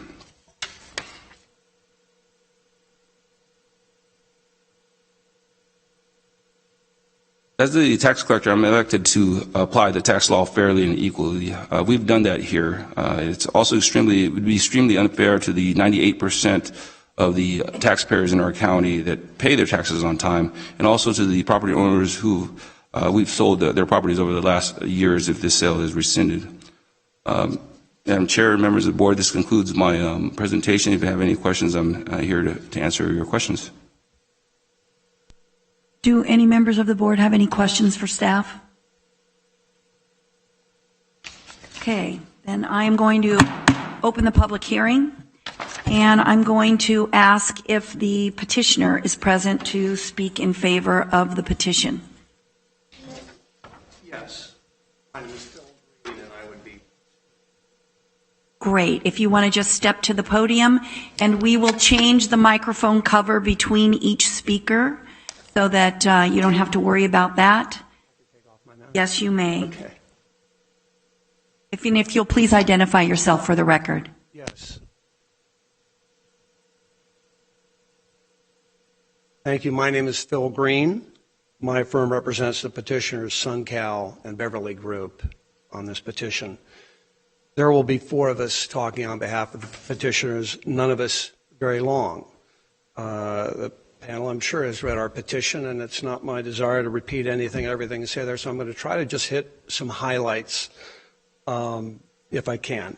So in addition to me, you're also going to hear from several people in order. Michael Hakeem, the local counsel for petitioners, and he will give some general comments. And then after that, you're going to hear from Bob Gutierrez with BG Strategies, who will be talking for the current owner of the Beverly Group. Among other things, he will acquaint us with this company. That is one of the petitioners here, and their plans for the properties.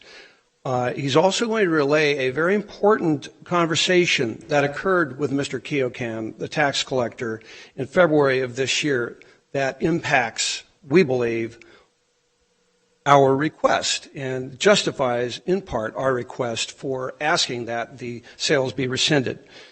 Then you're also going to hear from Bruce Alif. He's the managing member of SunCal. He will talk about why the property taxes were not paid. There's been some allegations that this company was a deadbeat and they didn't pay it for 6-7 years. Well, there's some very good reasons for that. So he's going to briefly talk about that. So that is how we are going to outline our presentation. So what do we know? We know SunCal owned these two properties continuously since 1998 until it sold them in September of last year, so 21 years.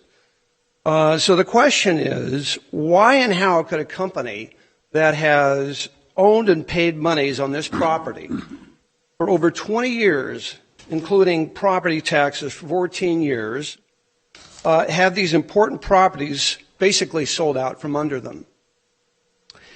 The only logical answer is they didn't know the sales were taking place. And that's a critical determination. We'll talk about the statute and other things as well, but they knew property taxes were owed, no question about it, and had been owed for several years. But they also knew that before any default sale would occur, that they would get notice of the default sale, the actual notice of the sale date, and have a chance to pursue whatever options they wanted, and probably, most likely, just pay the taxes. So that was critical to them. To me, it's like renting an apartment and being late on your payment, or having a mortgage on a home and being late on that. You know that if you're in that position, that even though you owe these monies, that before some sheriff comes knocking on your door and say you have to vacate, you're going to have some opportunity to rectify the situation. That could mean paying what's owed, could mean going to court and debating it, but it's critical that we come to understand that people in those positions are not any different from somebody in this position, which they know that even if money's owed, they're going to have their ability to come forward and rectify the situation. So the problem here, and really what this case is all about, is that SunCal never received that notice. Making it worse, the legal owner of the property at the time of the foreclosure sale, of the tax default sale, 2 months beforehand, the Beverly Group, they also didn't receive notice. Receiving notice of any attempt to deprive a person of real property is a fundamental right guaranteed to the people in this country. It's called due process of law, of course. And by the way, receiving notice of a power to sell property is not the same as getting notice that says your property is going to be sold on a specific date and do what you need to do or your rights are lost. And publishing notice of sale is also not the same as receiving notice. I mean, yes, notices are put in newspapers, but if that was considered sufficient, there wouldn't be this requirement that you have certified letters that be sent out. So the key issue we believe in this hearing is whether there was notice of the tax sale. It's fundamental to people who own property. And we would agree that if there was actual notice to either of these companies, that's sufficient. We're out of court. We lose. Certainly, we believe the facts will have shown, and the truth is that neither SunCal nor Beverly Group ever received notice of the default sales before they happened, and that's why we're here. Let's break it down. Let's talk about SunCal. The tax collector says they sent a certified letter to SunCal's correct address in Irvine. We'll leave aside the fact that they sent one to another address that they hadn't been in for 17 years. But the problems here are twofold. First, look at the return receipt card, which is Exhibit E to our petition. It isn't even, the tax collector says, well, it doesn't have to be filled out perfectly. Sure, fine. But you have to have the bare fundamentals of what's needed in a return receipt card like that to give it authenticity, to communicate to somebody like a trier of fact that, yes, this item was delivered. Here, it falls far short of that. Why do I say that? There's an unrecognizable signature. There's no printed name as required on it. There's no box to check to say if the person is an agent or an addressee, and no date of delivery. You put all those things together, and it provides no confirmation that something was actually signed. But secondly, and far more importantly here, and that kind of just kills the issue, is SunCal maintained a registry, as our law firm does in most businesses, of things that are delivered by the post office or UPS or anybody, who received it, what they got, who sent it, when it was sent. And fortunately for SunCal, they kept that document. And it's Exhibit F to our petition. And it shows, and I haven't heard any claim to the contrary, that this document was not received. So,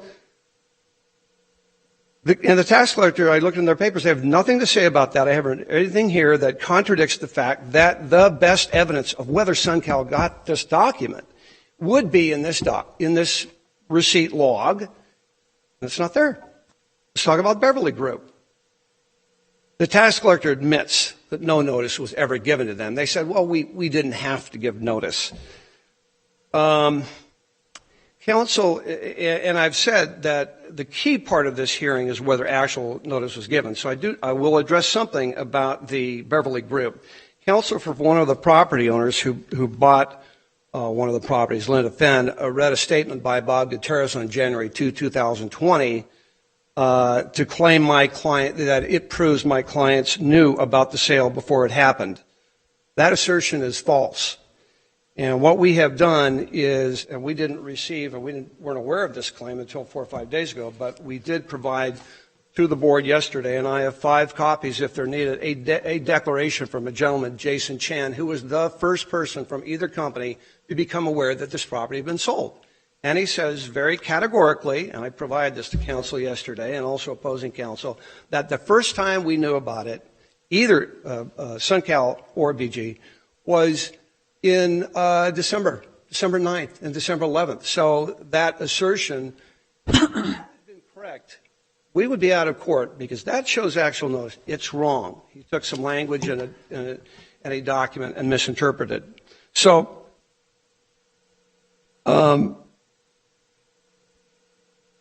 there is nothing establishing that the Beverly Group got notice. And the final point I would make on this is, any claim that we got notice is just simply illogical. Why would either of these companies get notice, fail to do anything, and then spend all this time and money and effort over the course of the next year trying to rescind the sale? It makes no sense.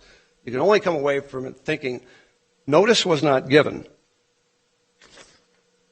Now, the tax collector has said that they acted reasonably and competently in their procedures, and that's all that was required. We disagree. One, why are they wrong? One, sending notice to a location that SunCal has not been in for 17 years, having it sent back, returned to sender, and not making further inquiries as to why it was sent back is not reasonable. Two, acceptable return receipt cards that have accepting return receipt cards that have virtually no information on them is not something that anybody would consider reasonable. 3, not doing anything to contact the Beverly Group to inform them of the sale when the tax collector admits that on November 4th, 2019, the tax department knew that Beverly Group was now the owner of the property is inexcusable. I mean, you can't, that's why I said in my brief, you got the right hand not knowing what the left hand is doing. And under the law, the tax collector has to make a reasonable efforts to obtain the name and address of parties of interest. The statute places no time limit on when that effort must be given. Notice has to be given, and Mr. Joaquin recited this, to all parties of interest as of the date of the sale. Now, you can quibble about whether if somebody's playing games and they transfer property a day or two beforehand, whether or not the spirit of that type of law would really encompass a situation like that, but that's not our case. Our case is that Beverly Group became the owner of the property on September 27th, which is more than 45 days before the tax sale occurred. And Mr. Joaquin was aware there's an issue here. We're going to talk about a conversation that we had in February. So, Beverly Group was and is a party of interest. It's admitted they didn't get notice. They should have gotten notice. The county knew that they were owned at that time by the actions of their department sending out the regular property tax notices. 4, allowing an 11-day gap between determining the parties of interest and mailing notice is not reasonable. It can lead to problems. I don't know that that's the particular problem that happened here, but it leaves room for these types of issues to come up. And fifth, and I've alluded to this, Mr. Gutierrez is going to tell you how we know the tax collector knew there was a problem before the sale, and as such, it was unreasonable and frankly inconceivable, given what he knew, that he was not successful in contacting at least one of SunCal or the Beverly Group, both of whom are, well, you know, relatively easily accessible through the internet or phone directories or some way. These are known companies. They're not hiding. In fact, we know they knew them because they sent a notice on November 4th to the Beverly Group, the correct address. So a final point I want to make is this. Ultimately, this petition does not stand or fall on whether the tax collector acted reasonably in someone's view, in our opinion. The only standard that guides this board is Revenue Taxation Code 3731, which says there can be a rescission if the board determines, quote, the property should not have been sold. This is actually fairly unusual. I mean, 41 years of doing litigation, 99% of the time, our situation says in order for a judge to determine X, they must find A, B, C, and D. Well, here it's very, very discretionary with the board, so they can basically do what they think is fair. To us, fairness screams out here that you don't take away property from people if they prove, which I think we've done, that they didn't know their property was being taken away. I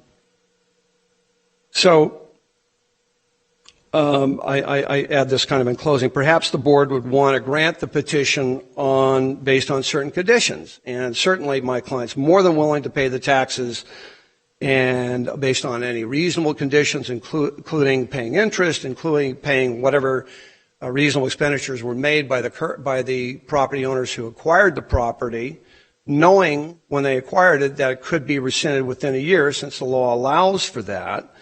So any conditions are reasonable, but ultimately it really comes down to fairness in the board's opinion here. And a company that owns property for 22 years and has paid for everything they have paid for all that time, I think to just put it in layman's terms, deserves a break here. I do want to make comment on one thing that Mr. Keokamp said about this. He said that if the board were to do this, it would compromise collection of or compromise the entire default sale process. Respectfully, I disagree with that. This is a unique and frankly unfortunate situation where property that my clients would have for sure kept current given their long ownership, the notice of it was not given, whether you believe they were at fault or not, to either of my clients. And so what happens here will not affect what happens in the future. It's not something published in the CalApps or anything like that. So with that, unless there's any questions that the supervisors have, I thank you for your time. I would like to reserve some time, if possible, and if the procedures allow for this, to respond to any statements made by others who might be, by those who might be opposing this petition. Thank you. You will have a chance to rebut down the road. Thank you. So now I'm going to call Mr. Hakem. Can we, Mr. Hakem, wait just 1 second? We'll change the cover on the microphone for you. There you go. Changing that. And good afternoon, Madam Chair and Supervisors. Mike Hakem, 3414 Brookside Road in Stockton. I'm here this afternoon representing the Beverly Group and SunCal at Weston. I don't intend to repeat the legal comments and concerns expressed by my co-counsel for the Beverly Group and SunCal. Having said that, I have read his brief, and I am in agreement with the legal points and authorities that's been presented for your consideration this afternoon. What you have here this afternoon is not complicated. It's a property rights question. It's an issue for the board to sort out the property rights. And the question for you is actual notice of the sale provided or not. It is not a question of whether or not the Beverly Group or SunCal should have received notice. It's not whether they should have received notice, but whether they did, based on the requirement that actual notice is required under reasonable requirements, which is before you for consideration. We believe that the actual notice was not provided and the efforts provided were not reasonable to ascertain the current owners and the notice for publication and/or personal service as required by the statute. What I think is important, and my comments are going to be generally about the background to this particular situation, the Beverly Group and SunCal have been developing in Western Ranch since 1998. The auction properties are zoned residential in the Western Ranch subdivision and are very valuable as developmental properties and permitted single-family residential, hugely valuable properties. They're arguably worth millions for development rights as single-family residential in Western Ranch. I think it would be an unjust enrichment, or at least a windfall, to the purchasers to receive the development's financial rewards after my clients have worked since 1998 and the purchasers basically waltz in and pick up the property at a tax sale, and a tax sale where no notice was given to the actual owner. I don't think the balancing of the equities is close. If you decide in favor of the petitioner, then the purchase price plus interest and all advanced expenses are refunded to the purchaser and they're made whole. If you decide in favor of the purchaser, then the purchaser basically gets the windfall profits after 20 years of development activity that my client and all of the value and profit going to the purchasers who basically did nothing to work for it, did nothing to own it, are not entitled to it, and it would be an unjust enrichment or a windfall to allow them to recoup the millions of dollars that are arguably the benefit of the 20 years worth of work by the applicant in favor of the rescission. This is basically, and I'm closing with a question, it's the question of a right result, and I submit to you that the right result is to rescind the sale, restore parties to their prior position, and without prejudice to anyone in the process. I submit that. Thank you, Madam Chair and Supervisors. Thank you.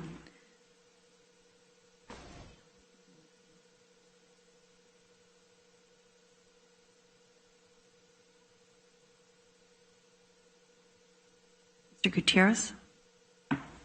Yes, thank you, and good afternoon. What the councils have both said, I don't want to be redundant, but I do want to talk a little bit about some of the facts that have taken place here, and especially Beverly Group.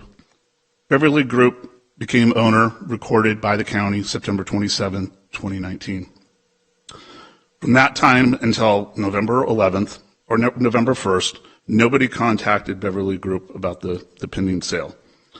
Tax notices went out. They were prepared on the 1st. They were printed on the 4th. That has been pointed out in the material that was filed for the staff report. That was also given a designation of owner information updated with a tax date due of December 10th. How was Beverly supposed to pay this before the 20th of November without having a due date that was before that?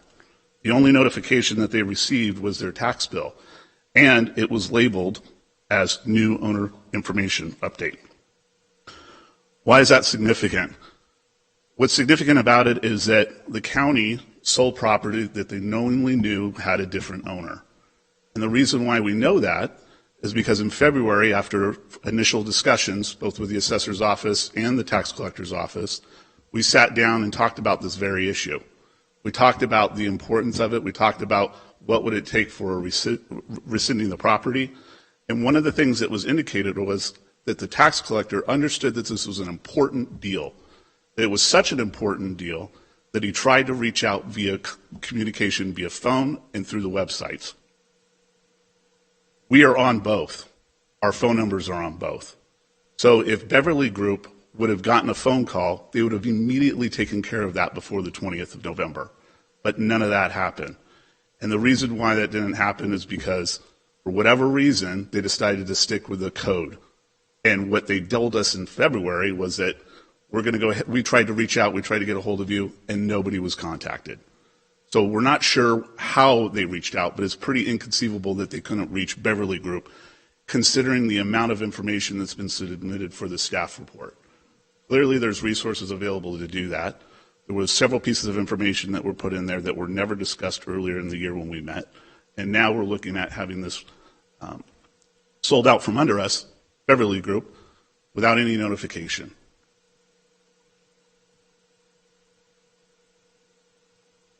Beverly Group has invested in this community. One of the things that they've invested in is a commercial site as well. This really doesn't have any distinction over this issue. However, it calls to their investment, and their integrity was somewhat questioned in the materials that you all received. They've invested in a commercial site that starts construction in the next 60 to 90 days on the north side of Weston Ranch, and it was to be followed by this residential development, which now, until you are able to rescind it, is on hold. This is a really important time for development in Weston Ranch. As you might have heard last night, SB 5 is going to be extended for 3 years, allowing for us to not only build the homes, but retain the amount of residents we need to support the cost of levy infrastructure in that area. This is a significant time to have developers that are shovel ready, that have their financing in line, and are capable of doing the development, not sitting on an investment. Thank you.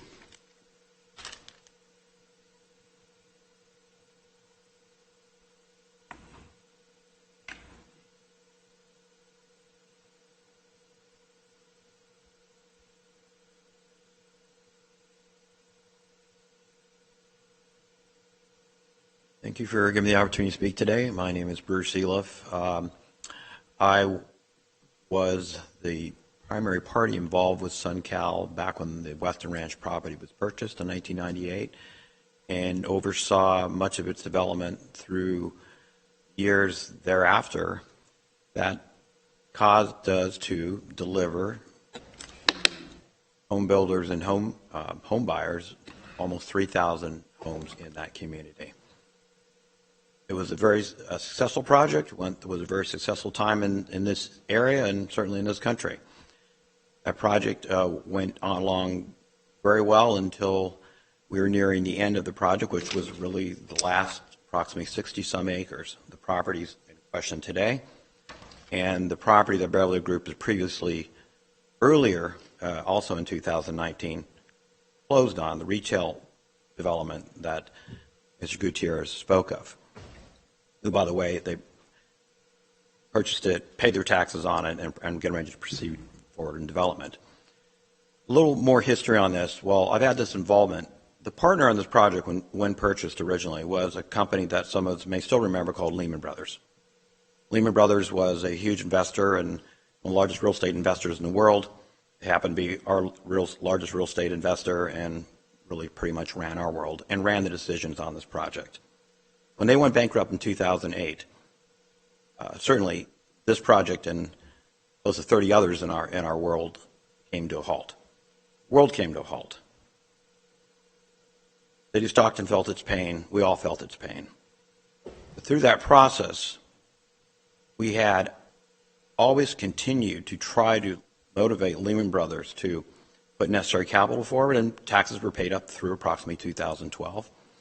They were in a liquidation mode, and it took us years to get them to agree to liquidate or dispose of the remaining parcels or projects that we still own with them.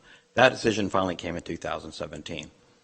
While their unwillingness to continue to invest money in a liquidating a bankruptcy estate, we as a developer continued to work with the city, continued to work with a number of other property owners and steering groups on SB 5, because we all knew without SB 5 being solved, there was no development.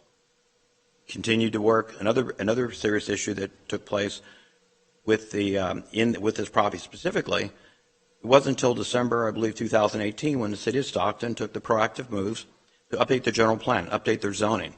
The property the remaining property as had it been zoned really was not feasible for development. Changes that were made finally brought to light, combined with finally a vibrant real estate market, SB 5 now being managed, and certainly managed to a point where work could at least be worked toward again. And now the decisions that were made last night are opening up this world. All these things had to be worked on. We continue to work on these. And then when Lehman Brothers agreed to sell the property, Beverly Group, who had an involvement going back, I believe, to 2006 or 7, when they were involved in the retail, they were the chosen party to take on this mission, to finish what was started, to work with the city and the surrounding community, and bring this project to fruition. Something that could not have been done in earlier years because of the financial situation in the world, the financial situation with the major partner here, Lehman Brothers, and then, of course, the technical, very serious issues, the flood issues, and outdated general plan and zoning. We agreed to sell them the property in 2017. Took quite a while to finally get title transferred. The property was, for some reason, had some serious title issues. Deeds had been granted on top of property that the Weston Ranch entity had owned. Took a number of years to unwind those. Finally, we were able to get quitclaim deeds to unwind the title problems. And these issues what held up the recording of these deeds to Beverly Group. That was finally accomplished earlier in 2019 with the retail parcel, and then finally in September of 2019 for the parcels that we're speaking with today. So I just hoping the history, the background of what we did on this project, what the success is, and then many of the challenges we've had that brought us to an extended period of time where there was no activity, and yes, no property taxes were paid for a number of years when unwilling partner in a literally property that had no value until very recently. But our efforts continued. The efforts have paid off, at least in some part. We hope they pay off, that the efforts are rewarded to the bona fide purchaser in Beverly Group who bought these properties from us and invested millions of dollars, as our company invested tens of millions of dollars for all the years preceding. Thank you for your time, and hope you consider our request. Thank you. Are there any questions from the board of the speakers that were in favor of the petition? I had one question, Mr. Fonzie. So you're sending out these letters to Beverly Group saying their taxes are due. How did they find out that the property was sold, and how long did it take them? The letters were actually not sent out to Beverly Group. So the letters were sent out to the parties of interest. Again, you research all recorded documents, regardless of how old these documents are. You send a notice to these addresses. We sent a notice to Beverly Group's old address, which they stated was 17 years old. We also sent a notice to their current address, which we received a return receipt from the Postal Service. Again, we can't go in there and determine if that employee works for Beverly Group, not Beverly Group, but SunCal or not. But again, we received the return receipt, and again, we move forward. Regarding Beverly Group, we weren't able to identify them as a party of interest, again, because they did not record their sale until September 27, 2019. That's the date we concluded our research and mailed everything out. We mailed them a tax bill, which is November 4th in 2019, which they said that we should have mailed them a notice. But again, if you go back to the tax code, we're required to send a notice to them within 120 days before the sale and 145 days. So that's the window that we have to mail these notices. So again, Beverly Group, we're not, again, we admit that they did not receive one. Again, if the reasonable standard is for us to find who owns a property 45 days before the tax sale and then send them a notice via certified mail, it just would be almost impossible to do. So Beverly Group did not receive a notice. Okay, my question for County Council, has this ever happened before?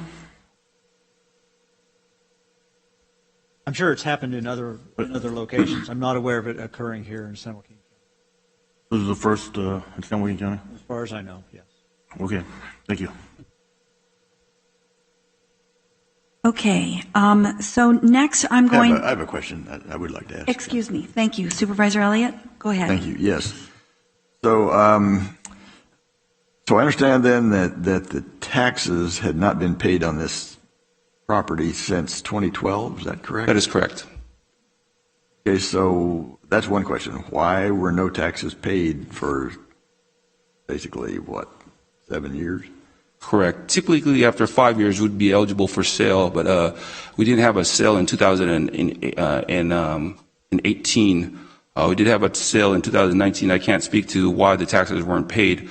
Again, maybe if you look at it, they actually four of their properties were sold, and he specifically stated that some of the properties didn't have any value until now. When we sell properties, people make a financial decision whether to redeem them or not. If it's not worth it, you let the tax collector sell it, and you will collect the excess proceeds at the end. So again, it's a financial decision. They should probably speak on the reason why they didn't pay the taxes during those 7 years. Or even when they received their tax bill, I'm not sure why they didn't contact our office and say, hey, what's going on with this property? Again, we would have told them that the property is being sold on November 20th.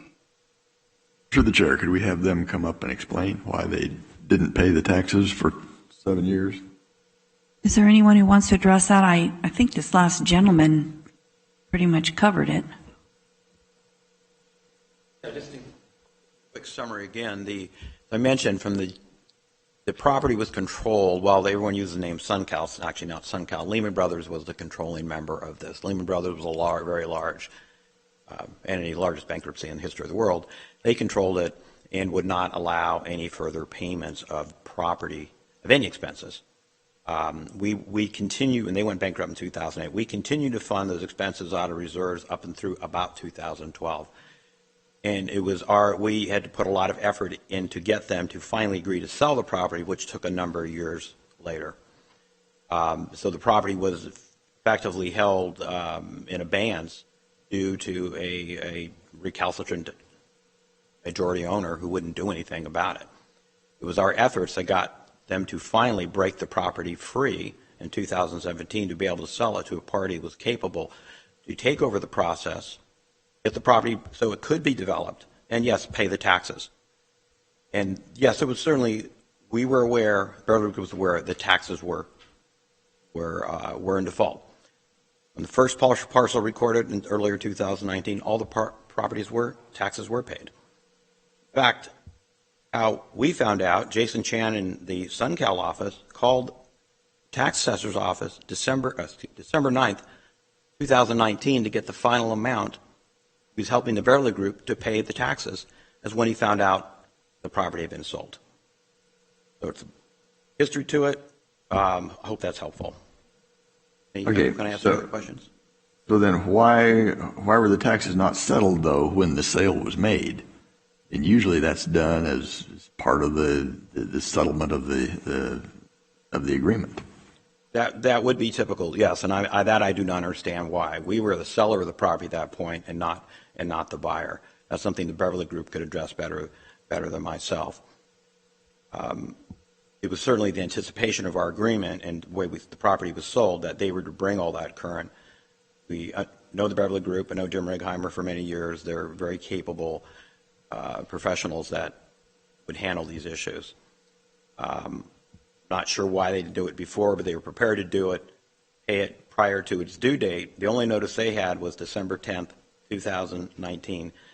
They were paying it prior to that date to bring everything current plus next year's taxes. So beyond that, I don't have any further answer that perhaps Beverly Group could provide you. Thank you. Thank you. Supervisor Patty? Yes, actually, Mr. Eloff, is it? Yes. Okay, a quick follow-up question.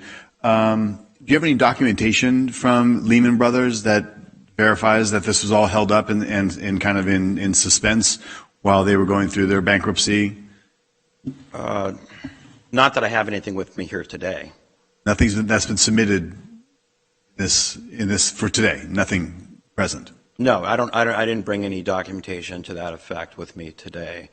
I certainly could have had if I was providing this information, that might be good information to have. It's certainly in every court docket and throughout the cyberspace here of our company's involvement with them of close to 30 different projects that were held up via bankruptcy. Mm-hmm.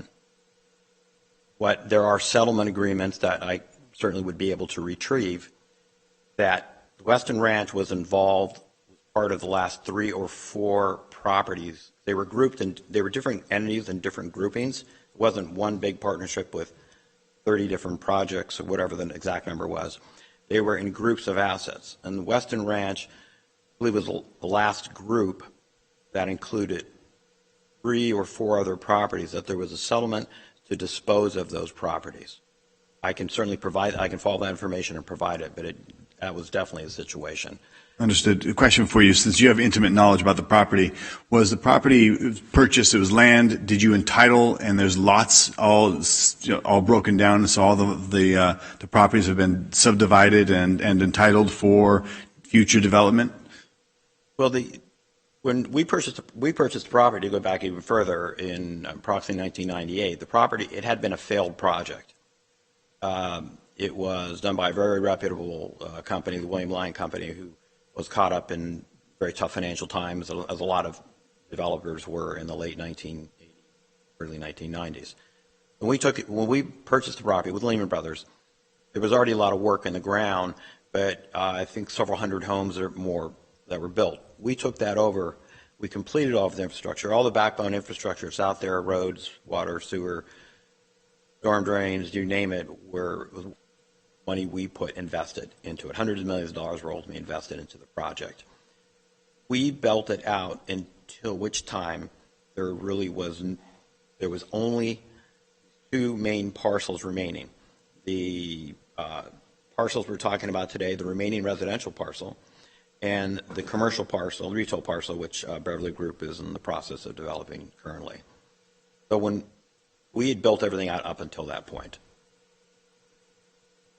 And that relates to a lot of other properties, a lot of other land in the area. So when you put in the roads and the sewers and all the infrastructure, that's not pertaining to just this piece of land that we're talking about. Well, this Western Ranches, to back up a little, Western Ranches, our business is developing master plan communities, really large scale communities where this is a typical size project where there could be 1,000, 2,000, 3,000 or so lots, home ultimately we delivered. We develop the lots, we do not develop the homes.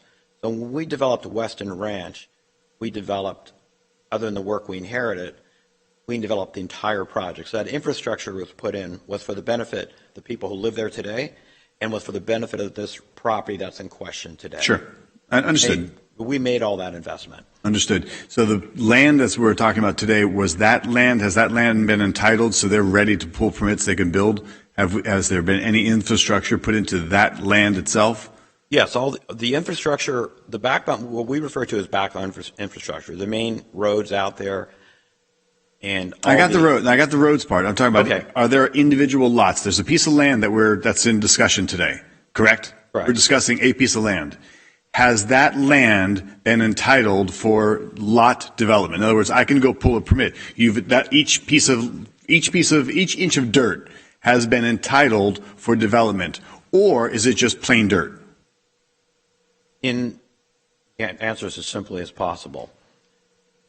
The current general plan and zoning, as updated by the City of Stockton in 2018, allows that property to be developed with residential uses.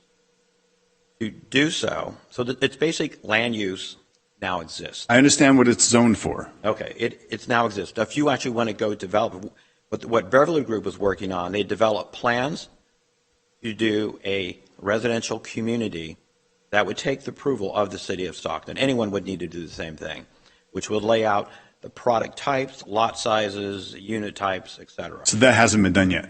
That work has been done, but it's not been submitted due to this issue. Understood. So, because there's a fee to do each lot and get permitted from the city and such. Yes, it's a intensive, expensive process, and just as all the plans and work that Beverly Group did, that's a very intensive, expensive process, which that work is all done.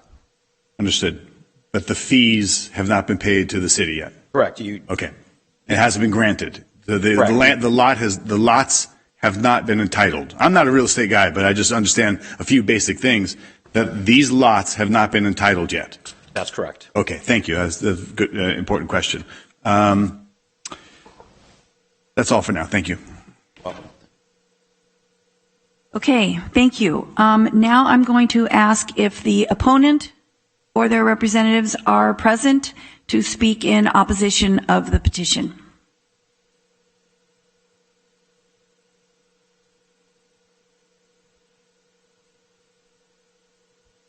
Thank you, Supervisor Miller.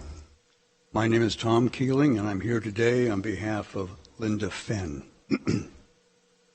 We have reviewed the Treasurer Tax Collector's report and his prior letter to the Southern California developers who are requesting rescission. I will refer to them as CB SunCal. BG SunCal. The report demonstrates persuasively that the Treasurer Tax Collector's Office met all legal requirements pertaining to the sale. His conclusions and recommendation would hold true even if the BG SunCal story were credible.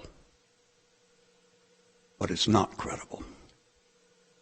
For 7 years, BG SunCal elected not to pay property taxes on 4 parcels, even though it received annual notices of the tax defaults.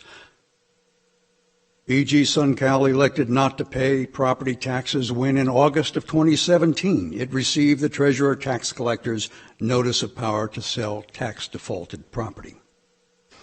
Now BG SunCal comes to you and says they didn't know what was going on. What we have here is a chronicle of irresponsibility and gamesmanship. Consider the following. There were 2 other tax defaulted properties that are not on today's agenda. The January 23 letter from BG SunCal's Southern California Council acknowledged that these other properties were in default, with tax sales already scheduled at that time. The letter assured the tax collector, and this is at page 960 of your packet, by the way. The letter assures, quote, these other properties are also in default due to unpaid taxes. BGL will be paying the taxes current on both properties. BGL plans to residentially develop those parcels. This is only possible if all 3 parcels have a common owner. End of quote. BG SunCal could have followed through on the assurance it gave the Treasurer Tax Collector in that letter. It did not do so. It did not pay the taxes as promised. In fact, those 2 properties were sold at a later tax sale in May of this year. So BG SunCal's assurance wasn't worth much. Nor can we take seriously BG SunCal's warning that a residential development of these parcels is possible only if these 3 parcels have a common owner. If that were true, you can bet that BG SunCal would not have let those 2 properties be sold at that later tax sale. At page 952 of your packet, you will find a statement by the Treasurer Tax Collector that could easily be overlooked. It reads, quote, BG claims that although it knew of the unpaid taxes going back to 2012, it believed it was, inner quote, entitled to rely on the statute which says that an owner of record will receive formal notice of any attempt to sell the property at a tax default auction. End of quotes. The Treasurer Tax Collector, by the way, didn't make that up. He was merely quoting from BG SunCal's own petition, and you can see that at page 990 of your board package. What does this tell us about BG SunCal? This is a landowner that knowingly stiffed the county on property taxes for 7 years, pulled off a shell game transfer of ownership in 2017, and then with stunning audacity explains that it knew all along about the tax defaults but was just waiting to get formal notice before it did anything about them. Didn't even bother to pick up the phone at any point during those years after 2008 to say, County of San Joaquin, we're having a little difficulty because of the Lehman collapse. Let's talk and work it out. Never bothered. We're talking about tax defaults on 4 properties over many years. Thank you. You are all property owners in this county. Can you even imagine handling your property tax bills this way? That's not how a responsible and ethical property owner behaves. Mr. James Reiheimer, who is the managing member of Beverly Group, says at page 996 of your packet, quote, "I was shocked when I found out these properties had been sold at auction," end of quote. Really? Mr. Reimheimer was shocked that after many years of blowing off the property taxes due and owing, there was finally a tax sale. Mr. Reimheimer was shocked that after getting tax default notifications year after year from the county, there was finally a tax sale. Mr. Reimheimer was shocked that even after the county recorded power to sell notices on August 8, 2017, a full 3 weeks after the SunCal BG transaction, by the way, there was actually a tax sale. Mr. Reiheimer was shocked that there was finally a tax sale, even though the recorded power to sell notices must have been disclosed in connection with the transaction between SunCal and BG. BG. And speaking of that transaction, BG SunCal implies that it was an arm's length transaction. Plainly, that was not so. The Treasurer Tax Collector observed that Mr. Reiheimer's income disclosures for 2014 through 2017 confirmed that he was a partner in SunCal and received substantial income from SunCal. Remember, this is the managing member of BG. Mr. Reiheimer was listed as, quote, SunCal Commercial Division President, unquote, in his 2008 political campaign contribution form for the Romney for President, Inc. committee. Today we provided backup in a supplemental letter on that point, which you should have. The Treasurer Tax Collector is correct. The transaction between SunCal and BG was not arm's length. And on that note, consider that the January 8, 2019 deed of trust, which is page 1064 of your board packet, shows that SunCal holds a $325,000 promissory note secured by the deed of trust on 3 of the tax defaulted properties. Assuming ordinary practices, that suggests a purchase price well below the property's fair market value. In fact, in 2011, APN 168-170-070 alone had an assessed value of almost $1.2 million. And that's at page 1138 of your packet. And that's the 2019-2020 San Joaquin County property tax notification. Bear all of this in mind as you consider BG SunCal's story that somehow it just never got the notice of tax sale sent out by way of certified mail, return receipt requested to the correct address on September 27, 2019.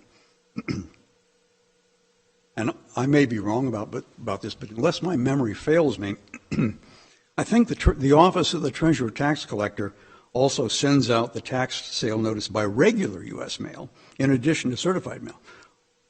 If I'm right about that, and you'll have to check with the Treasurer Tax Collector, then we would have to believe that BG SunCal also somehow misplaced or lost or never got that notice either.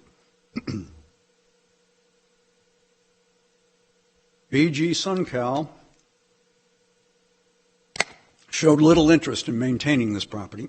At pages 1042 through 1044 of your board packet, you will find the notices of violations and the notice of code enforcement lien recorded by the Stockton Police Department, coupled with its unapologetic history as a tax scofflaw.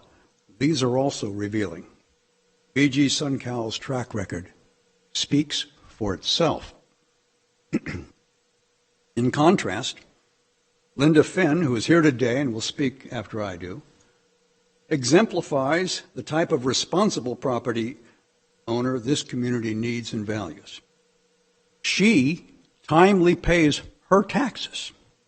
She is vigilant in maintaining her property. Last April, for example, she had removed a great deal of vegetation from the property that would have created a fire hazard. She removed trash that had been unlawfully dumped and then took measures to prevent further unlawful dumping on the property. Since purchasing this property, well less than a year, it was last November. Since purchasing it, she has paid over $45,000 in taxes and maintenance expenses for this property. And with all due respect, my colleague, Mr. Hakem, Ms. Fem did not just waltz in and gain a windfall. She did her homework. She pursued this diligently. She plays by the rules. As evident in Mr. Kevin Doherty's letter included in your packet at page 1049, Ms. Fenn has demonstrated the commitment and integrity that are conspicuous by their absence in the acts, omissions, and excuses coming from BG SunCal. This board, which had been fully apprised of the facts, acted properly on August 13, 2019, when it approved the tax sale.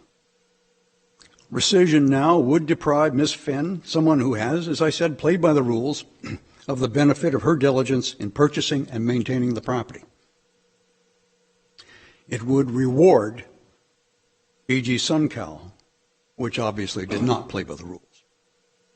Capitulating to BG SunCal would undermine public confidence in the office of the Treasurer Tax Collector.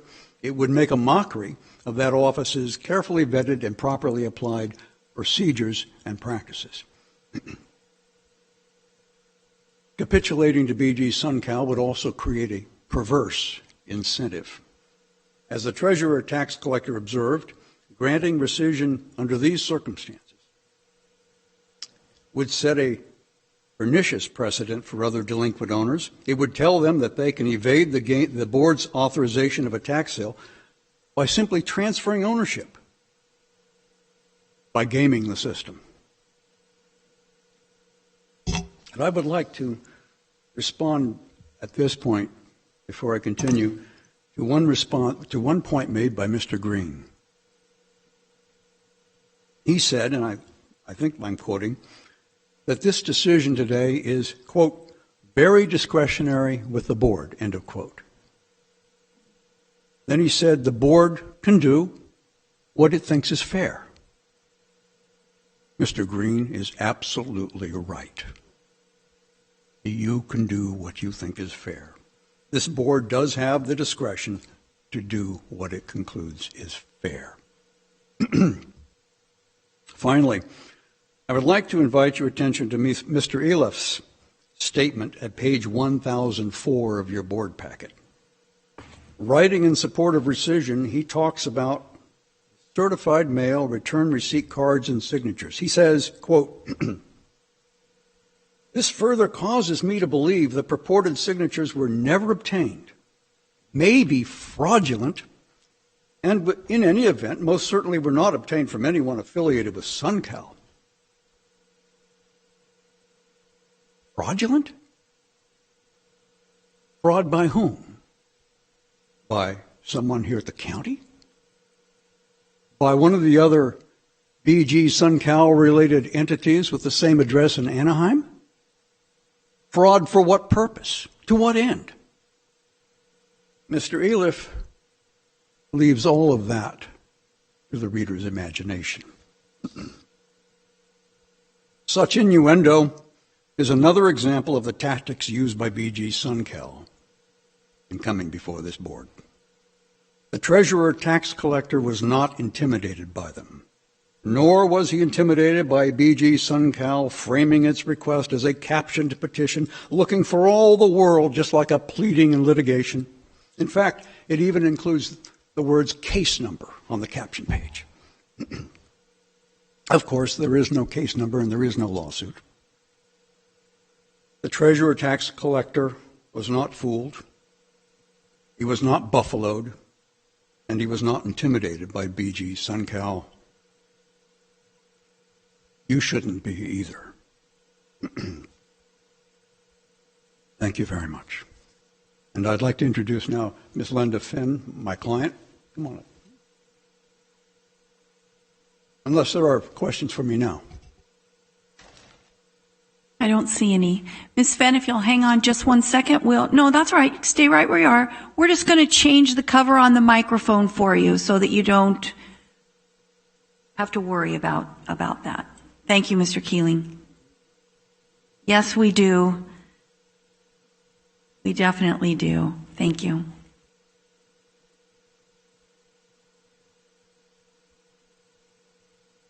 There you go. Thank you, Ms. Fenn. Good afternoon. My name is Linda Fenn. I am the successful bidder at the tax sale auction and now the owner of one of the parcels. I am passionate about investing in real estate properties and seeing them develop and grow successfully. My husband and I, we are very happy and excited to own this parcel. We actually drive by this property almost every day on our way home from work. Sometimes we would park our car right there and envision how we would develop this property. Shortly after winning the bid, we met up with my friend, who's a real estate consultant, to map out how we would develop it moving forward. He connected me with different real estate specialists to get the groundwork started, just like he helped me develop my other properties in and around Stockton.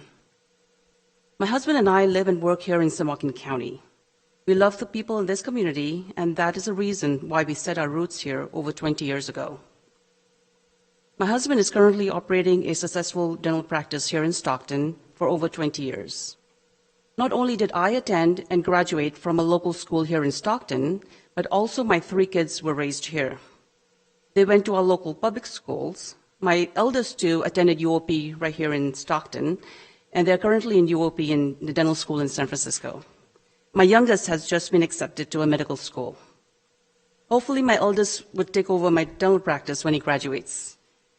And just last month, my daughter was commissioned as a future dentist in the U.S. Navy, making us proud that she will serve our country.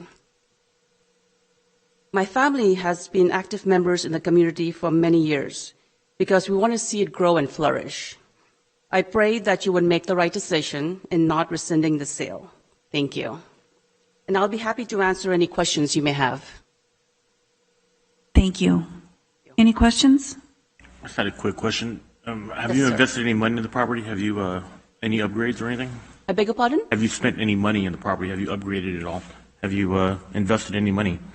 On this particular property? Yeah. Yes, I have put up signs, put up some cameras, because there was a lot of illegal dumping on the property. So I put up signs. When we drive out there, we see the illegal dumping. We actually, because I have a truck, so what we do is we pick up as much as we can on my pickup truck, and because that's my route going home, so I take the back roads instead of taking the freeway. And I try to clean it up as much as we can. If we cannot pick up the big ones, I would have one of my other friends use his trailer and pick it up, and Okay. then Thank you. care of. Thank you. I'm going to ask the clerk now if there is anyone wishing to speak telephonically.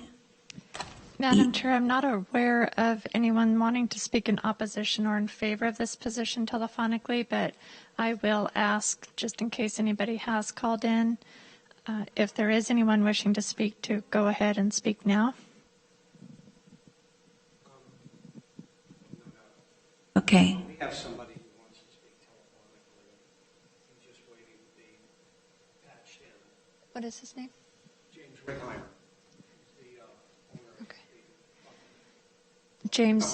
James Rickheimer.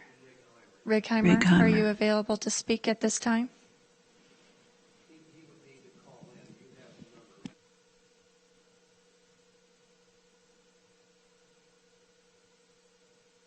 Fine with the call-in number?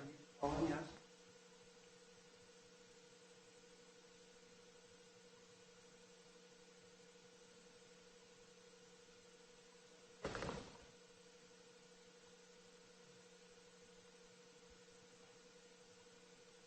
Yeah, I see that. Hang on one sec.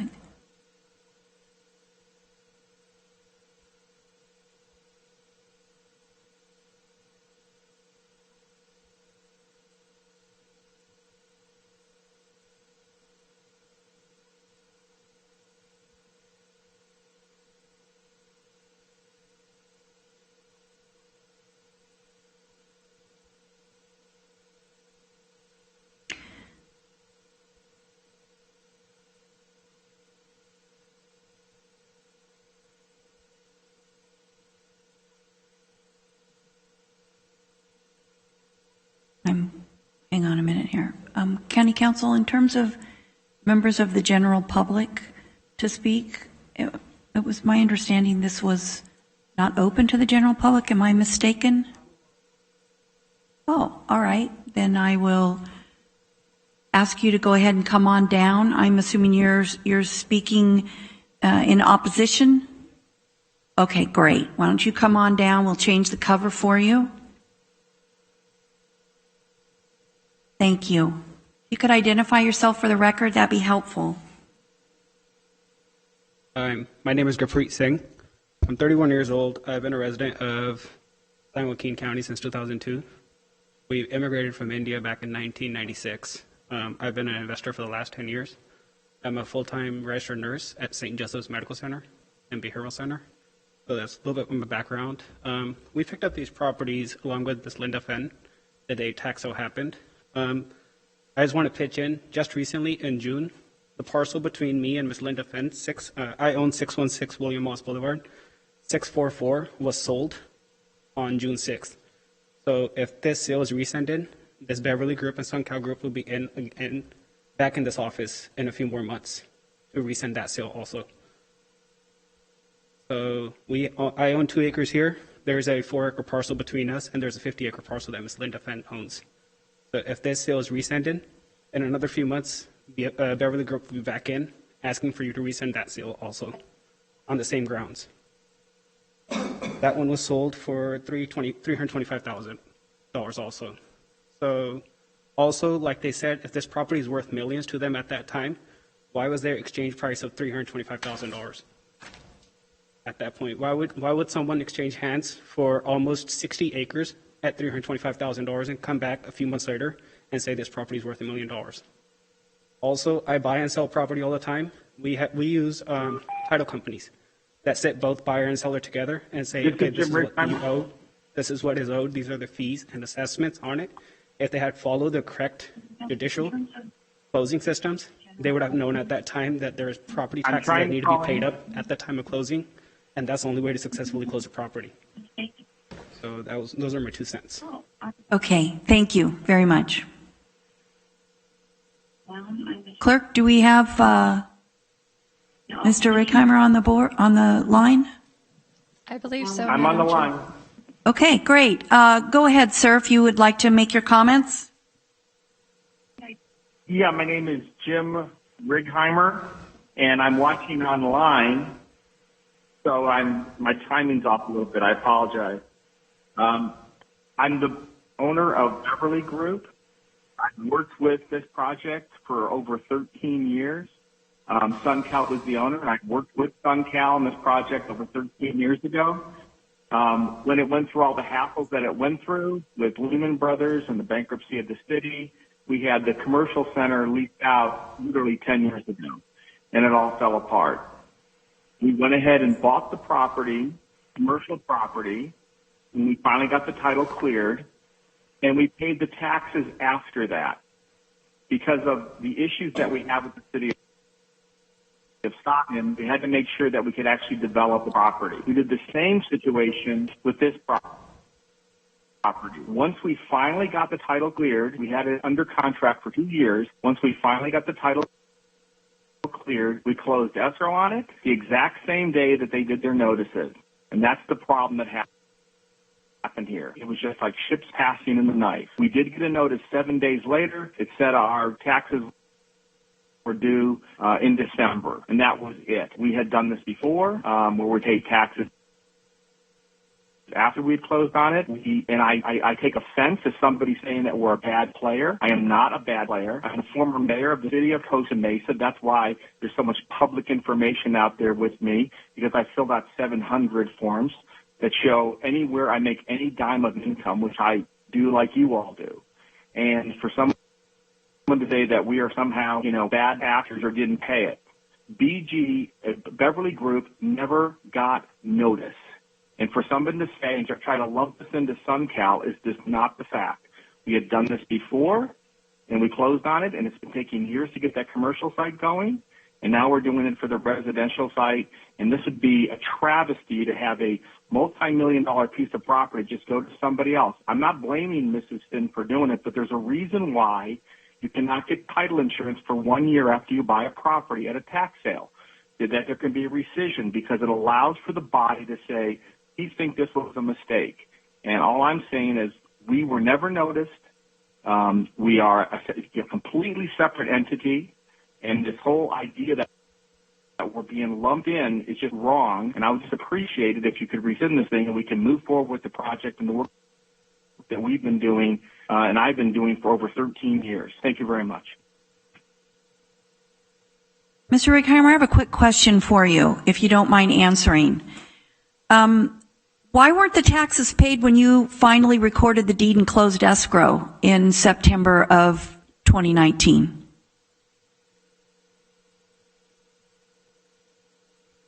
Maybe we lost him. Might have hung up.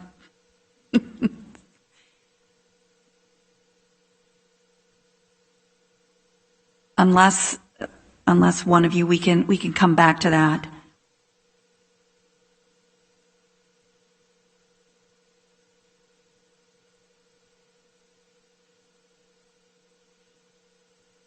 Okay, well, in the meantime, I am going to ask if the petitioner wants to rebut any of the statements that were made here earlier.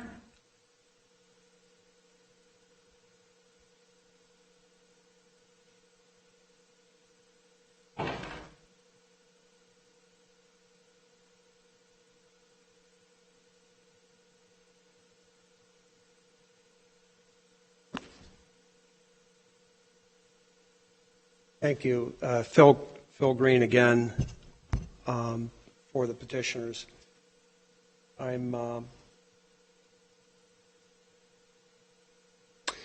Supervisor Patti, you had asked information to confirm what had been stated by Mr. Eliff on the Lehman Brothers and why that had prevented us, prevented the payment of the taxes.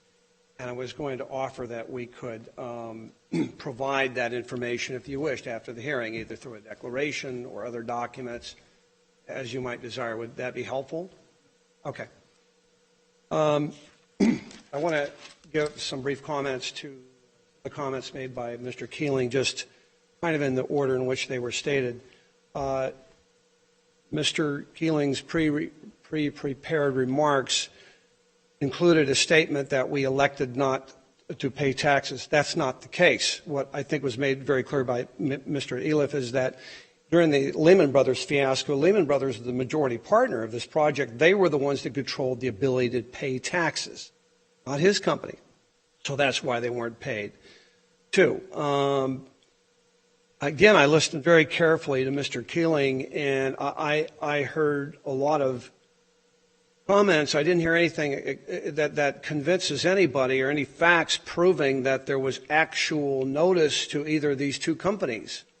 Their entire argument seems to be they're bad actors because they didn't pay the taxes in the first place. But that's really not the issue here in terms of why it's unfair to have the property taken away at this point. Three, and just a general comment, I mean, these claims that these two developers are deceitful and conniving and this and that, not only they're unsupported, they're offensive. And my main point here is, to what end? What, these two developers got together with this conspiracy and how they're going to figure out how they can avoid paying taxes and hold on to the property as long as they can without doing it? It doesn't make any sense. This is not how people operate. And you're going to make vicious allegations like this, you better be able to back them up. I didn't hear the backup personally. Mr. Keeling continued to make these statements that Beverly Group was getting these notices year after year. And he specifically said Beverly Group. No, Beverly Group, the first notice they got was when, after they recorded on the close of escrow on September 27th, got a notice of taxes due, which didn't say that there was a foreclosure sale or give notice that one is going to be set. So that is the first notice they got. And we're going to come back to that November 4th letter because that is, to me, the key piece of evidence in this entire hearing. Again, going through the comments, the relationship between Beverly Group and SunCal, what difference does it make? Why? If one of them received actual notice, that's enough. And to think that they were somehow interplayed to bring about some nefarious result, it doesn't make sense. So I truly don't understand the point of it. Maybe it just escaped me. There's no evidence that these notices, these critical notices of the sale date, were sent by regular mail. That's pure speculation. And again, Ms. Fenn sounds like a very competent business person, a nice lady and everything, but this is not a character a case of who's the best person. We're dealing with issues having to do with notice and whether or not there should be a rescission of a sale. So all these 8 letters in support and saying I'm, all the things that she is, that she's a commendable person, but it really has no impact on the determination that's to be made here. So there was a comment made about paragraph 5 of Mr. Eliff's declaration where he says, I think it may have been fraudulent, the signature that was included on the certified mail return card. Of course he thinks that. I would think the same thing too. Here is somebody purporting to sign off at a SunCal address where this thing was sent to, and SunCal hadn't been there for 17 years. I might think there's some kind of weird going on there as well.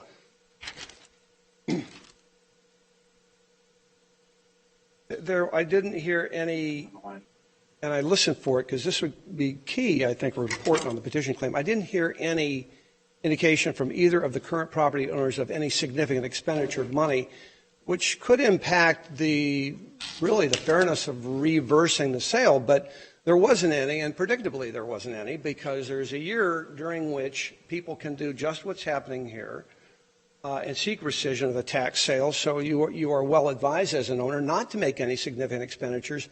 I suspect they know that, and I suspect that's why they didn't make them, but it also says why it is very feasible to rescind the sale. So I want to kind of subject to what Mr. Righeimer might say to answer your direct question, which I was actually hoping to hear as well. I want to make this final point.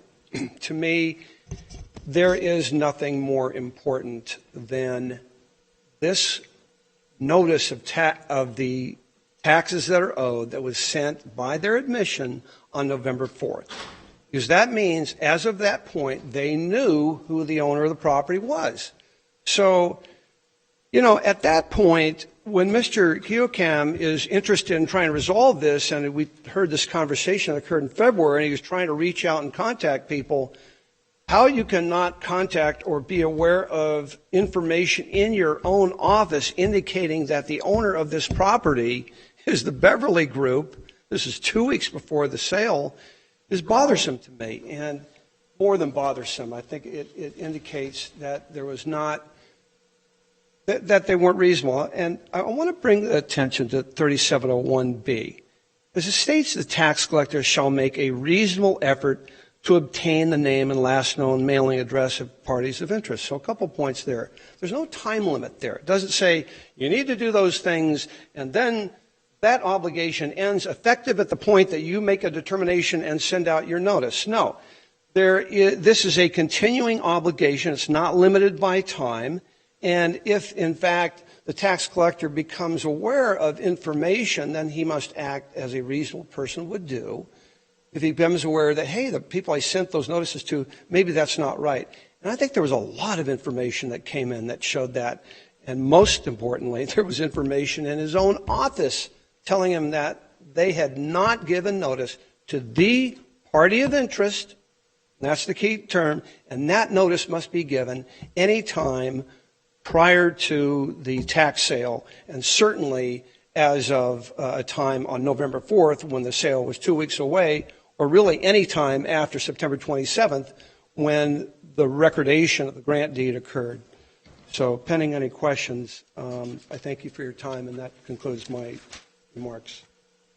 Thank you. Are there any final questions for Mr. Green? Chair Wheeler, may I make a closing statement or closing remark. I think the board will probably have some more questions of you, but feel free, go ahead. Maybe you'll answer some of them in advance. I think if you bring up that last slide in my PowerPoint, again, that kind of is the driving code that we're looking at. I would definitely disagree with both attorneys regarding the board's leeway to make these decisions. If you look at 3731, I think you still need to have council's legal recommendation. But again, if you look at this code, I'm sorry, the last code, again, this is the time frame. Again, you have not less than 45 days nor more than 120 days before the proposed sale, the tax collector shall send the notice of proposed sale by certified mail with return receipt requested to the last known mailing address. Again, that's the window that we have. We can't send it 9 days before the sale, again, because then it just would be invalid.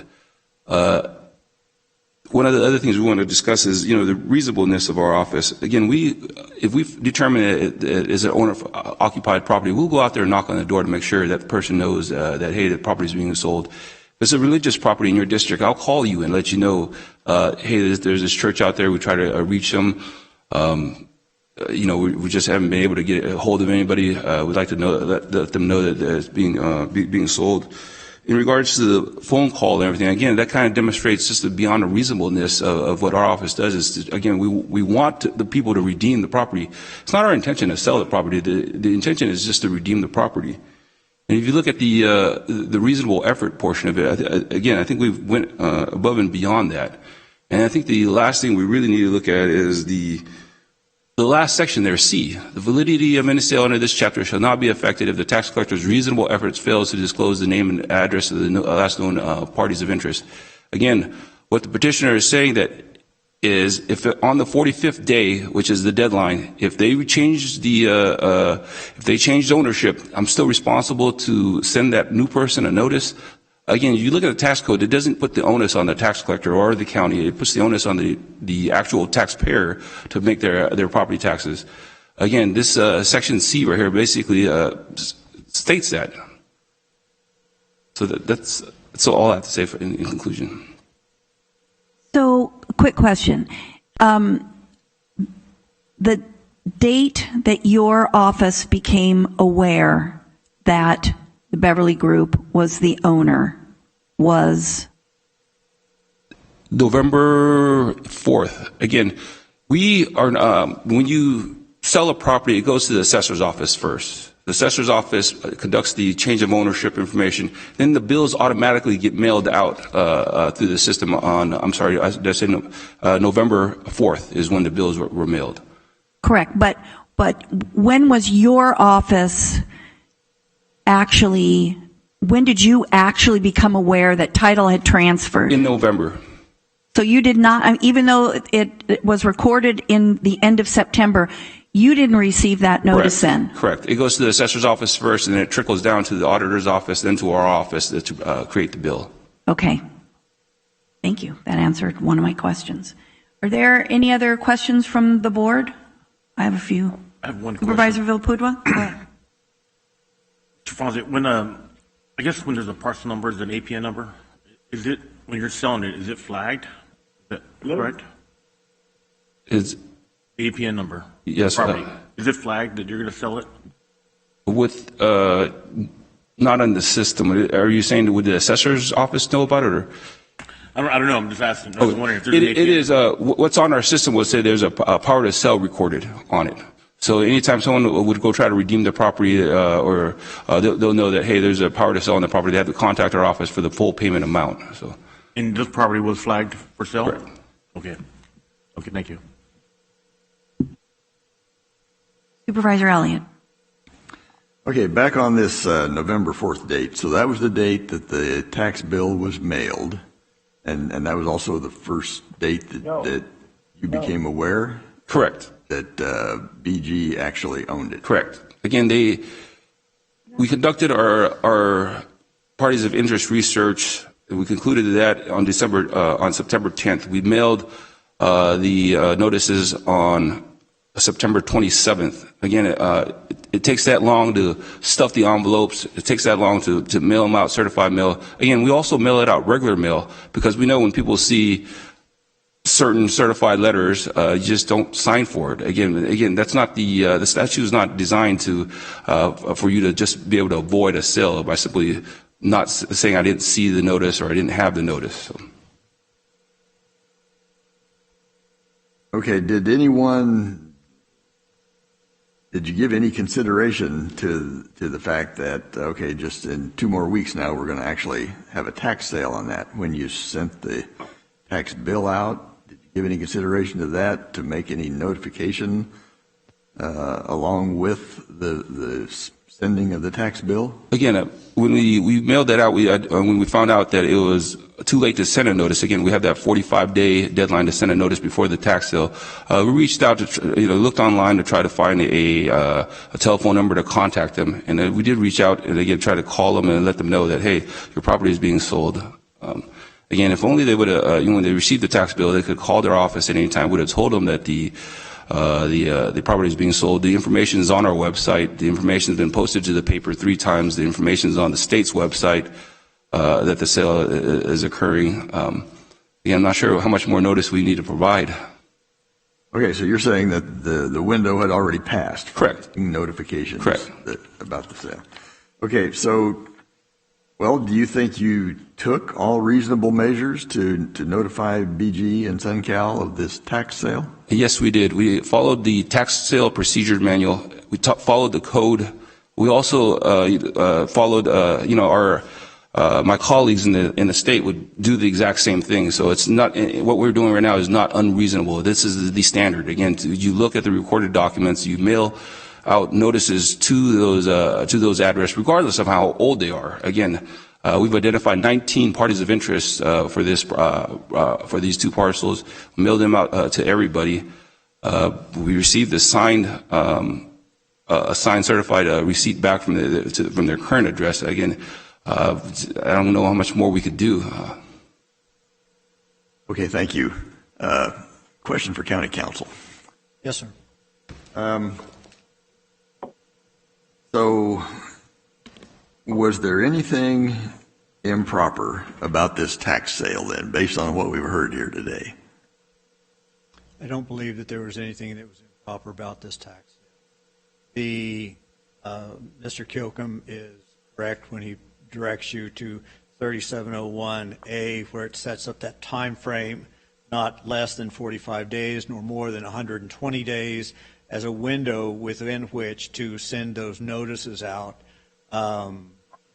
The requirement that goes along with that of making a reasonable effort to obtain the names and last known mailing addresses of the parties of interest obviously precedes that time frame when you're sending the notices out. I disagree with council's interpretation that that is an unending, or that there's no limitation on the tax collector's efforts to obtain the names and last known addresses.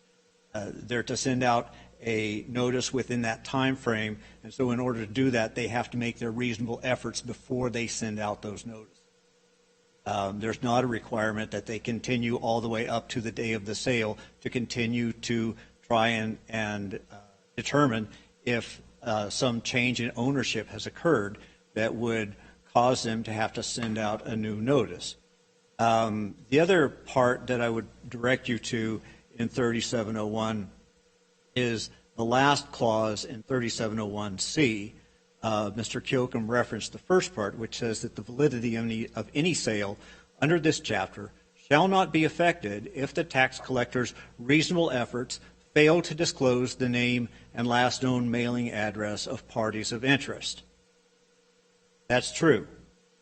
The second clause, though, says, or if a party of interest does not receive the mailed notice. So the standard is not actual notice, as Mr. Green stated.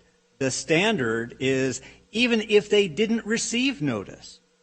So as long as Mr. Kilcomb made reasonable efforts to identify the parties of interest, even if they didn't receive notice, the statute says the validity of the sale is to stand. So, in your opinion, did the county make any mistakes in this? I don't believe it did. And one other question, maybe this is rhetorical question, but I'll ask you anyway. So is it reasonable to believe that BG and SunCal didn't have any idea that there could have been a tax sale on this property? A notice of the sale was sent to SunCal's address, and someone at their current address signed for the notice.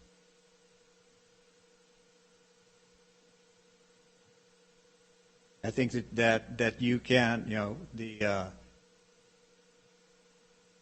that you can rest assured that the post office does their job when they're delivering mail.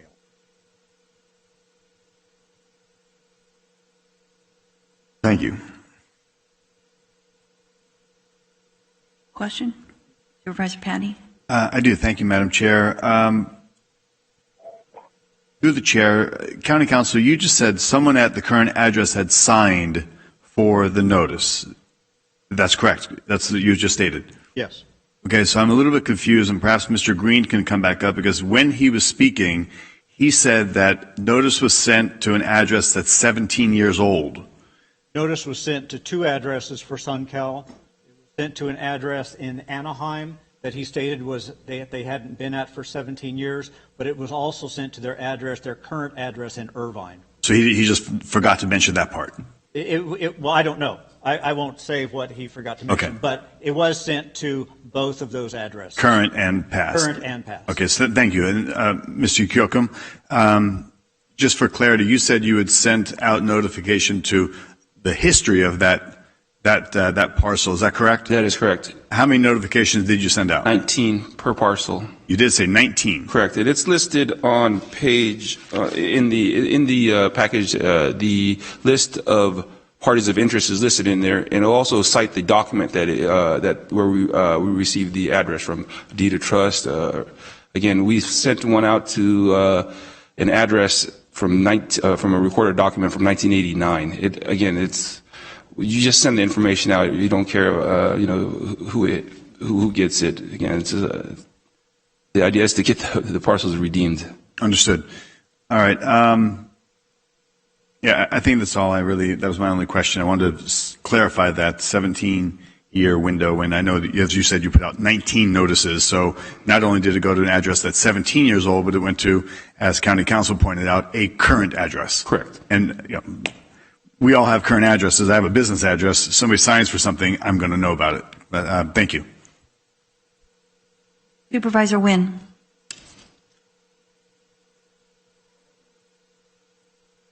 Looking at the exhibits, I saw the two letters that were mailed to the two different addresses for SunCal. So obviously, and there is a certification receipt for each one of those, in addition to a series of banks. Do you know if any of those banks were currently involved with the property as far as any kind of loans outstanding, et cetera? I do not. Typically, again, if it's a regular home, you owe $10,000 on the home's worth $100,000, the banks will step in and pay the taxes and move on. In this case, I'm assuming that the properties are free and clear. It gets a little more complicated when when there's an aged parcel. Again, but at the same time, when we do send out the excess proceeds, the notices will go out to all those 19 individuals, and they can all make a claim for whatever money is left over from the sale. Okay. You mailed out the new owner's tax notice on the 4th, is that correct, of November? Correct. Okay, so do you know how that information received that there was a transfer of ownership between the two parties? It goes to the recorder's office, which is the assessor's office. So the assessor's office gets the transaction information. It takes them a while. It takes them some time to process it into the system. It goes down to the auditor's office, and then roughly about early November 1st or something, or November 4th, our office received that information. We print and mail out the tax bills.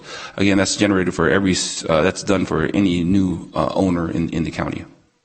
So that would be a separate process, a transfer of title. Correct. That's done with the assessor's office, not with our office. Opposed to your office, because the question arises is, the left and the right hand aren't communicating. Yeah. And I know that over the past few years, I know that the collaboration, or at least communication between the assessor's office, the auditor, and the assessor have been improved greatly over the software that you all utilize. So I assume that would be done, at least my understanding is rather quickly because of the seamless transfer of information. So what reason I asked that question, so it wouldn't necessarily like be a red flag that would pop up because we've got this sale ongoing process on this side, and we've got the notices for taxes, property taxes going out on this side. There's no bridge between the two that would merge those two pieces of information to indicate that there was a transfer of ownership between the two parties? Not that I'm aware of. If you're saying, hey, do we give our auction list to the assessor's office and then have them tell us if anybody comes through the door and records this sale, let us know on these 130 parcels? No, we do not do that. Okay. So what you're saying is essentially that just because that there was a tax notice sent out wouldn't necessarily mean that this side over here on the auction side would actually know that there was a new owner for the property. Is that correct? Correct. Okay. And then in regards to the, you had listed in one of the titles, and I don't recall specifically the information, but it did talk about, as far as the rescission of the sale, it did talk about legal counsel, it did talk about the purchasing party, et cetera. There were like 3 elements. Could you refresh my memory on that? Yes, that's section 3731. So in order to rescind a sale, 1, you have to establish that the sale shouldn't have happened. 2, you have to get legal counsel's opinion. And 3, the purchaser would have to agree. So let's say if I'm selling a property, the purchaser, we thought that it was 40 acres, and then later on we find out, and the purchaser purchased it, and later on we find out that the legal description is only for 4 acres. We would look at it and say, yeah, the legal description is incorrect that we received. County counsel would agree that the legal description is incorrect. The purchaser more than likely will say, yes, I thought I purchased 40, and then they would agree, and we would rescind the sale. Now, let's say the roles were reversed. The owner purchased a 4 property acre, and then we looked at the legal description, and it's 40 acres. And county counsel agrees that, hey, there's a mistake here in the legal description, and then the property owner, of course, would love to have 40 acres versus 4, and would say, would they disagree? Then that's when we conduct a hearing such as what we're doing today. But in that code, it actually states that you have to still have the items in A, which is a sale shouldn't have occurred, and you should also have legal counsel's opinion. Again, I think that's kind of what's being overlooked, but again, I'll leave that to counsel to determine if I'm interpreting that correctly. Okay, so, I mean, we can argue over the proper notice, et cetera, but from what I've seen in the exhibits, there at least was a notice mailed and a receipt received on both addresses for SunCal. The second element would be the purchaser would be a part of this 3-pronged test, so to speak. And then the last would be obviously county counsel. And I don't want to put words in our counsel now, but I did hear some discussion with Supervisor Elliott in regards to legality. So I guess my question is, I think we know what the purchaser's position is. I think we can assume, I guess, that the notice was made properly to both addresses. And I guess my last question is, from a legal perspective, I think you said previously, was this conducted properly? Counsel's opinion that the sale and the process for the sale, including sending of notice, was proper and according to compliance with the statute. Thank you. I have a couple questions. Mr. Kilcom, when we do these tax sales, are they typically done in November of the year? We typically did do them in November. Again, there's no reason why we do them in November besides workload issues. I'm actually trying to change that date to January. Just recently, we conducted our reoffer in May. But again, November is just an arbitrary date. It really, whatever the county decides to have the tax sale is when we can have them. But has that been our practice? That has been our practice, yes. It's been, and then why didn't we do one in 2018? We didn't have a tax collector appointed at that time. Got it. Okay. And so the fact that these properties were slated for sale, would that have shown up on anywhere else in the county? I mean, it was there, the list of pending sales, is that posted by your office? Is it? We do post the parties, not parties, I'm sorry, any documents that we have recorded power to sell. Again, those not only get mailed to the individuals, but those get posted in the paper. But no, there's no, actually there's a delinquent list that we have. I believe that information is on there. Are the defaulted taxes on the delinquent? Okay. No, we don't. No, there's until we get approval from your board, the list of parcels being for sale isn't posted on our website. As soon as we get approval from the board, the list will be is posted on our website. That's my question. So once it was approved in August, the list of properties was posted. Correct. So if BG had they had received notice a couple years before that there was authorization to sell the property. So even if they weren't going to pay their taxes right away and they wanted to wait until the last possible moment, they could have checked in with your office or they could have checked the website after August, and they would have been able to see that their property was slated to be sold that November. That is correct. We actually, that's a very popular link, so that's actually right on our pages is the public auction information. And I'm guessing when Ms. Fenn was talking about doing her research and her due diligence, that's exactly what she's doing, is she's checking those lists every year to see what properties are going to be sold, if they're good properties, if they have some interest to her as an investment. And I'm sure many other investors are doing the same thing every year. That is correct, and we update that list constantly. If someone redeems a property, we'll mark it as paid, and again, the investors will move on and call the other individuals on that list. Okay. So I guess my last question is to County Council. Mr. Green said when he was first presenting, and this is a quote, that actual receipt of the notice is required. I understand from you that actual receipt is not required by the statute, that simply a good faith effort to make the notice, to mail the notice is what's required. Is that correct? That's what Revenue and Taxation Code 3701C says, that the validity of any sale under this chapter shall not be affected if a party of interest does not receive the mailed notice. And so is return receipt required? We send it both ways. I'm just wondering if that's required, because I know a lot of people when a certified or return receipt letter comes, they don't necessarily sign for it. They either aren't home or you can't get a signature. Oftentimes those are returned unsigned. There's a requirement that you send it, return receipt requested. Okay. There's not a requirement that you receive that signed receipt. Okay, that was my question. All right, and did we ever get Mr. Righeimer back on the line? I'm here. My question, sir, before you left us was why were the taxes not paid when you recorded the deed and the escrow closed in September?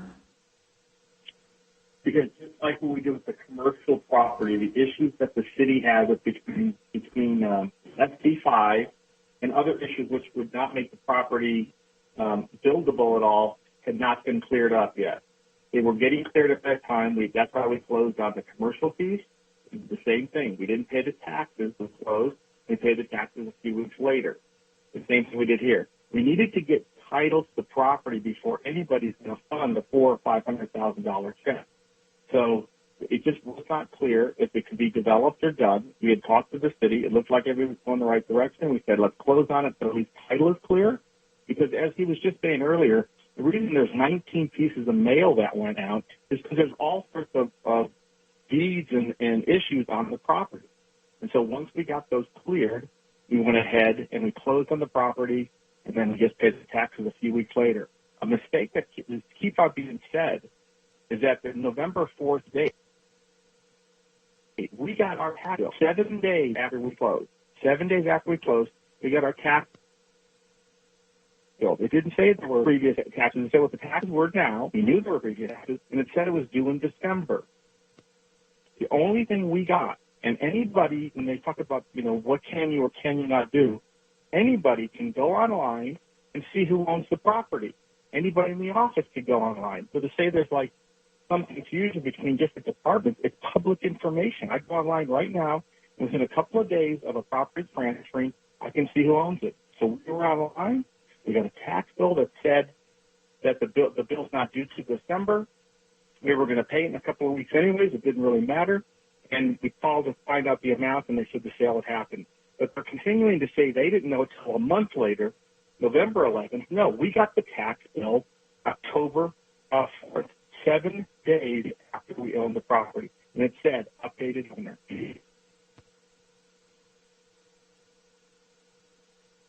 He said he received his tax bill in early October.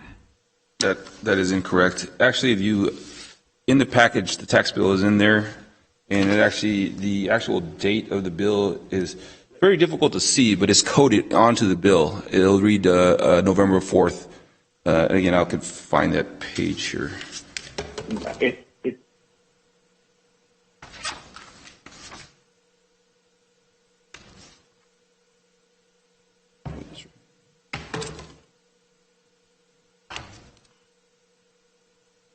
Because they're actually due the 1st of November, the first part of November, correct? Correct. But regardless, if there's a change of property, the law doesn't require us to mail another tax bill, but we do mail another tax bill just so that the new owner would have it.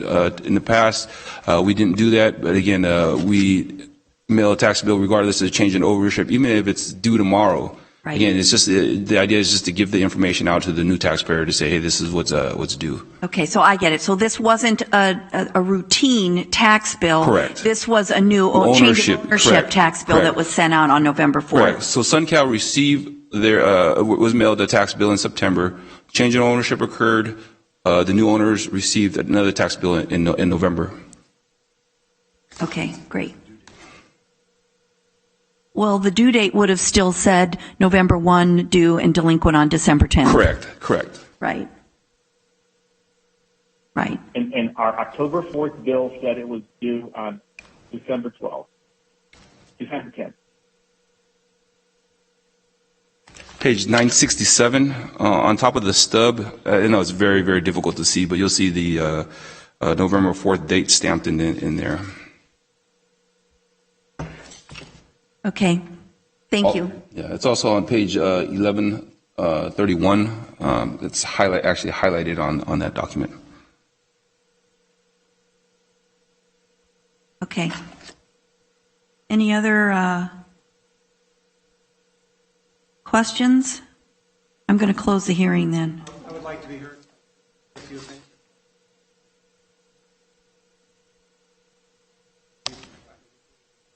All right, I'll ask you to be brief, please.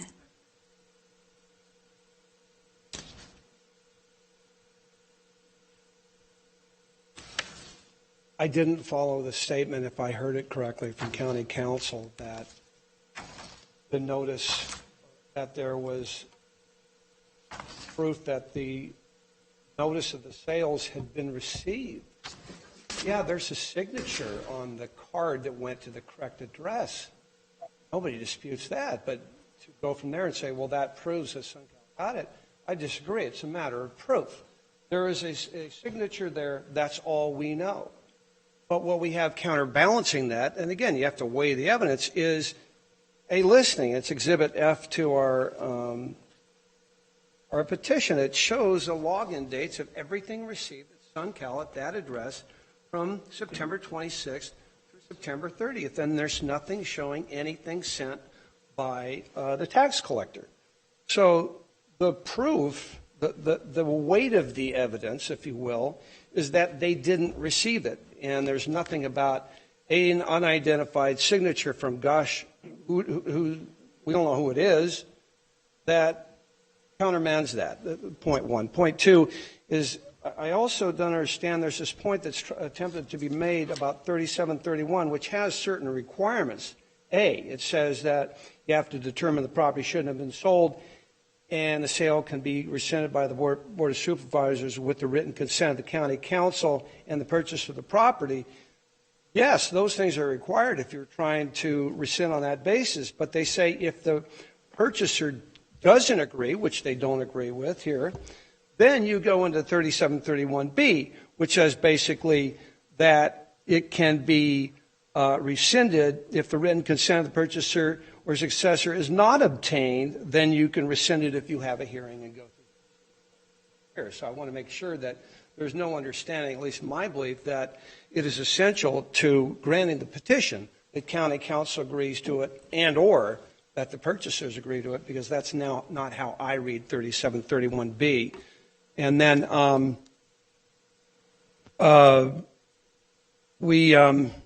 it says that, well, we could have been checking in to see if this property is going to be sold, but that's not what the law does. The law imposes that obligation on the tax collector to let people who own property know that their property is being sold. It doesn't throw the obligation on the owner of the property to do that. So I don't see where it goes. I will say that I need to clarify something I said, because I did leave you, Ms. Miller, with a wrong impression here. Council is correct that in my view, that the statute 3701 does not require, as such, actual receipt of the certified letter. It doesn't. However, in our view, it's something that can be taken into account when the board is determining, under its standard of whether it should have been sold, whether somebody was actually aware of it or not. Can that be taken into account? Yes, of course it can, just as anything else can be taken into account, given the overriding standard of, is it fair? In this circumstance, we don't think it is fair. So those are, as far as the final point on this regular mail, well, gee, they also sent it by regular mail. Well, where's the proof of that? I didn't see anything attached to any documents by anybody showing a regular mail had been sent out or a declaration saying they sent out regular mail. They're relying on that certified letters, and what we know, and I've heard nothing to change my mind, is those letters were not received, and I think that's a huge reason why it is fair, ultimately, to rescind this sale, and on that we submit. Thank you. County Council, I sense you have a response. If you would like the exact wording of 3731B, I'd be happy to provide that. Yes, please. So as Mr. Green stated, and as Mr. Joaquin stated, 3731A provides that when a tax deed to a purchase property, to a purchaser of property sold by the tax collector pursuant to this part is recorded, and it's determined that the property should not have been sold, the sale may be rescinded by the Board of Supervisors with the written consent of the county legal advisor and the purchaser of the property or their successor in interest. In the instance where you don't have the consent of the purchaser of the property, you go to Part B, which says, if the written consent of the purchaser of the property or successor in interest is not obtained pursuant to Subdivision A, which I just read, the sale may be rescinded by the Board of Supervisors pursuant to the circumstances specified in Subdivision A. Those circumstances being, you determine that the property shouldn't have been sold and the consent of the legal advisor. Those are the remaining circumstances in A. Disagree with Mr. Green. Thank you. Okay, is there anything in the board? I'm going to close the public hearing then.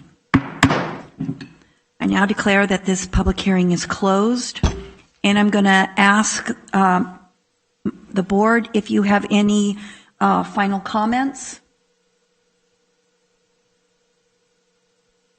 Then I am going to, could we hear the recommended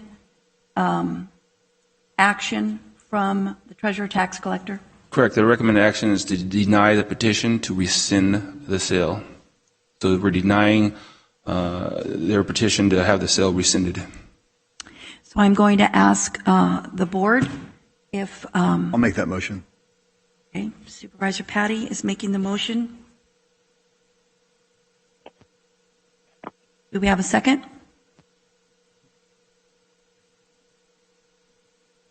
Supervisor Wynn is a second. We have a motion and a second. Please cast your votes.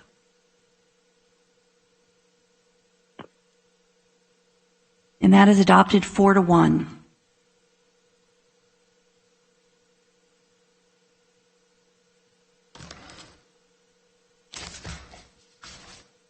Okay. Thank you. Thank you, everyone, for being here. Thank you for all your time, your very thoughtful testimony. We appreciate it very much.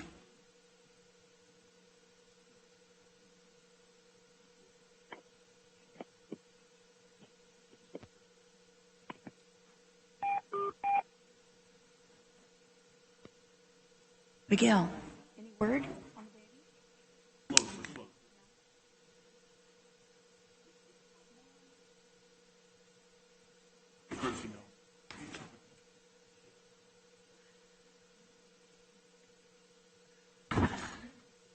All right, we are going to adjourn to closed session. I'm going to ask County Council to announce the items.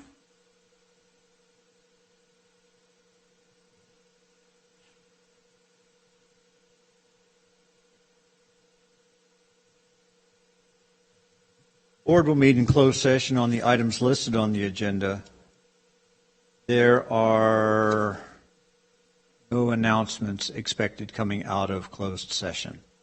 Okay, thank you. And I want to announce to the board and to the public that under item number 2B, which would be Fugazi versus Padilla, we will be taking that item last, and I will be recusing myself for the entirety of the discussion in closed session.